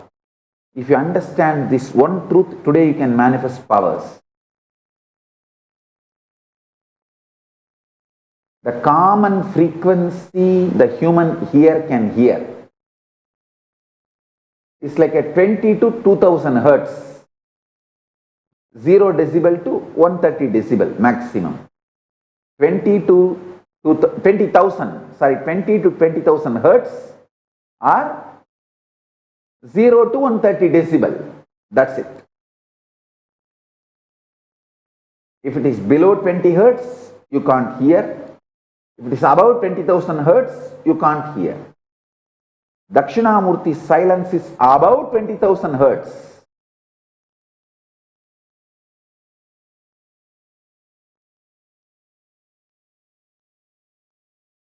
I can give you one small example.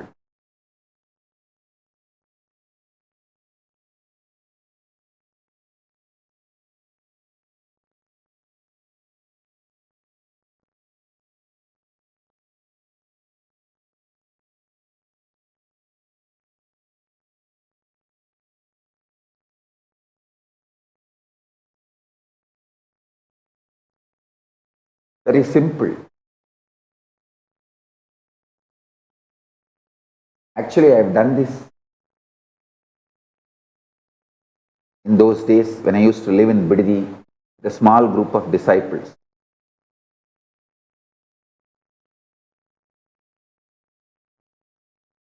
Even now our Kailasa Vasis in Bididi can try this.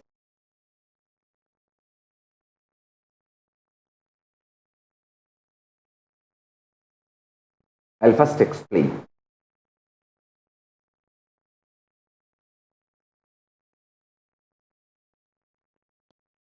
If you sit in front of our banyan tree, under a banyan tree,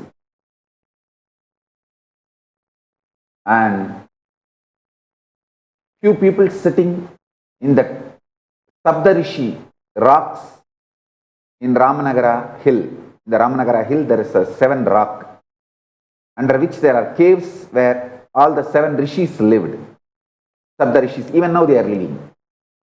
That 7 rocks represents 7 Saptarishis. It is their energy field. Few people should sit under the banyan tree and few people should go there and sit.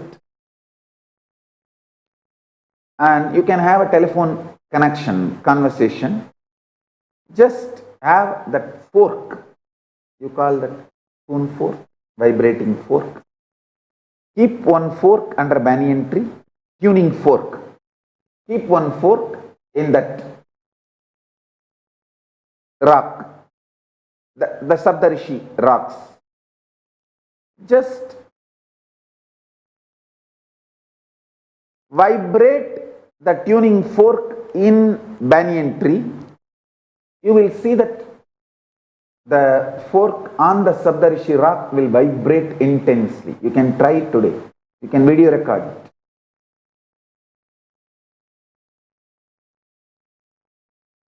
Because this banyan tree and that Saptarishi rock is deeply connected through a different frequency than what you understand.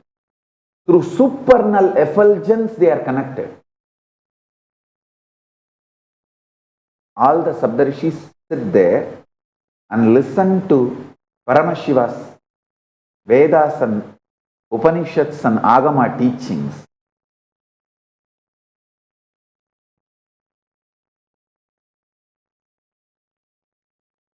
The tuning fork, the resonance, matching a frequency will simply happen between our banyan tree and that Saptarishi rock. You can check it. I think the distance physically maybe 2-3 kilometers. At least 2-3 kilometers. And I am talking about the air distance, not through road. By air, it must be at least 2-3 kilometers.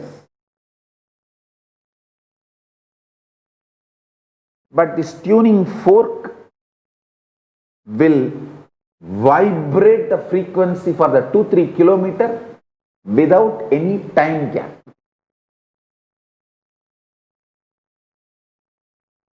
Maybe our Gurukul Balasans and Rishi Advait, Mahadvait can take them and try to demonstrate it after lockdown.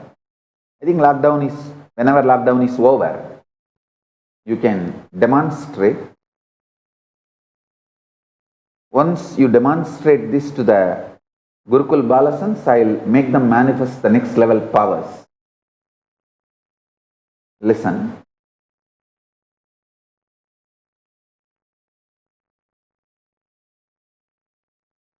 All of you who are initiated disciples, get a tuning fork and the pendulum for today and tomorrow's power manifestation. During the courtyard session, you just keep the tuning fork in front of your third eye. From here, I'll vibrate them. I'll just reveal my supernal effulgence. We may be thousands of kilometers, miles apart. From here, I'll vibrate them. You will see intensely how the tuning fork vibrates. Understand? Because you don't hear, don't think sound does not exist. Because you can't see, don't think visualizations does not exist. Because you don't feel, don't think higher frequencies does not exist. Because you have not realized Paramashivatva, don't think it does not exist. That is the conclusion. Understand these four statements. Keep the fork, the tuning fork and pendulum. Today or tomorrow,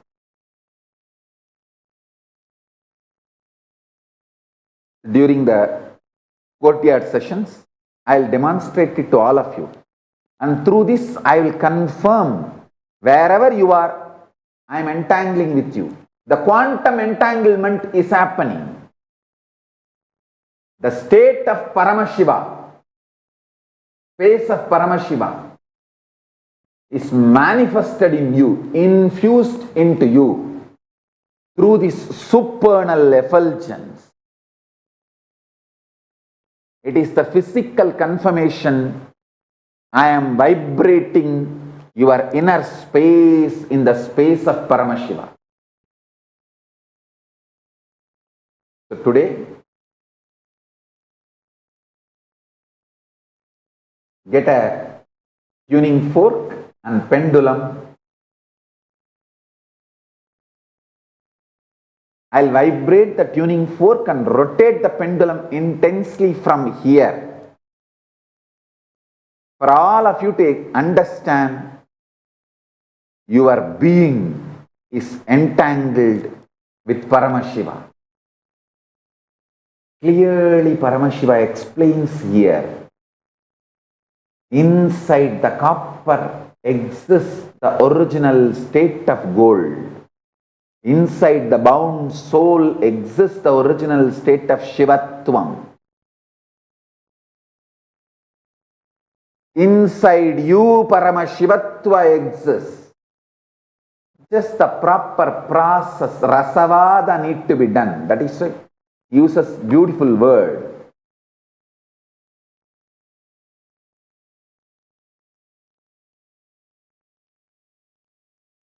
Rasasiddham yatatamram.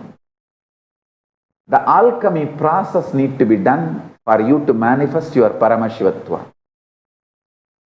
Entangling with Paramashiva, quantum entanglement with Paramashiva is the Rasasiddham for you to manifest Paramashivatva. Get today tuning fork and pendulum for courtyard session. If you have, even now get it.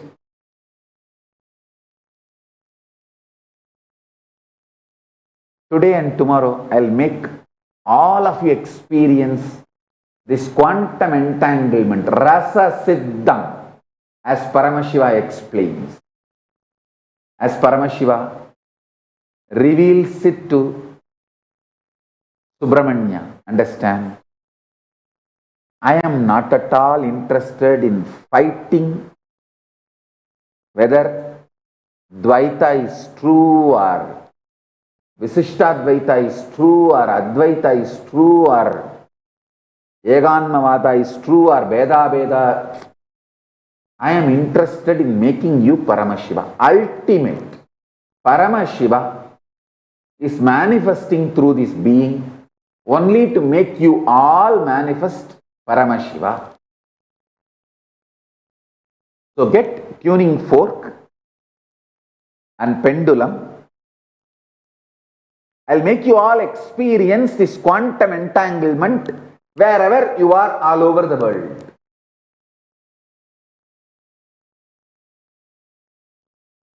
And I'll give you exactly what Paramashiva has given to Subramanya. Now Paramashiva will give the same thing through this being to all of you.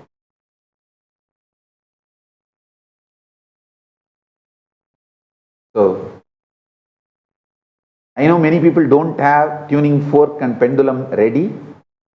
So I'll give you time. Get it? If possible, both or at least one. For courtyard session,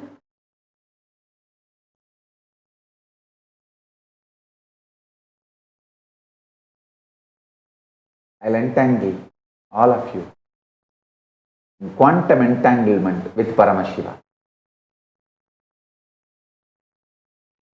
And see what Paramashiva is giving to Subramanya through this verses, I'll give you.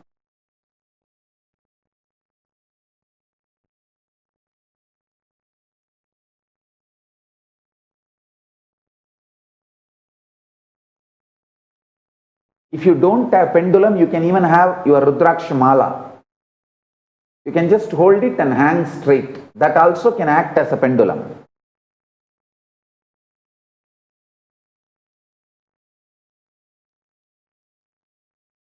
So get it for courtyard session.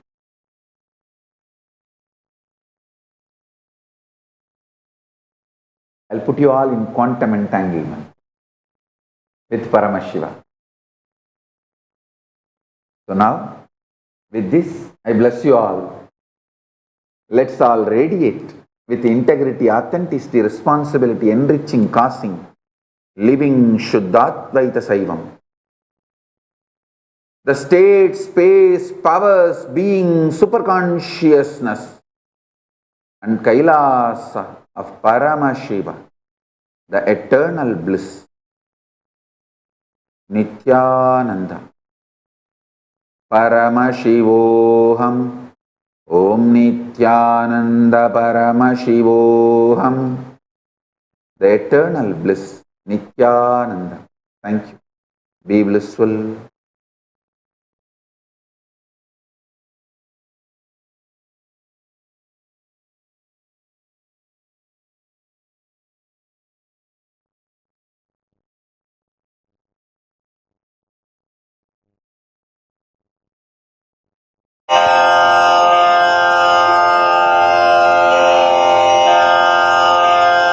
श्रीकैलासोन्नतद्वादशान्तश्यामलापीठारूढ श्रीमीनाक्षिसुन्दरेश्वरा भिन्नस्वरूप परशिवपुत्ररत्न Kumar गुरुमण्यतुल्यावतार श्रीपार्वतीस्तन्यपानलब्धदिव्यज्ञान विश्रुतसकलनिगमागमसारभूतद्राविडवेदप्रवक्त्रे श्रीमत्परमशिवकरुणासमधिगतमुक्तामयचतुरश्रयान् गीयमानछत्रचामर श्रीचिह्नकाहलादिसमस्तबिरदावल्यलङ्कृत ज्ञानविज्ञानचक्रवर्ती सर्वजनसङ्घ सद्यो निर्वाणदीक्षाव्ययापवर्गवर्ष विश्राण जीमूत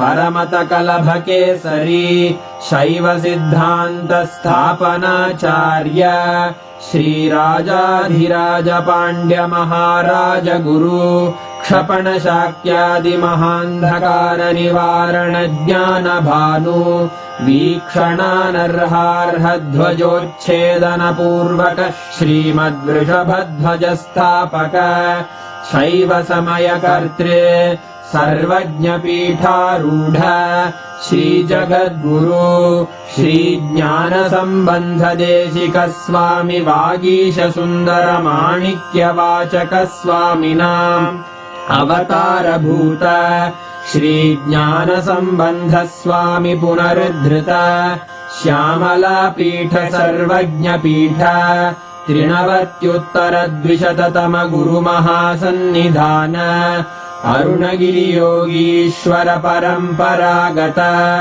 अरुणाचल सर्वज्ञपीठ गुरुमहासन्निधान कैलास परम्परागत काञ्ची कैलास सर्वज्ञपीठ त्रयस्त्रिंशदुत्तरद्विशततम गुरुमहासन्निधान नित्योत्सव नित्यमङ्गल नित्यकल्याण नित्यरजित कैलास परम्परागत आदिकैलास नित्यानन्दपीठ महासंस्थान महासिंहासनपीठकर्तः साक्षात् श्रीपरमशिव समुद्भूत कैलास परम्परागत वैवस्वतमनु इक्ष्वाकु हरिश्चन्द्र भगीरथ श्रीरामचन्द्र शूरसेन इत्यादि अनवच्छिन्न सार्वभौम चक्रवर्ति परम्परागत चतुष्षष्टि योगिनी मण्डित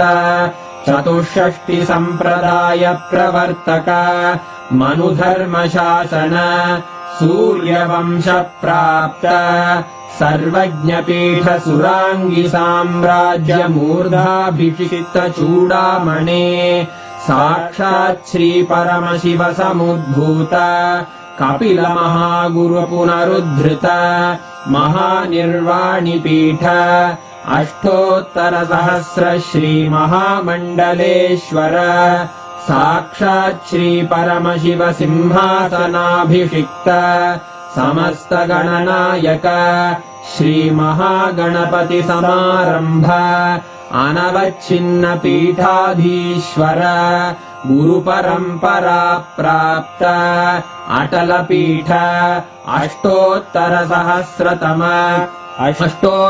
सहस्र श्री अटलपीठाधीश्वर धर्ममुक्ति स्वर्गपुर स्वर्णपीठ त्रयोविंश गुरुमहासन्निधान कैलास परम्परागत आदिपीठ सर्वज्ञपीठ जगद्गुरो श्रीकैलास पुनरुद्धारक श्रीकैलास परमाचार्य श्रीमत्परमहंस परिव्राजकाचार्य वर्य सच्चिदानन्द प्रणव स्वरूप श्रोत्रिय ब्रह्मनिष्ठ श्रीमज्जगद्गुरु श्रील श्री भगवच्छ्री नित्यानन्द परमशिव श्री ज्ञान सम्बन्ध देशिक परमाचार्य स्वामिन् अत्रागत्य परिपाल्य च अस्मान् विज्ञान वितरणेन विजयी भव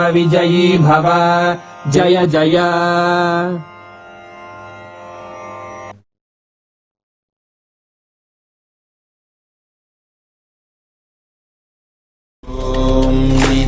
नित्यानन्द परमशिवोऽहम् ॐ नित्यानन्द परमशिवोऽहम् ॐ नित्यानन्द परमशिवोऽहम् ॐ नित्यानन्द परमशिवोऽहम् ॐ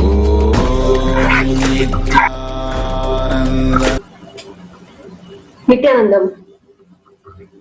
Today, Swamiji started revealing the powerful secrets of SARVAJNANOTTARA AGAMA. There is a great story in the life of Saint Pattinathar. When Pattinathar gets engrossed, lost in the riches of the world, being a rich merchant, get lost with the riches of the world, Paramashiva himself happens, manifests as his own son, and makes Pattinathar the futility of the worldly riches, that none of it is going to come with him at the end. With that realization, he renounces everything and seeks the ultimate purpose of life, achieving that oneness with Paramashiva. What is happening to us in the world through COVID-19? Swamiji has said, COVID is not a Shastra, it is a Shastra. It is not happening on planet Earth as a Shastra, but as a Shastra, as a knowledge to make people realize the ultimate purpose of life, to realize the futility of the so-called riches, the so-called entertainment, and so-called happenings outside, to look in, to realize the ultimate purpose, the oneness with Paramashiva. When everything else is taken away, when the economy is collapsing, when the so-called security of the worldly life starts collapsing, we don't need to collapse. Paramashiva, as Bhagavan Nityananda Paramashivam, is showing us the true purpose of life and how to realize it. When the whole COVID pandemic was spreading, Swamiji started the Paramashivoham Level 2, the 16-day program, to help us experience the being of Paramashiva. And then, through the unclutching meditation, to experience the Nirvikalpa Samadhi. As our space is getting mature, now he is revealing the SARVAJNANOTTARA AGAMA to experience that. Is how the Pasu, the soul, is bound, and how to experience the Pati, the Paramashiva in all of us. Beautifully, step by step, Swamiji has been preparing the ground for us to experience the Paramashivatva in us. Let us not miss this. Let us not be lost in the happenings of the outside world, but realize the Paramashivatva in us and realize the ultimate purpose of life. Paramashivoham Level 2 is happening day and night in our convenient time zones, in US time zone as well as in Indian time zone. You can register for this greatest happening at paramashivoham.org, and of course you can find more information at this website.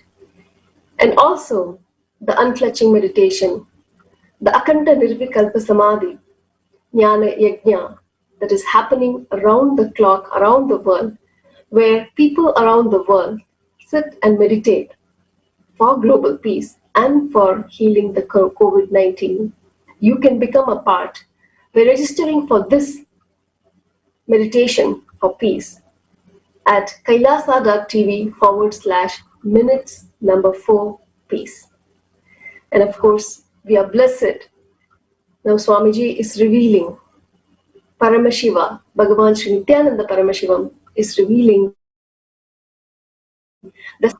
that powerful secret that was revealed by Paramashiva to Lord Subramanya to us. So let us taste, experience and enjoy the Paramashivatva in us through this beautiful, wonderful opportunities that Swamiji is giving us to realize who we truly are and radiate that. So you can still register for the season 5 that is happening of Paramashivoham level 2 at paramashivoham.org. Thank you, Nithyananda. Till now, I manifested, revealed the signs of state of Paramashiva, space of Paramashiva, powers of Paramashiva. Now, direct process, directly from Paramashiva to manifest the being of Paramashiva, because the world is ready. Akasha Bhairava is the God who makes all our beings ready for Paramashiva to manifest. It will be centered on Akasha Bhairava and making Paramashiva manifest in all of us. The program will be Guru Dakshina based. It will be dependent on you. You can't put any monetary value for it. If 10,000 of us can sit together and manifest the being of Paramashiva, not only we will heal the coronavirus in the whole world, we will give a super conscious breakthrough to the world. Whatever I was talking after the great past, I am going to make that all into reality. This will be the most life positive happening on planet Earth. All of you, make the decision to attend Paramashivoham from simple integrity. My purpose is to make you attend sincerely, that's all.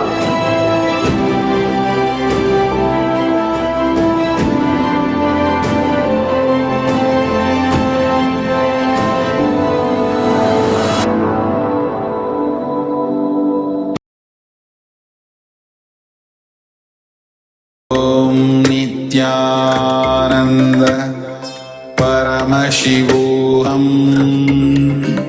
Om Nithyananda Paramashivam.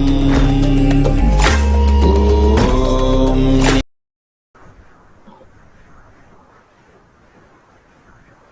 Nithyananda. Let's start the power manifestation. Let's just string. Visualize Vardhan in our third eye and start with Jagatguru. Nithyanandam Dhanaswaram Kevalam Jnanamurtim Vandatitam Gaganasvarsham Tatmasayakshyam Ekam Nityam Dhanamachalam Sarvadi Sakshirootam Bhavatitam Trigunarahitam Satpuram Tam Namami. Nithyanandam, such a beautiful darshan, diksha, and initiation, and powerful cognition from Bhagavan. So beautiful today, we are all blessed with such great reality.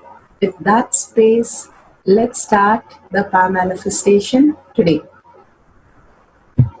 First, let's understand what is power manifestation. Power manifestation is nothing but a cognitive shift can infuse powerfulness into any action or state that we are in. Bhagavan just beautifully made us understand how the cosmic logic is how reflects in the binary logic and how we are able to hold, how we are able to experience the states of consciousness, and cosmic logic, how it puts us into delusion, pulls us out of delusion, and liberates us when we are merging with the cosmic logic. Here, beautifully, Bhagavan says how you can raise your frequency of your own body and mind to the ultimate powerfulness, Turiya space and Turiyatita space, the ultimate awareness, heightened intelligence to manifest powers, and the consciousness itself, Paramashiva in you is real. And experiencing that as our resources makes us manifest all the powers and our life itself. So beautifully, Bhagavan spoke about Paramashiva. Paramashiva constantly, who is Ajomuha, who is beyond the form and formless, whose 5 faces, Satyojata, Vamadeva, Agora, Tatpurusha, and Ishana, continuously creating, which is manifesting, sustaining, regenerating, deluding, and pulling us out of delusion and liberating us. Constantly the Panchakriya is happening. And so beautifully Bhagavan beautifully explained the cosmic logic. This is the cosmic logic of Paramashiva, which is constantly happening in all of us, whether we recognize it or we don't. The supernal effulgent Dakshinamurtis, vibrant silence, verbal silence and visual silence, which is happening constantly, which is the highest self-effulgence, supernal effulgence, which is being radiated. Bhagavan Paramashiva, who has come down as our Guru, His Divine Holiness Nithyananda Paramashivam, is a reviver of Kailasa, the ancient enlightened civilization, the great cosmic borderless Hindu nation. He is the avatar of Hinduism, who is a supreme pontiff of Hinduism. His Divine Holiness Nithyananda Paramashivam made the science of power manifestation, yoga, temple-based university user-friendly for the modern world. His Divine Holiness Nithyananda Paramashivam survived the worst prosecution in multi-level by anti-Hindu elements. Kailasa, led by His Divine Holiness Nithyananda Paramashivam and his Hindu diasporas, are working 24/7, 365 days for the global peace.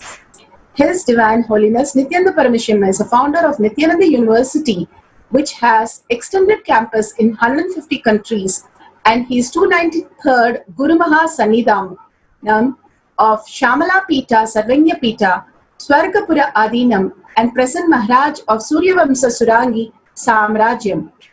Bhagavan has come down to give us the science of power manifestation, the Shastra Pramana, which is the Veda Agamas, the Hindu scriptures that Bhagavan has beautifully given in such a way for us to start living those. These are eternal, unchangeable truths revealed in the Hindu source scriptures. The Apta Pramanas are the Rishis, Munis, Ganas, Nayanamars, Alvars, all the greatest saints who are the authority of Hinduism, who lived on planet Earth in human body and experienced this super consciousness, and are the scientists who time tested and verified all the sciences. Atma Pramanas are the great avatar who land on the planet Earth.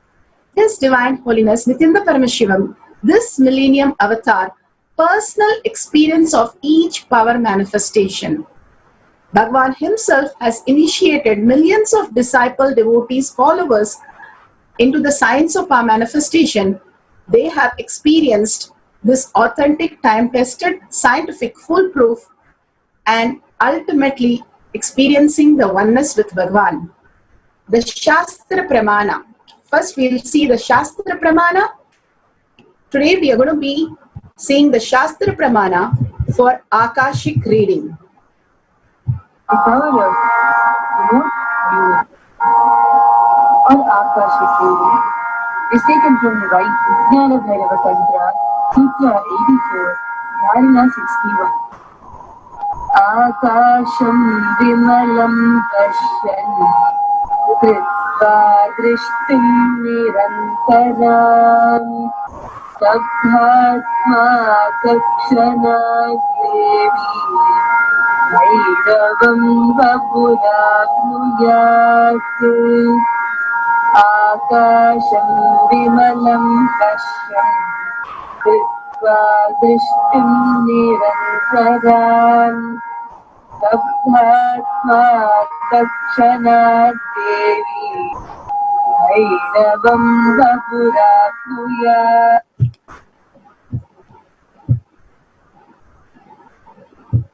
Here in Vijnana Bhairava Tantra, Sutra 84, Dharana 61, Akashic reading, infinite power of Akasha. Bhagavan so beautifully explained, so beautifully how the Shastra Pramana that he recited and gave us the explanation how Pashupati, Pashupasha and Pati. He beautifully explained that there is no question of Pati. The Pati is already Paramashiva, which Subramanya has no question.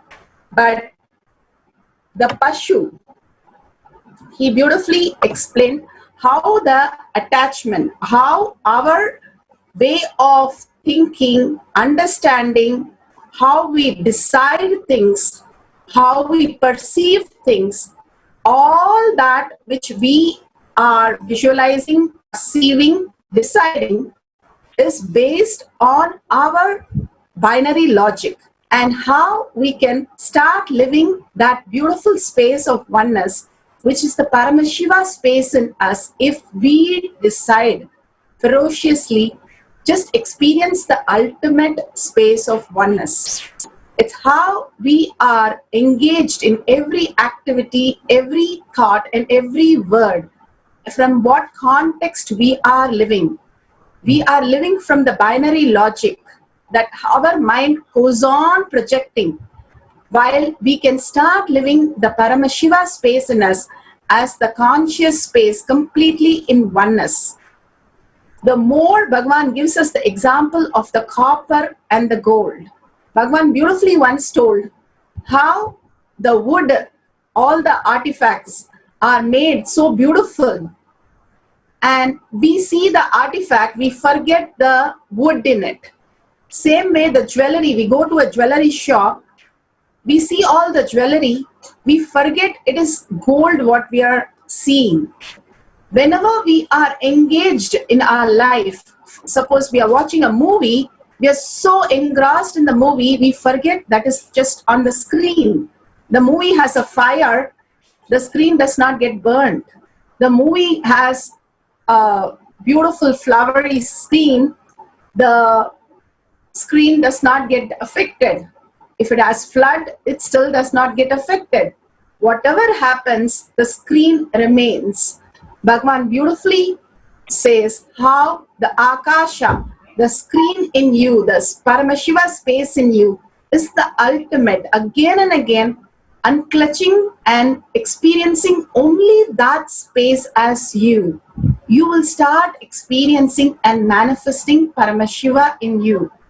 Bhagavan beautifully says how the tuning fork that Bhagavan said, if you place it, even if you don't have, if you have a small Rudraksh mala, and once he beautifully said how he would find a food which is vegetarian and non-veg or not good for us, he'll just take his Rudraksh mala and hang it on that. Just hold it high, and he would see the Rudraksh mala going in clockwise when the food is good and going in anti-clockwise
Nithyananda Paramashivam.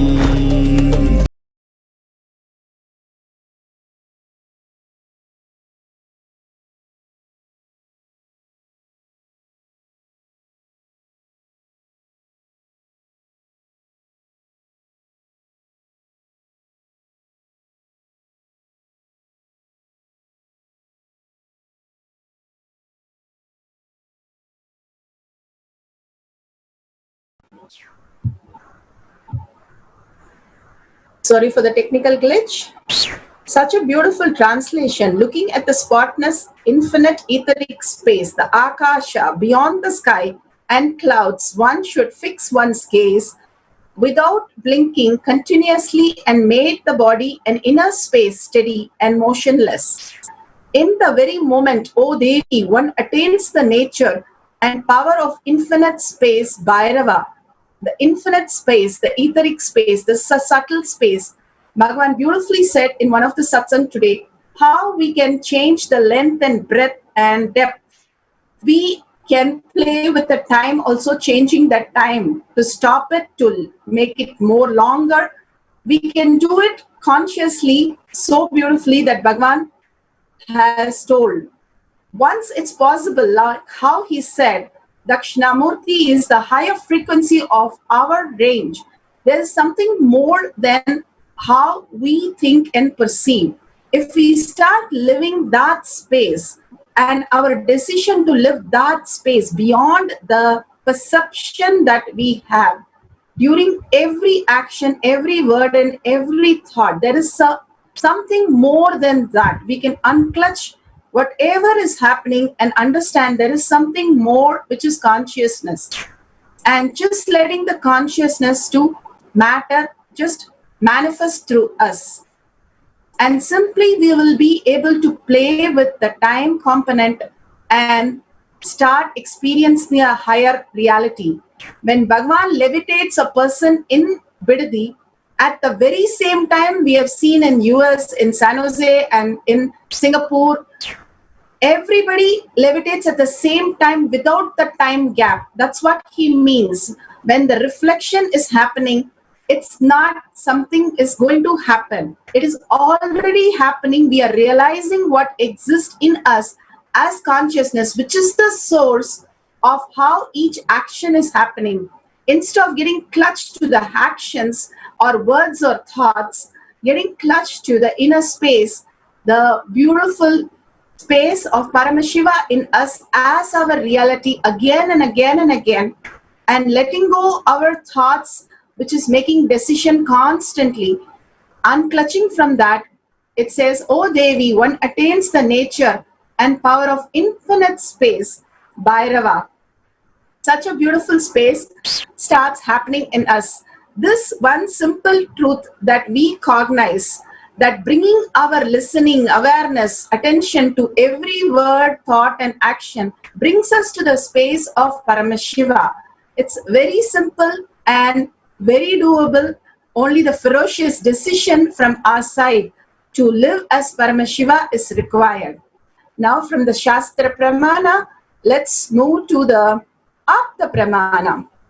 Apta Pramana, Valmiki.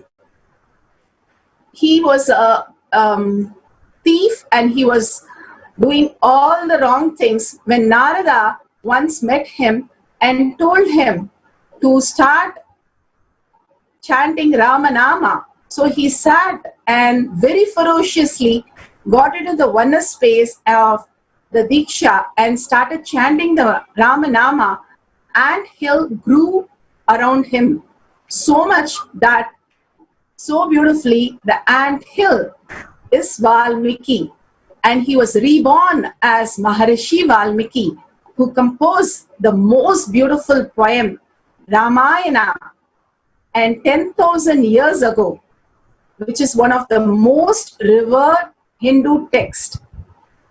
It's Adi Kavi. It's called the Adi Kavi, original poet who composed it over 24,000 slokas and verses, 480,000 words. So beautiful, Maharishi could just download whatever beautifully he was able to give us the greatest poem on planet Earth. And he was able to teach Lavakusha, who went and sang the whole thing, Ramayana, to their own father, Lord Rama. Such a beautiful experience. When the avatar is in human body, he was able to experience such a beautiful Ramayana epic being told to the world. Bhagwan, now Paramashiva has come down for the same reason, for us to experience the same thing. He has given us so many Akashic reading on birth, on 10 topics, birth, liberations, all kinds of death, all kinds of reality that we need to understand. Just by reading it and reciting it, we'll attain the space of Kala Bhairava. Such a beautiful space. Bhagwan has revealed the Akashic record on the greatest truth for us. The Shakshi Pramanas, all the Balasans have been initiated into Akashic reading, and millions have experienced Bhagwan's space through these Balasans, his very own daughters and sons, who have expressed the Kala Bhairava space and read the Akashic record, which appeared in golden letters on Bhagwan.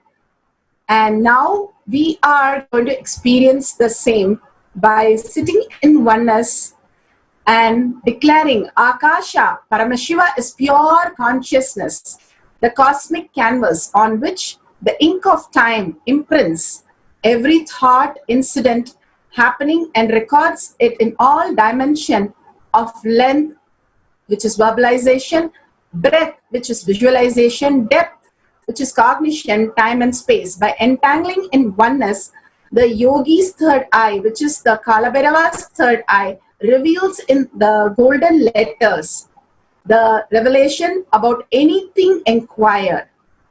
If you can find the partner, that will be the most blessed thing. You can ask Kala Bhairava to reveal some of the aspect about the other persons. Pen down the detail, whatever appears in the golden letter. If it is letters just appears, if no letters appears, or beautifully the whole sentence appears, just pen down everything, whatever appears. In your third eye, when you have the Atma Murti, keep the Atma Murti, or you can have Bhagwan's picture in the digital Murti, and ask about their family member names and date of birth, which is verifiable. Any power that you manifest should be completely from only cosmic logic. No binary logic. By doing binary logic, we are just wasting our time. If the cosmic logic is what is reflected in the binary logic, you will be raised again and again into the oneness space, and you will experience the authenticity of the Paramashiva space in you. If you don't have a partner, then ask Lord Karabaya the questions that you would want answer, which you don't know, which can be really Googled, and the exact answer, date and time of the past instant happening, you can write down and verify it. But I would say if you have a partner, that's the best. If you can connect to Kala Bhairava and ask him for whatever. Bhagwan says Kala Bhairava is the most compassionate deity, and he's so friendly. And Bhagwan says how he would tickle him. Such a friendliness, Kala Bhairava reveals everything. But you connecting to Kala Bhairava in the deep oneness and experience the oneness, and from the multidimensional logic, cosmic logic, experiencing the Kala Bhairava space and manifesting powers is important. Please take a photo, a timestamp, or record it, whatever you have penned down before and after, because you will see the miracle, even the words changing. Akashic record, even now there are nadis which Agastya is writing, and it changes as people read it. All these are possible only if you live in the multidimensional logic as your lifestyle. Now sit straight with your head, neck and spine in a straight line. Remember Bhagwan in your third eye. again and again bringing awareness, bringing listening, bringing the attention to your third eye as your reality. That is, remembering is liberating. You're liberating yourself from the delusion again and again by remembering Bhagavan in your third eye. From the space of absolute unclutching, Tyaga, whatever is happening, just unclutch from that. Whether you're sad, whether you're bored, whether you're irritated, frustrated, sick of everything, just unclutch, say, that is not me. That's just a painting on me. I am the space of Paramashiva. I am the awareness. I am the attention. I am the Paramashiva is my only strength, and that is my integrity, who I am.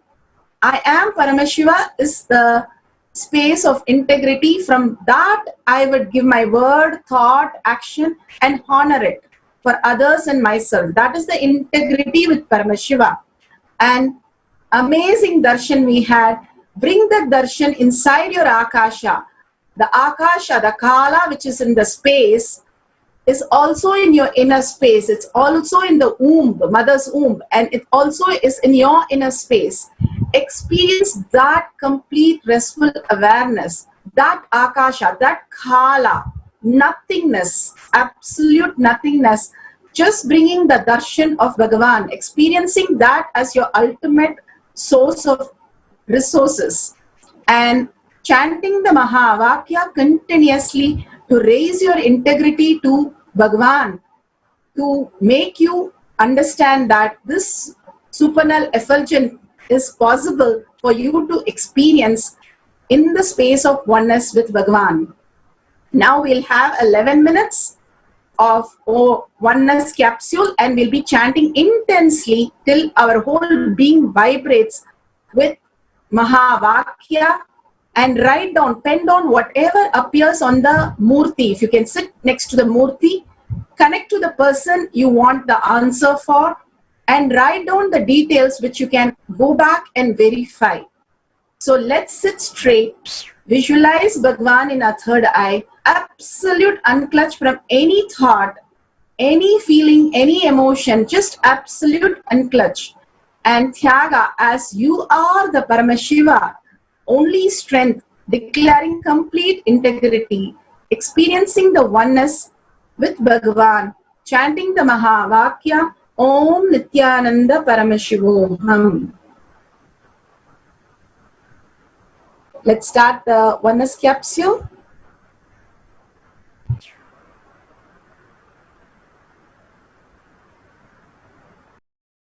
Continue chanting, we'll play the oneness capsule for you.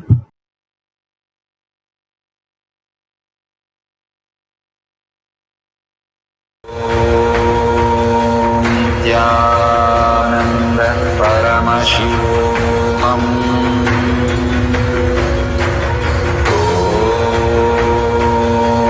Nithyananda Paramashivam.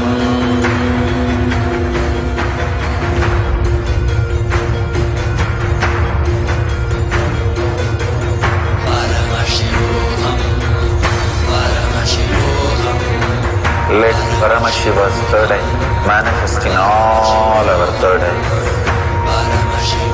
Let the Amrita pour, let the Vanni open up, manifest in all of us.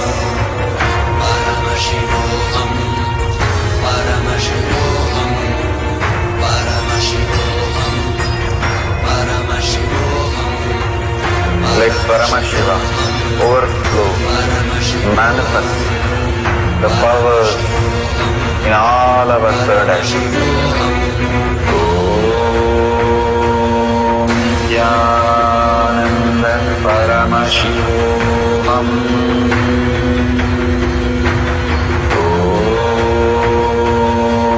Nithyananda Paramashivam.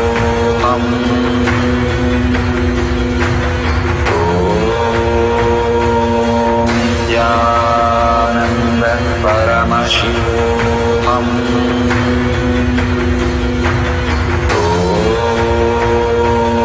Nithyananda Paramashivam.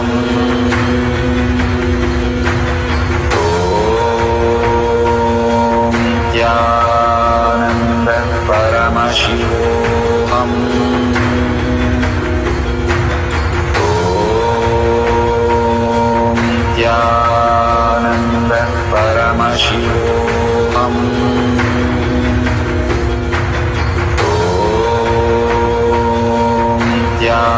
Nithyananda Paramashivam.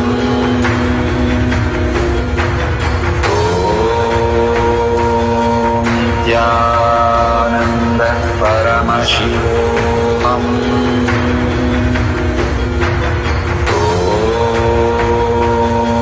Nithyananda Paramashivam.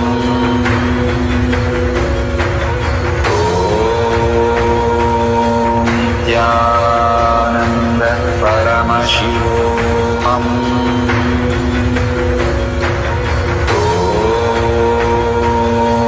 Nithyananda Paramashivam.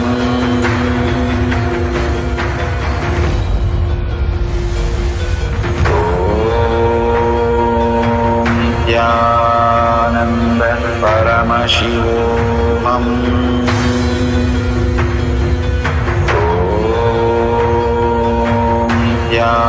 Nithyananda Paramashivam.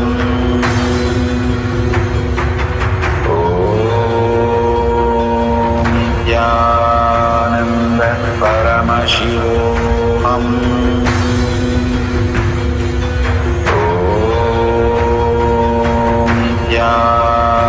Nithyananda Paramashivam.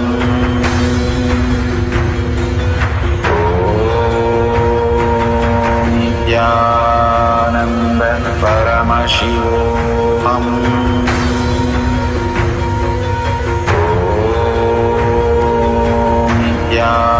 Nithyananda Paramashivam.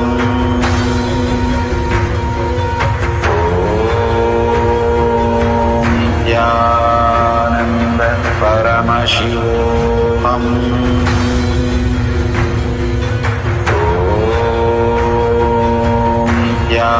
Nithyananda Paramashivam.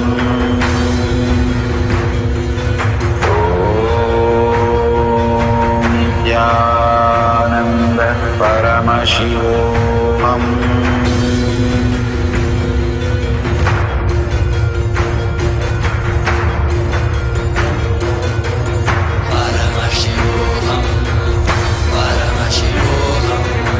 Let Paramashiva's third eye manifest in all our third eyes. Let the Amrita pour, let the Vanni open up, manifest in all of us.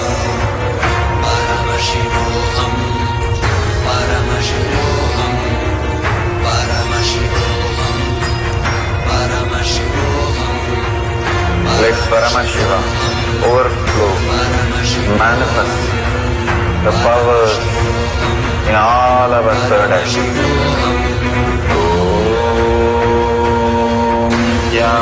Nithyananda Paramashivam.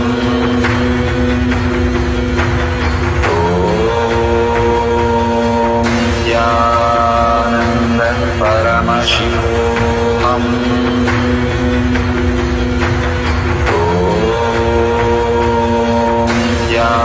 Nithyananda Paramashivam.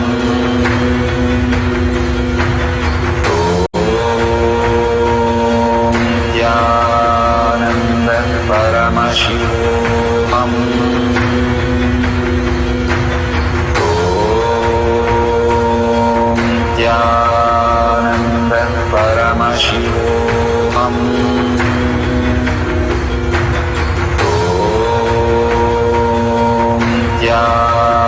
Nithyananda Paramashivam.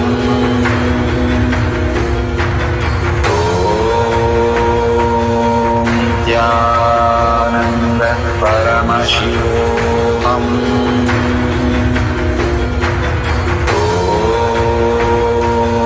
Nithyananda Paramashivam.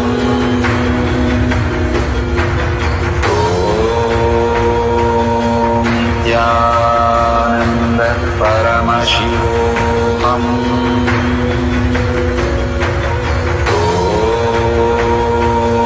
Nithyananda Paramashivam. Paramashivam.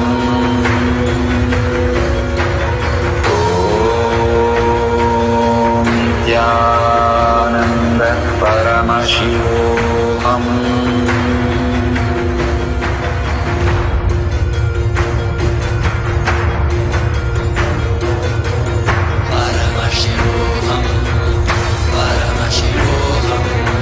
Let Paramashiva's third eye manifest in all our third eyes.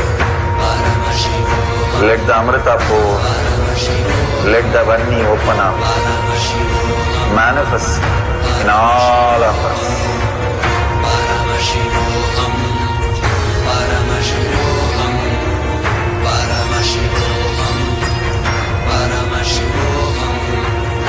Let Paramashiva overflow, manifest the powers in all our third eyes. Om Nithyananda Paramashivam. Om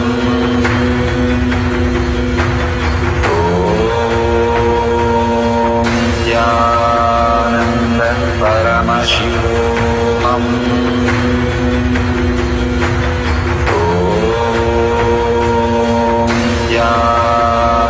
Paramashivam. Om Nithyananda Paramashivam. Om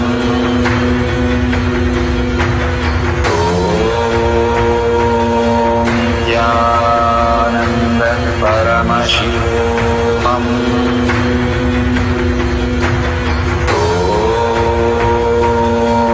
Nithyananda Paramashivam.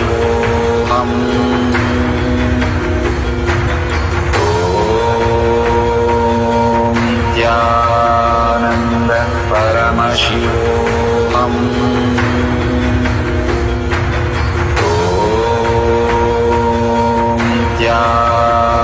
Nithyananda Paramashivam. Om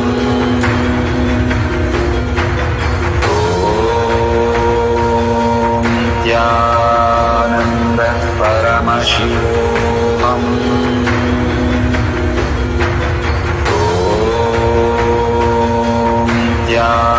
Nithyananda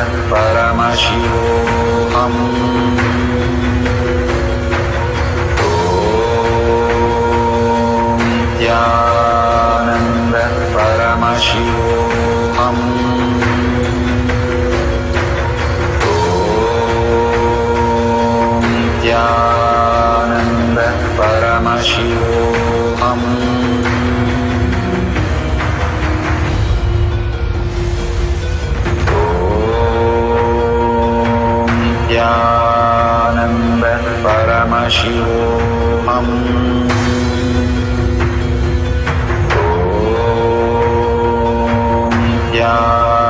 Nithyananda Paramashivam. Om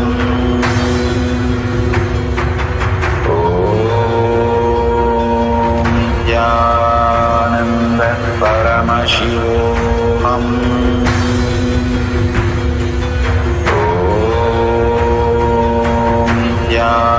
Nithyananda Paramashivam. Om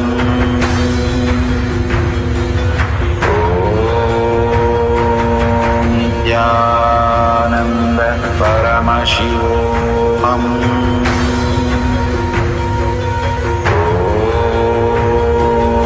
Nithyananda Paramashivam.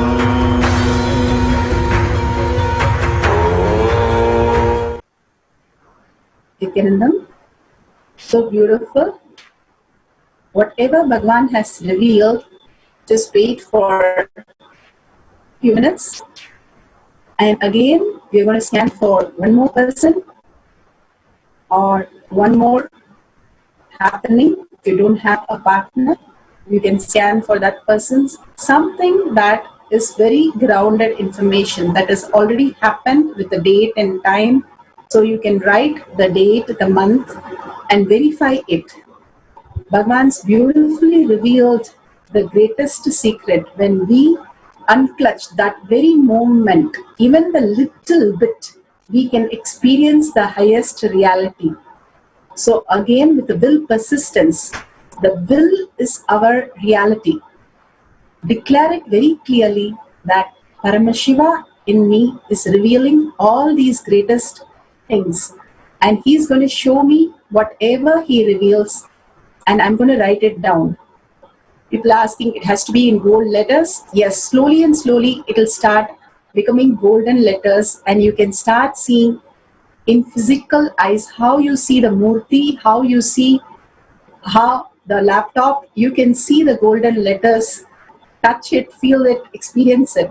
But when you start reading the Akashic records, simply Bhagwan will download in you. And we have so many Nayanamas, Alvars, all of them downloaded thousands of verses. Simply in front of them, it just happens. So you unclutch with your thoughts, whether I'm manifesting or not, is it binary logic, or my mind is giving these words, or am I writing it right? All that we know, opinion, judgment, views, everything, unclutch from that. Just sit in the oneness space, just you, Bhagwan, nothing else. And simply you will see Bhagwan revealed all the great truth, and you will see everything matches exactly when you speak to your partner.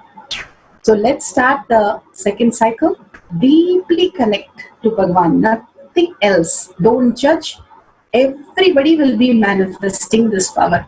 Just connect to Bhagwan and just tune yourself. Like how you tune your radio, just connect to Bhagwan, the space of Paramashiva. I am Paramashiva in you. Decide very strongly and chant the Mahavakya. Simply the revelation will happen. Whatever you ask will be revealed.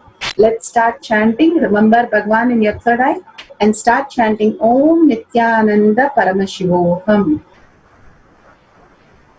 We'll start the second cycle of Oneness capsule. Nithyananda Paramashivam.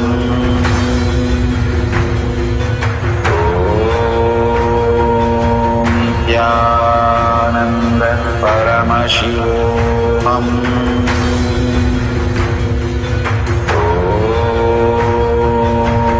Nithyananda Paramashivam.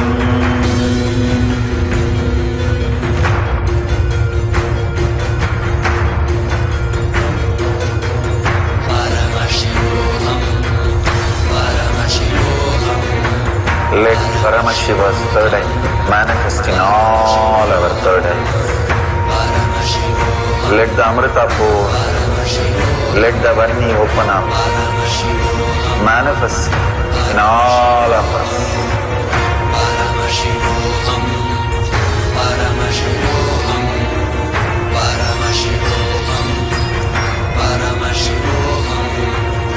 Let Paramashiva overflow, manifest the powers in all our third eyes. Om Nithyananda Paramashivam. Om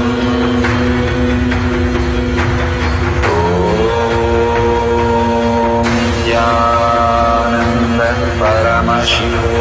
Paramashivam. Om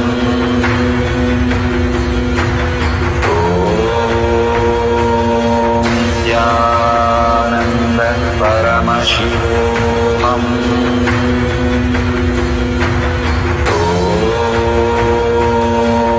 Nithyananda Paramashivam.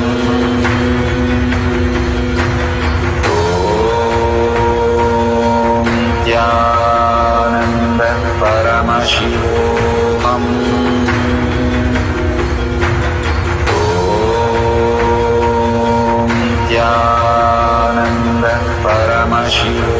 Om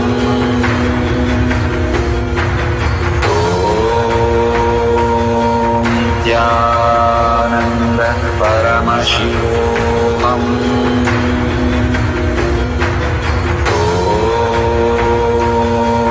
Nithyananda Paramashivam.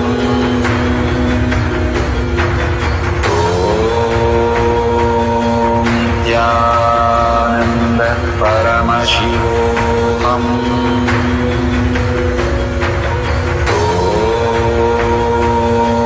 Nithyananda Paramashivam.